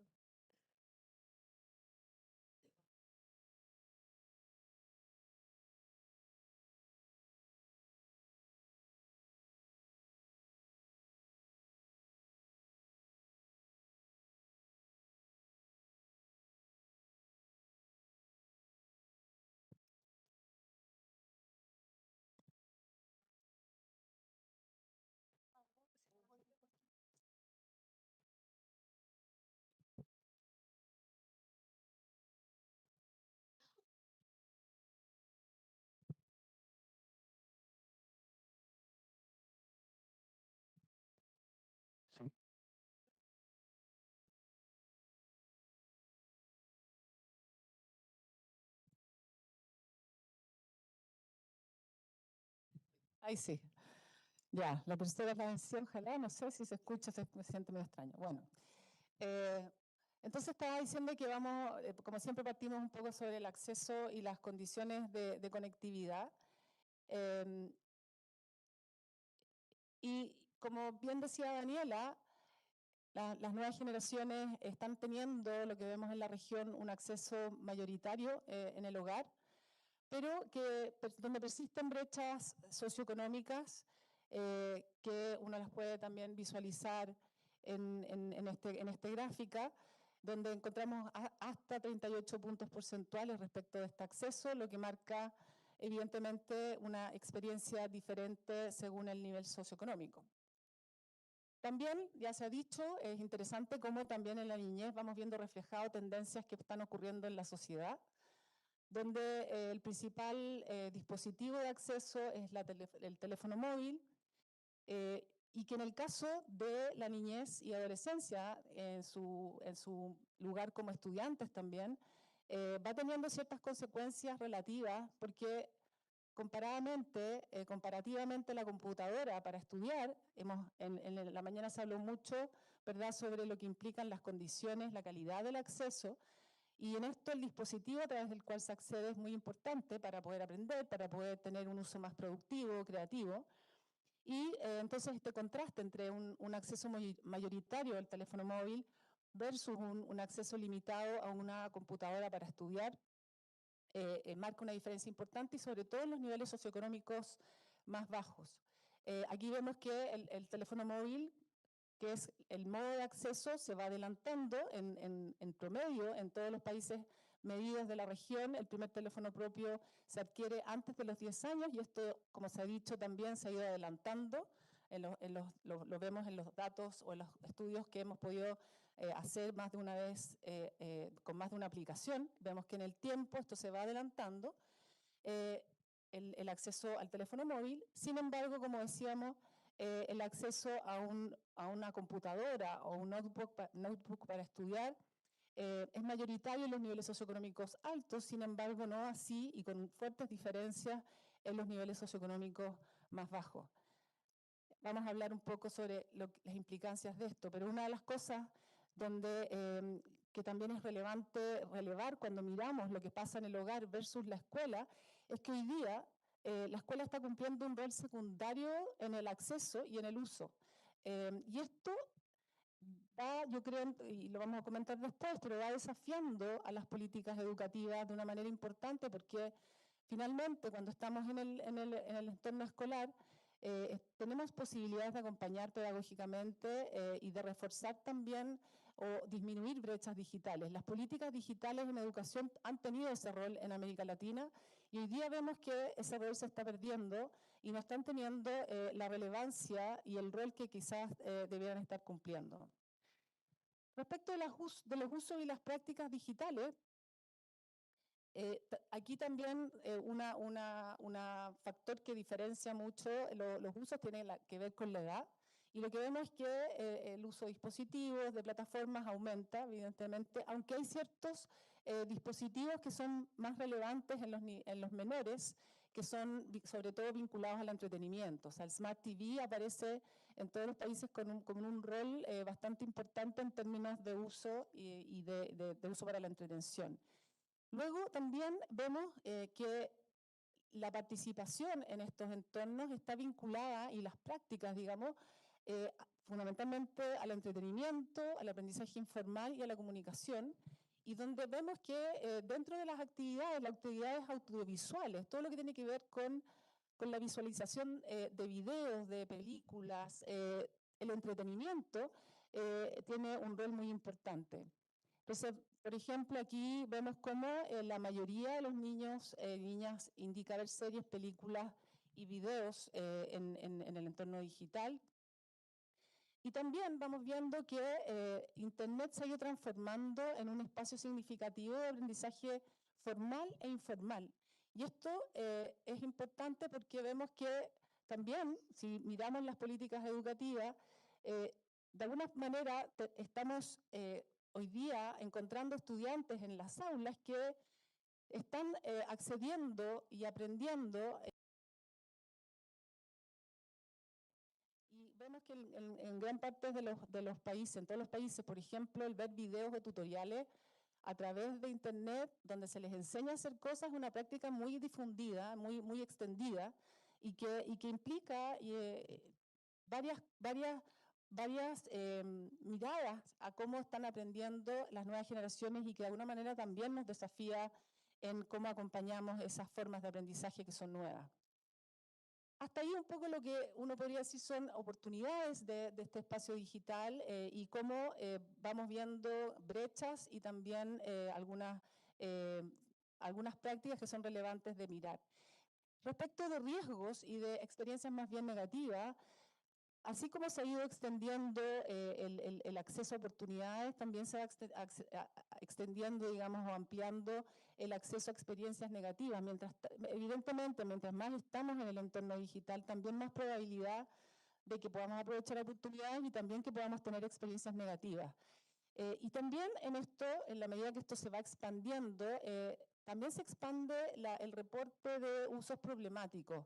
Que básicamente lo que preguntamos en esta encuesta es dificultades, por ejemplo, de regular el tiempo de uso y también eventualmente que esto pueda estar afectando algunas áreas del desarrollo como rendimiento académico. Y hay cierto reporte que no es mayoritario, pero sí existe un porcentaje de alrededor del 25% que reporta que esto igual lo están experimentando. Aquí las experiencias negativas vemos cómo, por ejemplo, en el caso de Chile, esto en sus dos aplicaciones aumenta significativamente el reporte de este tipo de experiencia, que pueden ser de amplia variedad de características, digamos, no especificamos cuáles son ahí, pero sí que hay algo que eventualmente les hizo sentir mal y que no fue una experiencia tan positiva. Respecto del uso problemático, aquí vemos cómo los países con mayor reporte de uso problemático presentan también mayores diferencias de género.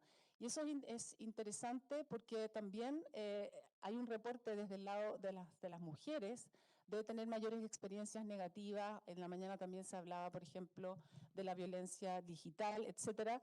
Y entonces también ahí hay un tema de brechas que abordar. Que es un poco lo que estaba diciendo ahí. Y por otra parte, contacto. ¿Aló?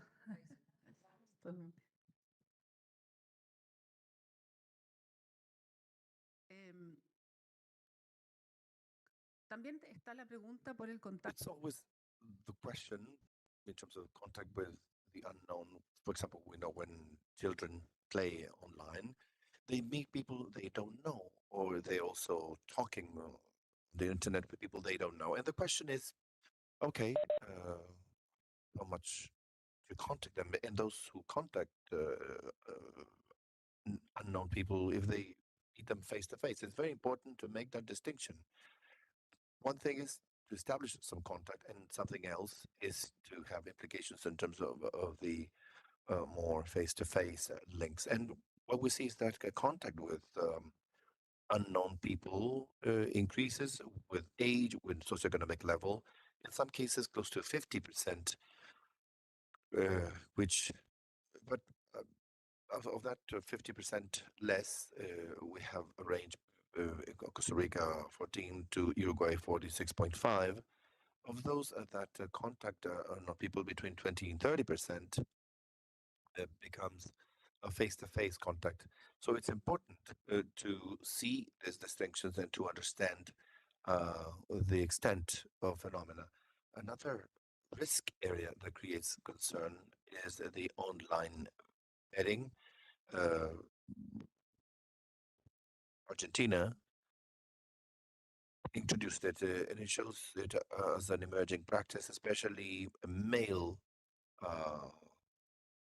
individuals. 47% of them recognize that they know this type of platform, but there's an indicator that this is a phenomenon that is relevant and that is important to look at. We talk about opportunities, we talk about risks.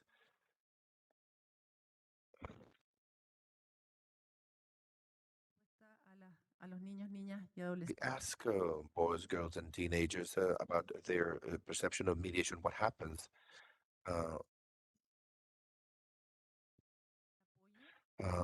in terms of looking for support, and so there tends to be with people who are known, relatives and family. And also, it's more relevant in some countries than others, where it would seem in some countries boys and girls are slightly more lonely than others. There's something else as well, is that they need to look for support among friends and relatives, but in adult figures. In the school context, it is a minority that reports resorting to them. In fact, we show some challenges for educational policy in that part.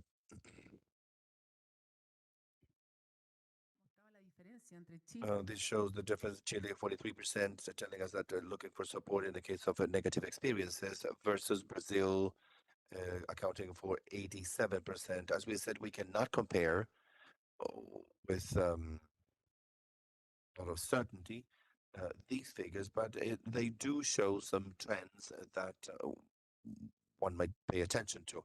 We also see that, or in time, we've seen a combination of active restriction measures. For example, when we say active, we mean people who take care of me. Somehow they talk to me about what I do on the internet. They explain what is right or wrong, or I discuss with them what to do in case there's a negative experience. That kind of support.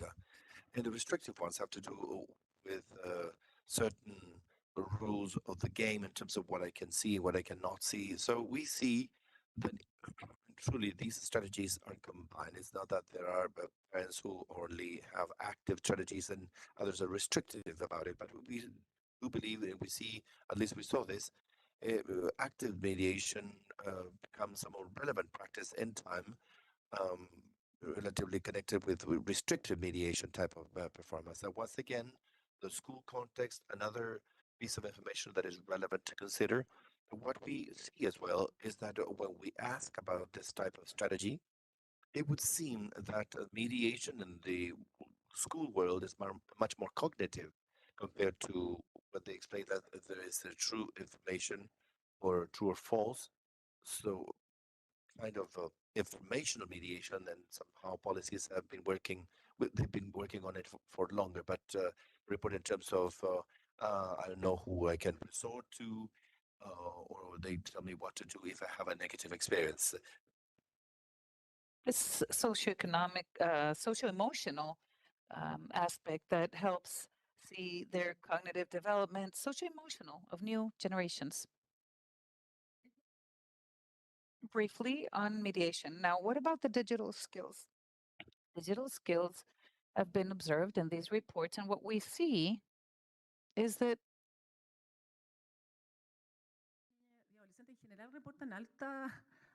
and we see is that children trust in their skills, but in general, it has to do with privacy strategies, seeking information, but normally they are skills more linked to different activities. Half of them declare or state they have difficulty in assessing the veracity of information. And it's more or less what we're seeing in schools, in the school environment, and then the technical creative skills, which are more developed ones, or least developed ones. And it's difficult because they're being promoted, and maybe there's some discussion to be had here. We have access gaps, use gaps, all linked to learning. And there are some gaps by socioeconomic level and age. By age, it's more natural, and it has to do with the skills that we develop as we grow, and socioeconomic level. We see again that it translates into the skills that we have before the digital world, and it's translated into the digital space. I'm going to skip that one. And then we see in the different surveys in Argentina and Brazil We haven't done our study yet, but we see that in these reports, the more recent ones, there is a section on the use of generative AI when how it reproduces the inequality pattern. This is identified in digital skills, and it's similar to the case of internet. What we see is the use of artificial intelligence to carry out schoolwork, and that, although it's been requested perhaps by the school environment, there is a general trend to find ways to find information and do all sorts of work. Mayoritaria, no todos, pero We also see that the majority is using artificial intelligence, generative artificial intelligence, and here is the information that I wanted to show you. This is Argentina. 59% studies for school or does research for school. It is fine. We would think that they are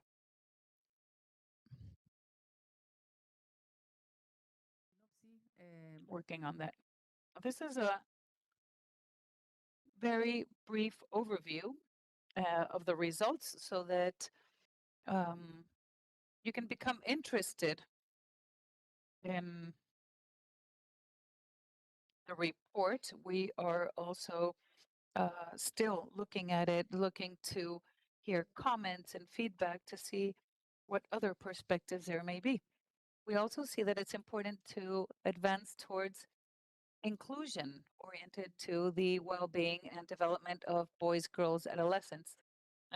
Traditionally, the policies oriented to boys, girls, adolescents was about access to internet and giving them opportunities, especially regarding schoolwork. But today, we see that it's of the essence to work on the development of these generations in a more holistic or comprehensive manner. It has to do with the type of access, the quality of access, but especially with great concern for the quality of the experience, the digital experience, and conditions that allow for significant participation, equitable participation during their childhood and adolescence. And we also see this idea that what children do in the digital environment is much more important. And we should pay attention to this more than time and use.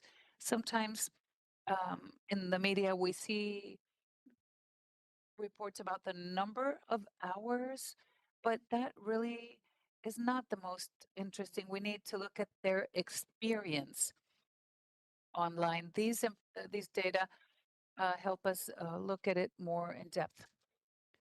There's also this idea that although we're having access, there's a greater digital inclusion of new generations. It is, however, limited because we see this in the result of their skills and the type of device that they have access to, that they're not developing more creative, productive, and educational purposes. Informally, yes, but it's more about certain skills that we saw earlier. And this idea that when we think about addressing digital well-being, we can do it at very early ages, beyond the discussion of when should they start using technology. And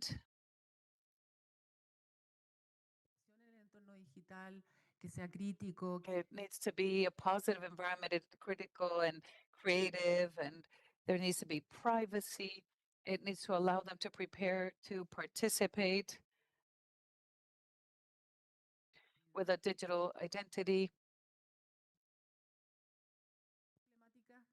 These are issues that we need to address from the beginning, from the early years. And then we need to reposition educational policies as strategic policies for digital inclusion. In the 90s or the 2000s, early 2000s, our countries that were working on this, focusing on inclusion.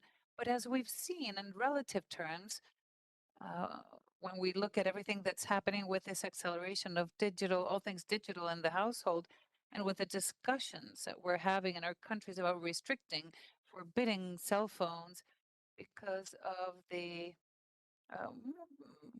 disciplinary aspect, we're missing opportunities. We're losing sight of this need for schools to be central or key players in this. We need to recover this idea of compensating for experiences you have in the household and address them from, depending on whatever decisions are made. There needs to be a more formative approach on the side of the schools. We also need to look at social-emotional aspects and the importance of strengthening education, the role of educational capacities, educational communities, principals, teachers, the rest of the staff. And a third idea that I'd like to leave with you is the importance of aligning educational objectives. And we're bring a lot of responsibility to these educational policies, but it needs to be accompanied by regulation, design, and rigorous evidence. It's important to look at the rights of children in terms of co-responsibility so that we can move forward with regulatory frameworks that are more comprehensive and updated and that address content that is appropriate for their age, privacy, advertising that is aimed at them, and digital design practices adequate for their age groups. And in this sense, it's also important to promote that the companies take on an active commitment, including these principles of safety, privacy, and well-being in their design, not as something that is done as an afterthought. And of course, those of us who are here understand this ongoing monitoring based on rigorous evidence that will also allow offering greater guidelines and definition to the debate, because it tends to be ineffective and not very rigorous. So to conclude, I'd like to say that access on its own is not enough. That's what the report says. And we heard this in the morning. We need to have significant digital inclusion with devices, skills, support, and a digital environment that are designed bearing in mind the rights of boys and girls. Thank you.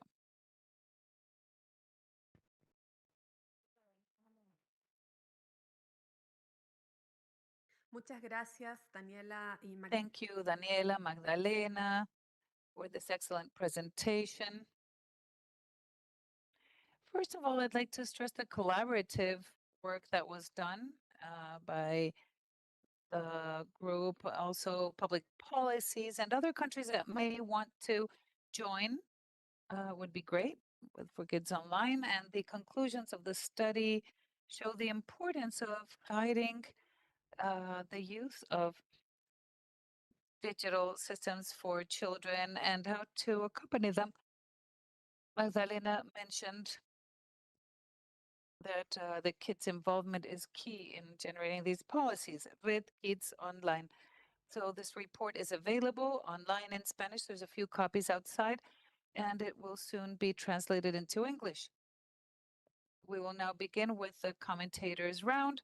I'd like to introduce Sonia Livingston, professor of the Department of Media and Communications of the London School of Economics.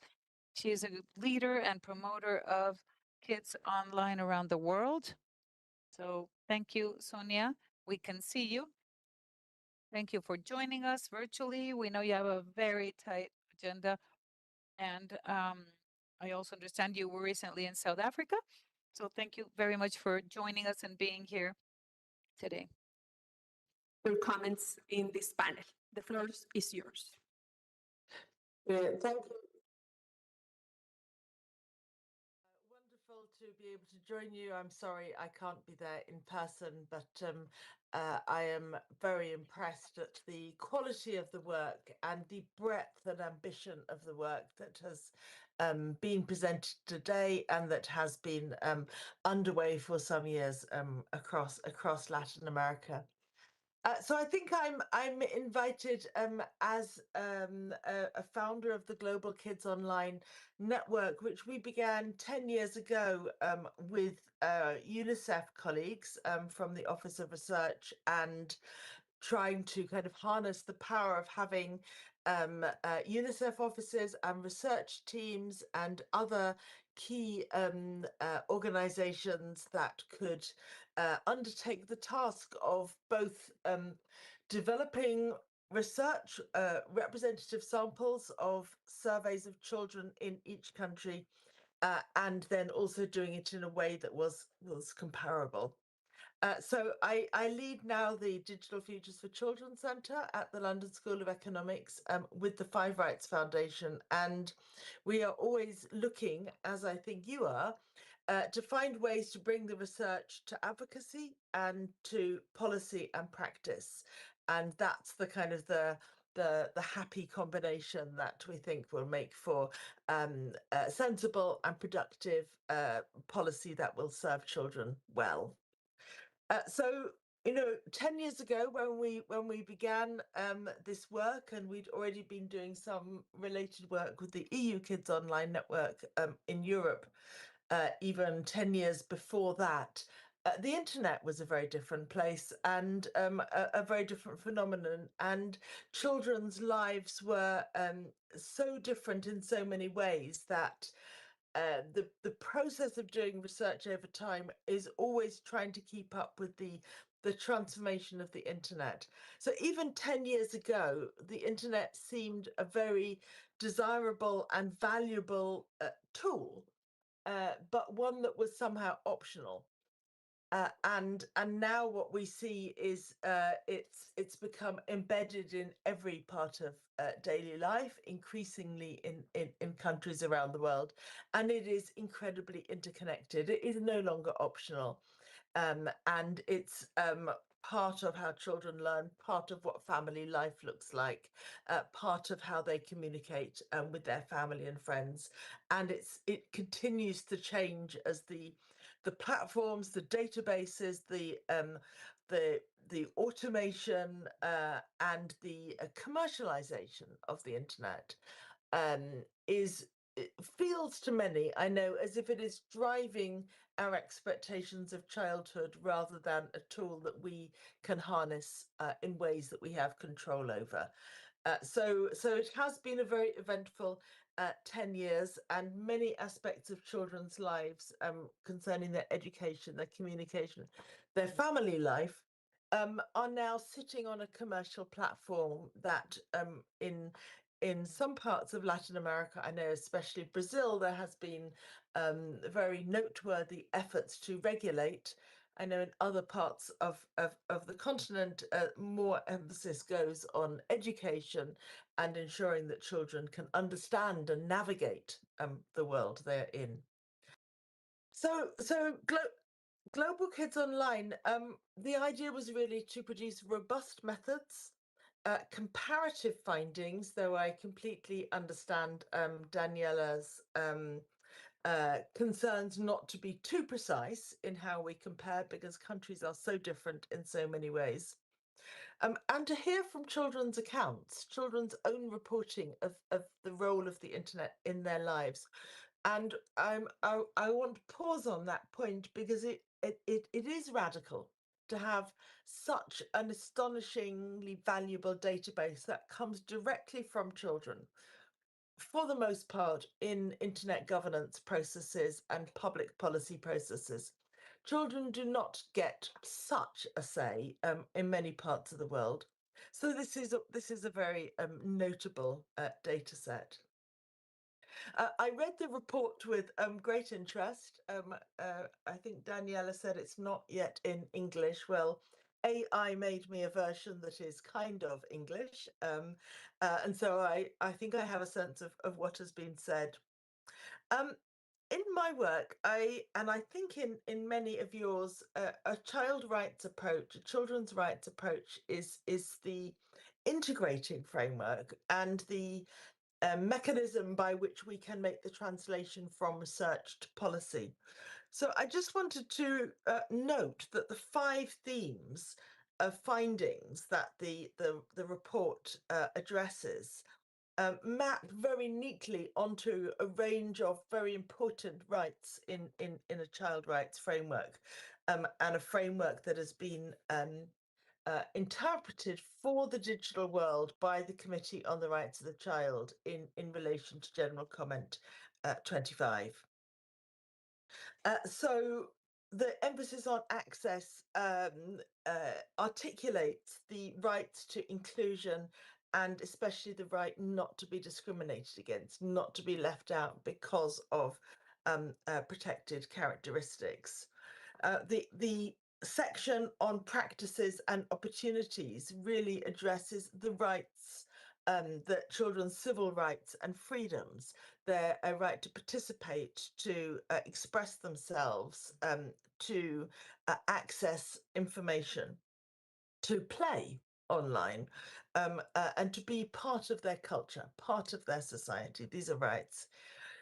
Most policymakers these days are focusing on the third section, which was a concern with protection from harm, and this is, of course, enormously important. And in the Convention on the Rights of the Child is the right to protection, both personal safety and also freedom from commercial exploitation.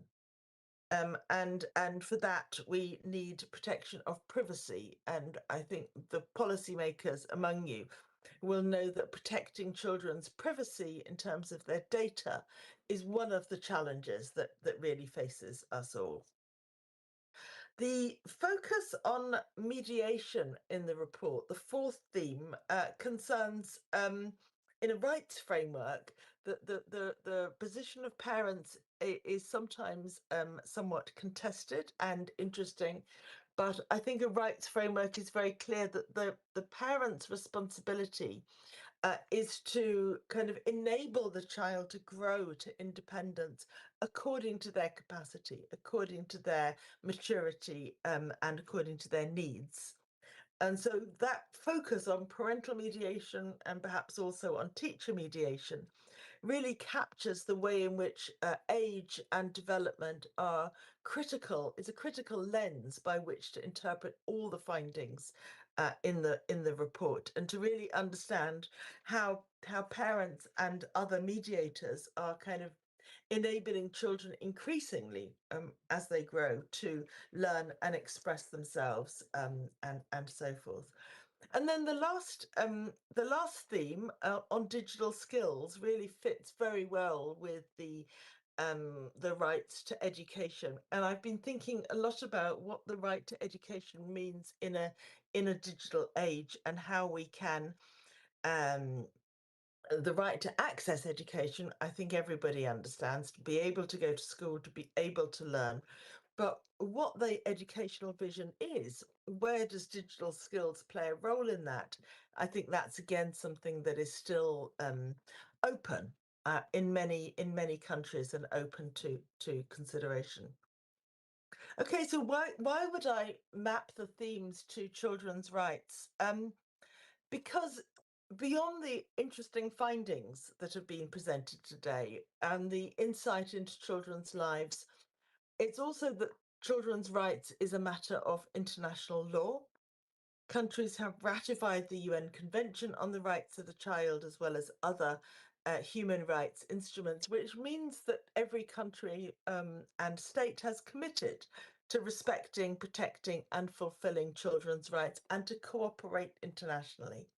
And I think I hope we really understand well how important that cooperation internationally is within the continent, but also more broadly, given that the companies who are providing the digital ecosystem are themselves also global. The other thing that I think is fascinating and important about a child rights perspective is it is holistic. So we've presented the findings across the different sections, and of course we have to read in a linear way.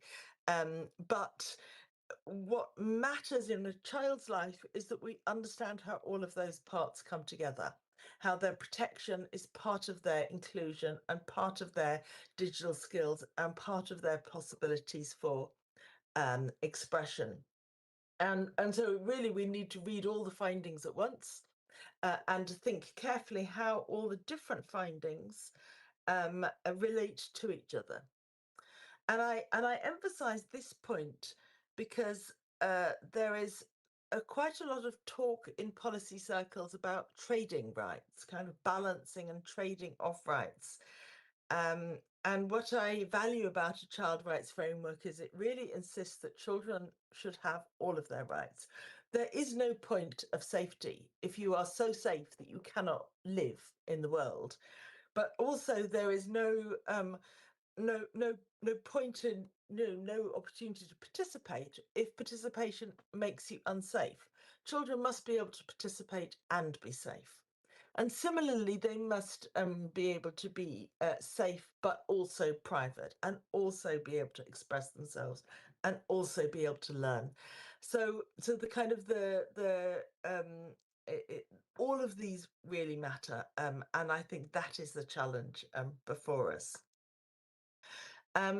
I just wanted to make a few points in my last remaining minute or two about a debate which is certainly dominant in Europe, and I think in many other parts of the world, which is the idea that the internet has become, or particularly the platforms have become so problematic for children, so risky for children, that we should really raise the age at which they can access these platforms to the point where many of the findings we've heard today actually would be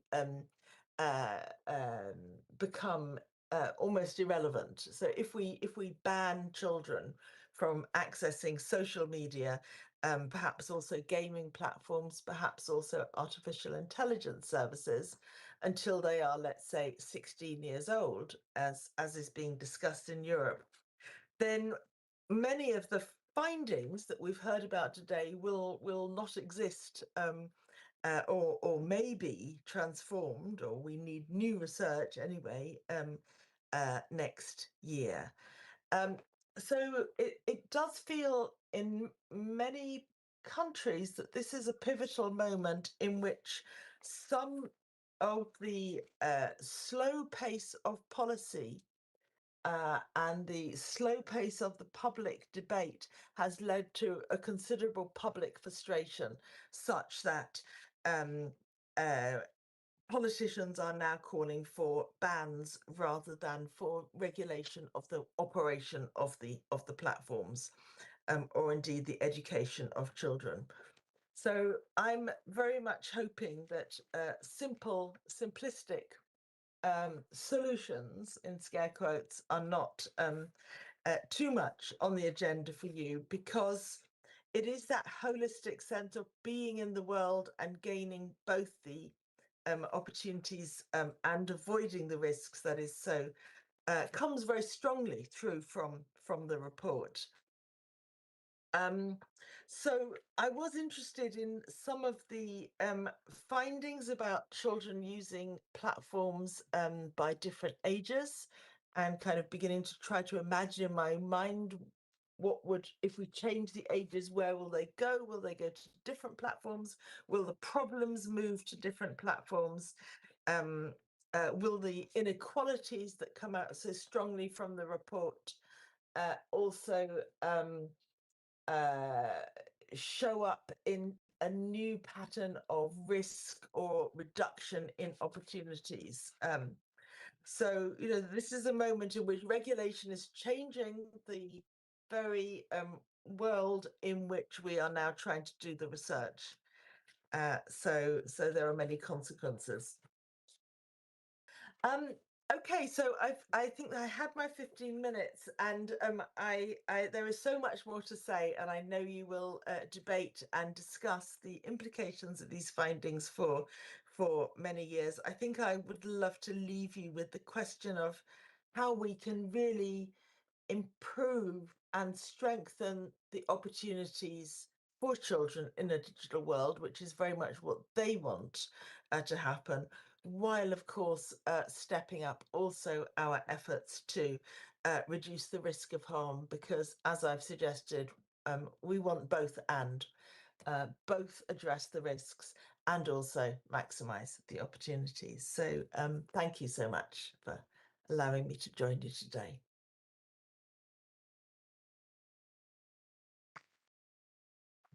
Thank you very much, Sonia. Que muy interesante tus comentarios en relación al estudio y también a cómo ha evolucionado la historia del Global Kids Online. Quisiera destacar unos 2 puntos que me parecieron interesantes, que mencionabas que el Internet no es lo mismo que hace 10 años y probablemente en 2 años más tampoco va a ser igual, porque la velocidad de cambio es a nivel exponencial. Y esto que efectivamente es muy enriquecedor tener datos e información directamente desde los niños, niñas y adolescentes, como lo hace este estudio, que en general encuestas para saber sobre el bienestar de la infancia no se las hacen a la infancia, sino que se hace a los cuidadores. Entonces es muy interesante. Bueno, y nos dejas con muchos desafíos, en particular con este último que comentabas de qué pasa con estos cambios en las edades, que está en discusión no solo en Europa, sino también acá en América Latina, cómo están cambiando las regulaciones y cómo está aumentando el interés por prohibir y no acompañar. Así que muchas gracias, súper interesante. Y bueno, continuamos ahora con la intervención de Matías Dodel, quien ahondará en los resultados de la encuesta de Kids Online, presentando los resultados del estudio Usos problemáticos de dispositivos digitales en la infancia y adolescencia en América Latina, desigualdad, bienestar y apoyo familiar. Este estudio va a ser lanzado próximamente, así que los invitamos después a leerlo. Bueno, es un gusto contar contigo aquí en la CEPAL, Matías, así que adelante, tus 15 minutos. Ahora sí, porque había cortado. Bueno, antes que nada agradecer la invitación de la CEPAL, también agradecer a varios colegas que participaron en este estudio. Estamos menos Costa Rica, está Yasmín, también agradecer especialmente a Ariel por el trabajo en el estudio, y también contar que en el fondo, aunque no está la gente de Chile, esto tiene que ver con otro paper que estamos haciendo con Patricio y Magdalena también, de uso problemático. Para vincularlo un poquito a lo que venía antes, si bien esta es la parte quizás más oscura de la parte de riesgos y protección, la idea es tratar de dar evidencia que sea accionable en política pública, no solamente por los decisores en la CEPAL o en los gobiernos, sino también por padres, maestros, escuelas, y también dar como evidencia de calidad sobre algo que pasa en la medida que uno empieza a estar más en este entorno digital, y cómo tratar de tomar decisiones que no sean esto va a lastimar a tus hijos, esto va a dañarlos, sino hay formas de estar en Internet que son por lo menos o un poco más seguros, o por lo menos evitando algunos riesgos que existen. Si bien el tema sí es usos problemáticos de dispositivos en infancia y adolescencia. Un contexto que en realidad ya estuvo mencionado, lo voy a pasar muy por arriba. Los niños usan los celulares, los niños van a ver que este estudio está basado en Argentina, Bolivia, Chile y Costa Rica. Uruguay estuvo, pero tiene menos preguntas. Y está en diferentes años. Si bien Internet no es igual hace 10 años, también es probable que no sea igual entre 2022 y 2025, que es la última parte de Bolivia. Pero sí, lo que está claro es que los niños están en Internet, los niños acceden a sus primeros celulares a edades tempranas. En Chile bajó de bajó en los últimos 2 periodos. En Argentina, que fue el único punto de medición, está entre 9.6 años. En Chile se bajó de 11 a 8,9. En Argentina, el 85-86% de niños tiene un celular propio a los 9 y 11 años. Y este es un debate que está en la región, lo mencionaba Sonia, en el mundo, pero también en América Latina. Sé que en Chile está una ley enfocada en las escuelas, en Uruguay se está discutiendo, en Brasil se discutió, y esto va a pasar. Y algo importante, creo que también es nuestro propio gorro, pero Kids Online es el único antecedente descriptivo, por lo menos a nivel representativo nacional, de estos temas en la región. Parece que es una... A regional level. It seems to be something that has always been studied, but as Sonia mentioned, before 2017, nobody really knew what children were doing on internet. It's not that there were no studies. In Chile, there were studies. Brazil has a shorter story, but that was the main information that we had about this issue. Why the use, the problematic use? Here, a word comes in the middle, which is the word addiction. There is, despite the fact that one can hear about this in the press, there's no real definition of digital addiction. This is not in the psychiatric manual, so there is also disagreement in academia and so on. And that is why we choose to use the concept of problematic use. The use of technology becomes so difficult when it leads to difficulties in psychosocial aspects and in the case of school environments. Tiene un problema. And that happens when children encounter problems in their lives. But basically, there's no widespread agreement within academia, and therefore we need to be honest about that. There is indeed, there is not even no single definition, but there is also contradictory evidence. Many of the things that are discussed, many of technology experts, when one controls this with other variables that are relevant, such as inequality, poverty, educational level, and so on, some of these things begin to disappear. And part of the study is to define what that problematic use actually entails. It's important that in studies such as ours that are not longitudinal, but rather one-off studies, when we find correlations, and we cannot talk about causality, and especially around these issues when causality can be reciprocal or bidirectional.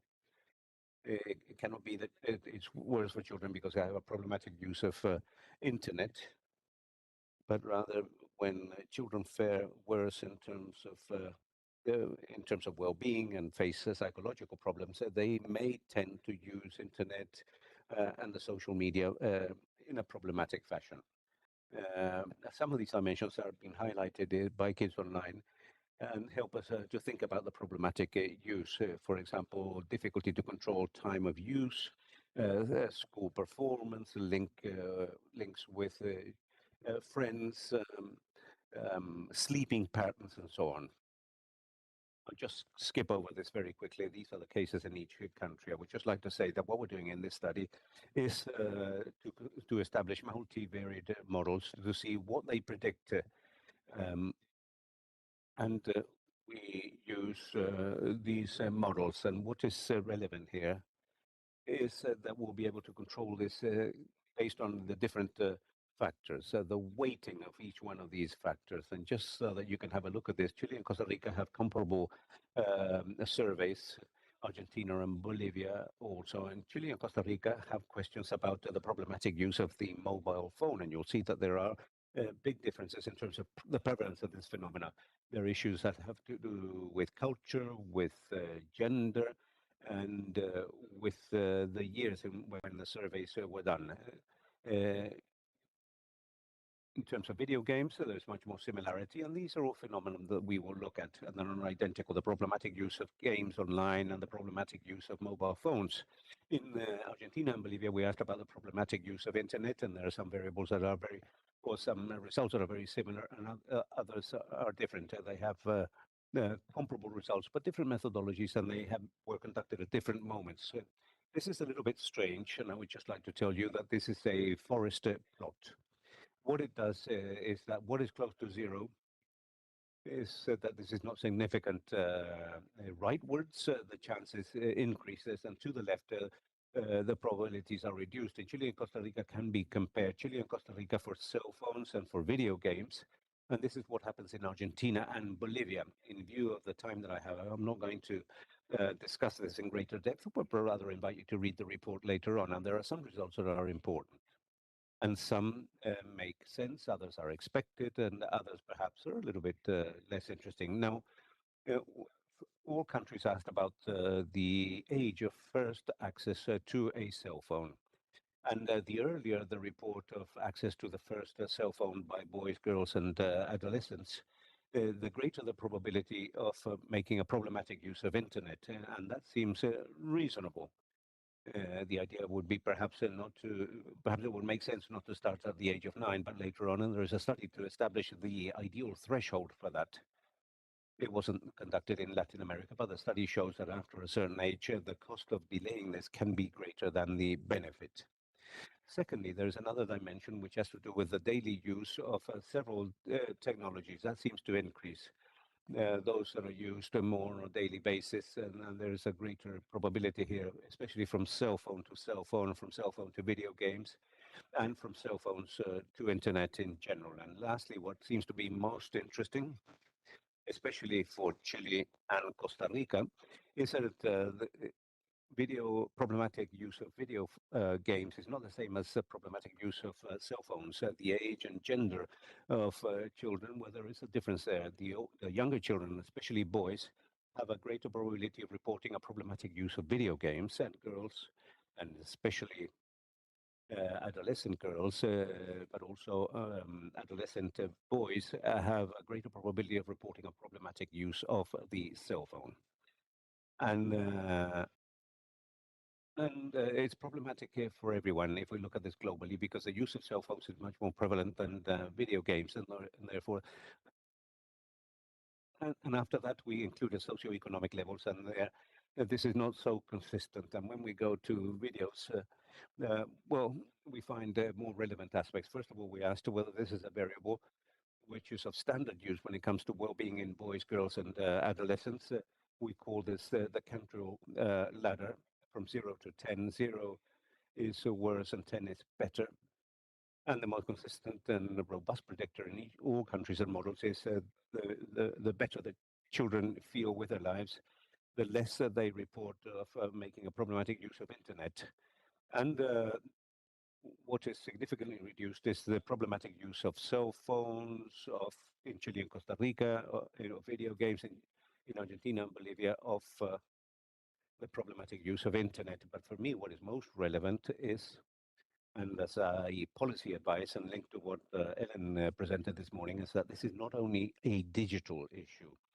There are questions about how boys, girls, and adolescents feel at home in their homes. Do they feel listened to, accompanied, and safe? And this is a variable, except for something that is there. This variable reduces the problematic use in all devices, be it cell phones, online games, and in all countries by a significant percentage. Boys and girls, if boys and girls feel that they are listened to in their families, they tend to report a less problematic use of cell phones. Now, here, some recommendations or approaches. As mentioned, they are comprehensive and proportional, so that we can turn this into a policy that can be implemented. First of all, we have to distinguish per technology and age, and also per platforms. Cell phones versus video games, they're not the same, and different platforms are not the same for different age groups. The idea is, or the important thing is, to have early prevention, to delay access to cell phones, but not to other devices, to a device that is private and that is under control. Well, that may be a reasonable alternative, and that means that they can gain access to other devices in schools and homes, and rich homes have that. Poor households don't have that, and so this is somewhat complex, and we must also advance well, this idea of preventing the use of internet or of social media. The question is, well, who will teach boys and girls how to make not only a responsible use, but a use that is adequate for their age, health, and level of education. And this is and children don't mention this as a reference point. And this, and what came up is that this is not a question for children and families. Platforms have some aspects, especially design aspects, what we call dark patterns, that should be regulated. Brazil, I think, in Latin America is the country that has moved in that direction. But countries such as mine is small, and this is difficult. But there is the idea is to move in that direction, despite the fact that this may be more difficult to regulate. It's much more difficult to have social media adapted to children, but that is the case. The problematic use is not only a digital problem, but may also be the symptom of a wider concern with spaces, with links, and where can children be without internet? Not all countries have squares and public spaces that are inhabitable by boys, girls, and adolescents. And an additional point is that we must strengthen families. The children are a captive population at schools, and therefore, how can we reach children and families that sometimes lack the resources? And also this idea in this world where everyone shouts louder, the advice about internet are not perhaps the most reasonable. If a parent cannot be at home all day, a mother that works 8 hours a day, and just it's not an adequate advice to just put the children in front of a screen. We need more other things in terms of what can be most positive for children in a way that supports their well-being. Not only or screen time is a complex phenomenon based on family life and subjective well-being. Maybe early access or intensive use, those are risk factors. And no matter the studies have different methodologies, it is robust that in all countries, the multivariate models point at the same variables as significant factors. Early access and intensive use are also the most robust predictors in all countries in the region, and also in Uruguay. The things that we measure are subjective well-being and family support, and that policy responses must be comprehensive, differentiated, and related to development, thinking that a child of 9 years of age is the same as one who is 17. It's a mistake, and forbidding everything all across the board is also bad. And the right to protection is not the only right of children, and we do not have right of removing an important aspect of their lives to just taking care of them in a way. I'd like to thank everyone and the team that worked. I have left with only 10 seconds. That's perfect.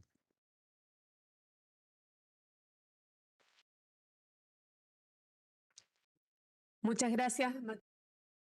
Thank you, Matthias, for this interesting presentation. I think we all want to read the document, so the invitation is whenever it's published already to check it. Because of time constraints, we're going to go on.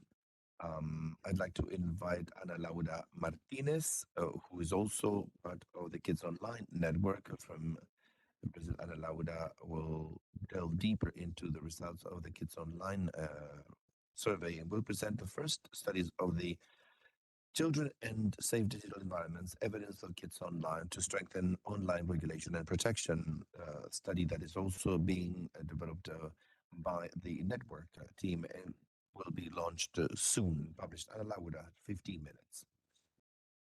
Thank you. Can you hear me well? Okay, so truly, first of all, I'd like to thank for the invitation. It's an honor to be here. We've been working with the colleagues that are part of the network for several years, and being part of this communication instances of new studies and outcomes and discussions, and also having seen in time how we deal with these topics and the data that we have, the comparison aspects that we have. We're launching a second regional report. We have one that dates back to 2020, where we could already see some trends, and we have new elements now. And precisely delving deeper now, this is the kind of support, the study that Matthias just presented, and what I'm going to present now, supplement and delve deeper into some of these dimensions that were mentioned so far. Specifically, I'm going to cover precisely this dimension of the protection that has been mentioned and that gains more and more importance in terms of the concerns of the different stakeholders in matters related to childhood and teenage years. I'm going to cover some fundamental aspects that are part of the regional report that have been presented and their implications to a comprehensive approach of boys and girls and their teenagers in their digital life. This came out of the regional report. We saw the report in the previous report in 2020 that the use of internet is almost universal in Latin America, even in the educational and digital skills differences, especially the critical ones, which these children make use of internet. On the other hand, it starts earlier and earlier. We have several observations after studies in time. This allows us to see how in each wave of these surveys that the age of the first access to internet, the first mobile phone and the first use, it's becoming earlier and earlier. And this happens precisely in digital environments that are not designed to promote this internet that is more and more commercial, more based on platforms, and where precisely, as Sonia mentioned, we're not in a honeymoon with the internet anymore. Cristobal, as he said, we hear about the end of innocence, so to speak. This context is in which boys and girls have access earlier and earlier and from devices that cannot truly be monitored by their families. So this, of course, leads to lessons that can be learned and also more exposure to inadequate contents, inadequate for the stage of development they're in. So in this sense, it is clear throughout this afternoon for what we have discussed in the different presentations that it does need a comprehensive approach. On the one hand, the issue of access to material has been overcome. Although we have a significant percentage of access to devices, if this happens with different qualities, this idea of significant connectivity that we mentioned throughout different presentations can be create consideration of the variety of devices through which access is gained. If you have a PC or a mobile phone, if internet is accessible, so what percentage of the household income is spent on internet? Is there broadband or not? How many family members exist by device if they have the necessary skills to make use of that? Taking all these elements jointly gives us an idea of whether that connectivity is just binary on or off, or if it's being significant, if all these elements are present to participate in that opportunity of being connected to the network.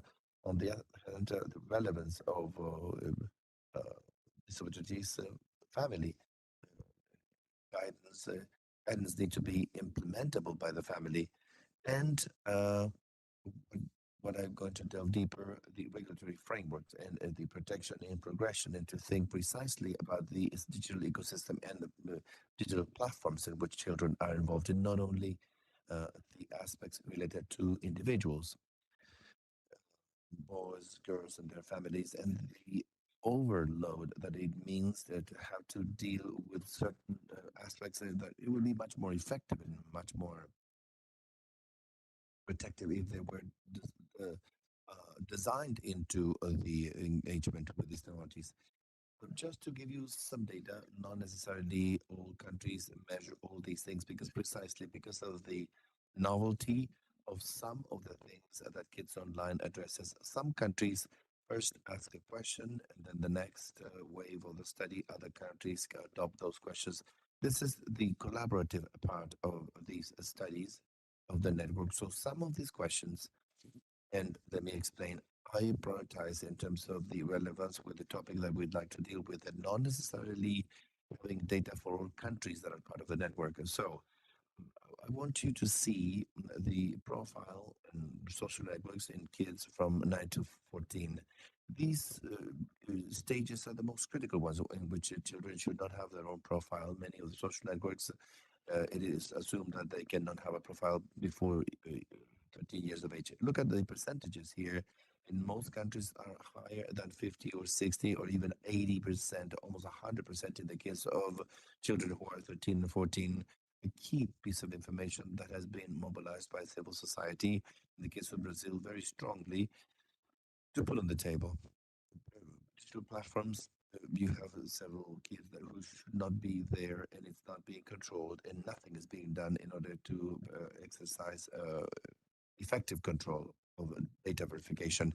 Part of what I'm going to present has to do precisely with concrete and specific examples of how the Kids Online survey has been mobilized for advocacy, for defending children's right in different countries in the region, and specifically the outcome was the approval of a regulation very recently in Brazil, enacted in March this year, and it was adopted at the end of last year with all these characteristics that we were discussing. And it was strategic and key to have the Kids Online information to provide support to different members of civil society and to provide the necessary support in order to end up in the approval and enactment of this regulation. This was a very widely used information, but I'd like to show information of a very recent phenomenon, which is betting online. I show the data for Argentina. Very recently, questions were asked in Argentina about those bets online. Almost half of boys, girls, and teenagers know about the existence of this possibility of betting online, and one fourth have already done it lately. And this we have comparative data, but also this discusses the relevance and the capability of capturing recent phenomena in this survey with other countries that we work with regularly. And here, once again, I choose the information which applies only to Brazil.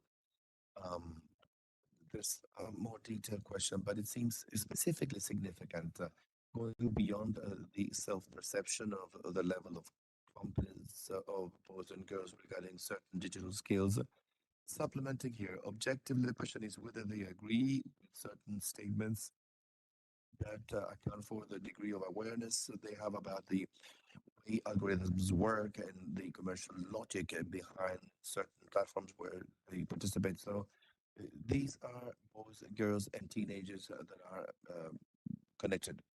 Half of them consider that it's right. They agree with the statement that we all find the same information when we look for things on the internet.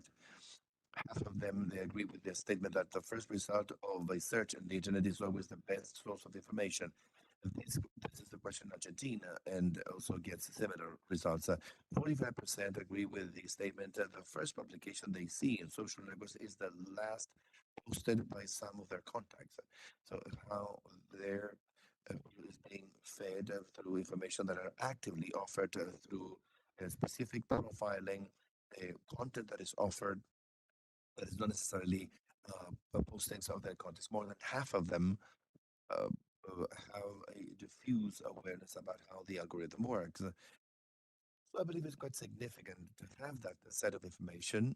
And then in the chart on the side, you see, we can see how boys, girls, and teenagers perceive to what extent are advertising logics behind the content somehow spontaneous that they find in the internet. For example, you can see more than 60% understand that companies pay people to actually use their products and their videos and the content they publish on the internet. Some awareness that liking or sharing a publication may have a negative impact on other people. Only half of younger boys and girls, almost 60% of those who are slightly older, using hashtags increases the visibility of a publication on the internet. You see that the younger ones only half of them have a certain degree of awareness of it. So this seems to be that is just one stroke of how boys and girls are equipped about some skills and some critical aspects for skills, internet skills. These are the different childhoods. This is for girls in the case of the study in Brazil. So with this landscape, this data that have been chosen, I'm going to share with you some critical aspects of this legislation that I mentioned just now, that was approved at the end of 2025 and that was enacted this last March, which is the law for children and teenagers, Liga Digital, which is a pioneer legislation. I'm pretty sure that it's pioneering in the Americas, and I don't know to what extent internationally as well, in terms of the combination of co-responsibility of the different stakeholders to protect children and teenagers without having to actually expel the children and teenagers from the platforms they'd like to participate in.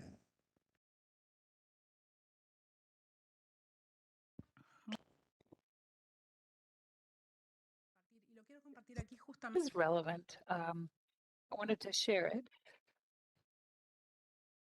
because Juliana touched upon this point that we in Latin America, the Caribbean, need to articulate efforts so that regulations be regional, at least, because one country on its own may not be able to obtain the expected results. But for organized civil society and other players of the public world, we can start to better understand the problem and translate it into childhood protection. We want you to learn more about it because we know that several countries are beginning these conversations. They have begun. And as our colleagues mentioned, they've translated into different iterations. First, we started to stop the use of 2 minutes. Yes, okay. The use of cell phones in the schools, and then the evolution of that is regulation that is more comprehensive. So here you can see the work that we're doing more in detail. We're still working on this with our colleagues from the University, the Catholic University of Bolivia, and others. And we have some specific aspects to guarantee privacy and prevent the access and inadequate use of products or digital services, and to enable parental supervision. There's also the prevention of directed commercial advertising, preventing the happy meals, for example, the little gifts that come with meals, and to prevent these loot boxes, because that and it's a prize, and promoting transparency in the accounts and measures to identify boys and girls accounts in social media, and becoming responsible for these platforms that have over 1 million users, such as Brazil, that is a huge country. And all these aspects have been detailed in the policy brief, together with the information on Kids Online, where we can see several of these aspects and very specific examples. Looking at Kids Online, have you seen any of these topics on the internet? Ways to hurt yourself physically, to commit suicide, to lose weight, use drugs, and all this is in compliance with the law. And we're going to have several points of comparison. Once the law has been implemented, we will begin to bring positive answers to some of these questions. And finally, we have another example. I'm going to skip it for now, but we have a study on questions. How can you be useful to monitor the compliance of the law and to offer the reasoning behind a law of the sort? And finally, Last Frontier is generative AI for children, and this information is about monitoring content related to health in Brazil and Argentina. And most in Argentina, you see that internet users, boys, girls, adolescents in Brazil reported generative AI use. And you can see different topics, diets, health, feelings, mental health, sexuality. So this is a very important proportion of boys, girls, adolescents between 9 and 17 years of age that are interacting with AI for very sensitive topics. That is the challenge we have ahead of us, and this is a very specific normative tool that, together with education of boys, girls, adolescents, and their families, together with the role of the schools and families, will also enable us to reach more safer digital environments for our children in Latin America and the Caribbean. Muchas gracias, Ana Laura, por esta interesante presentación. Thank you, Ana Laura, for your interesting presentation. Could you please turn off your microphone? We have many challenges ahead, and we'll continue to reflect on these. Unfortunately, for now, we need to conclude this session because we don't have any more time.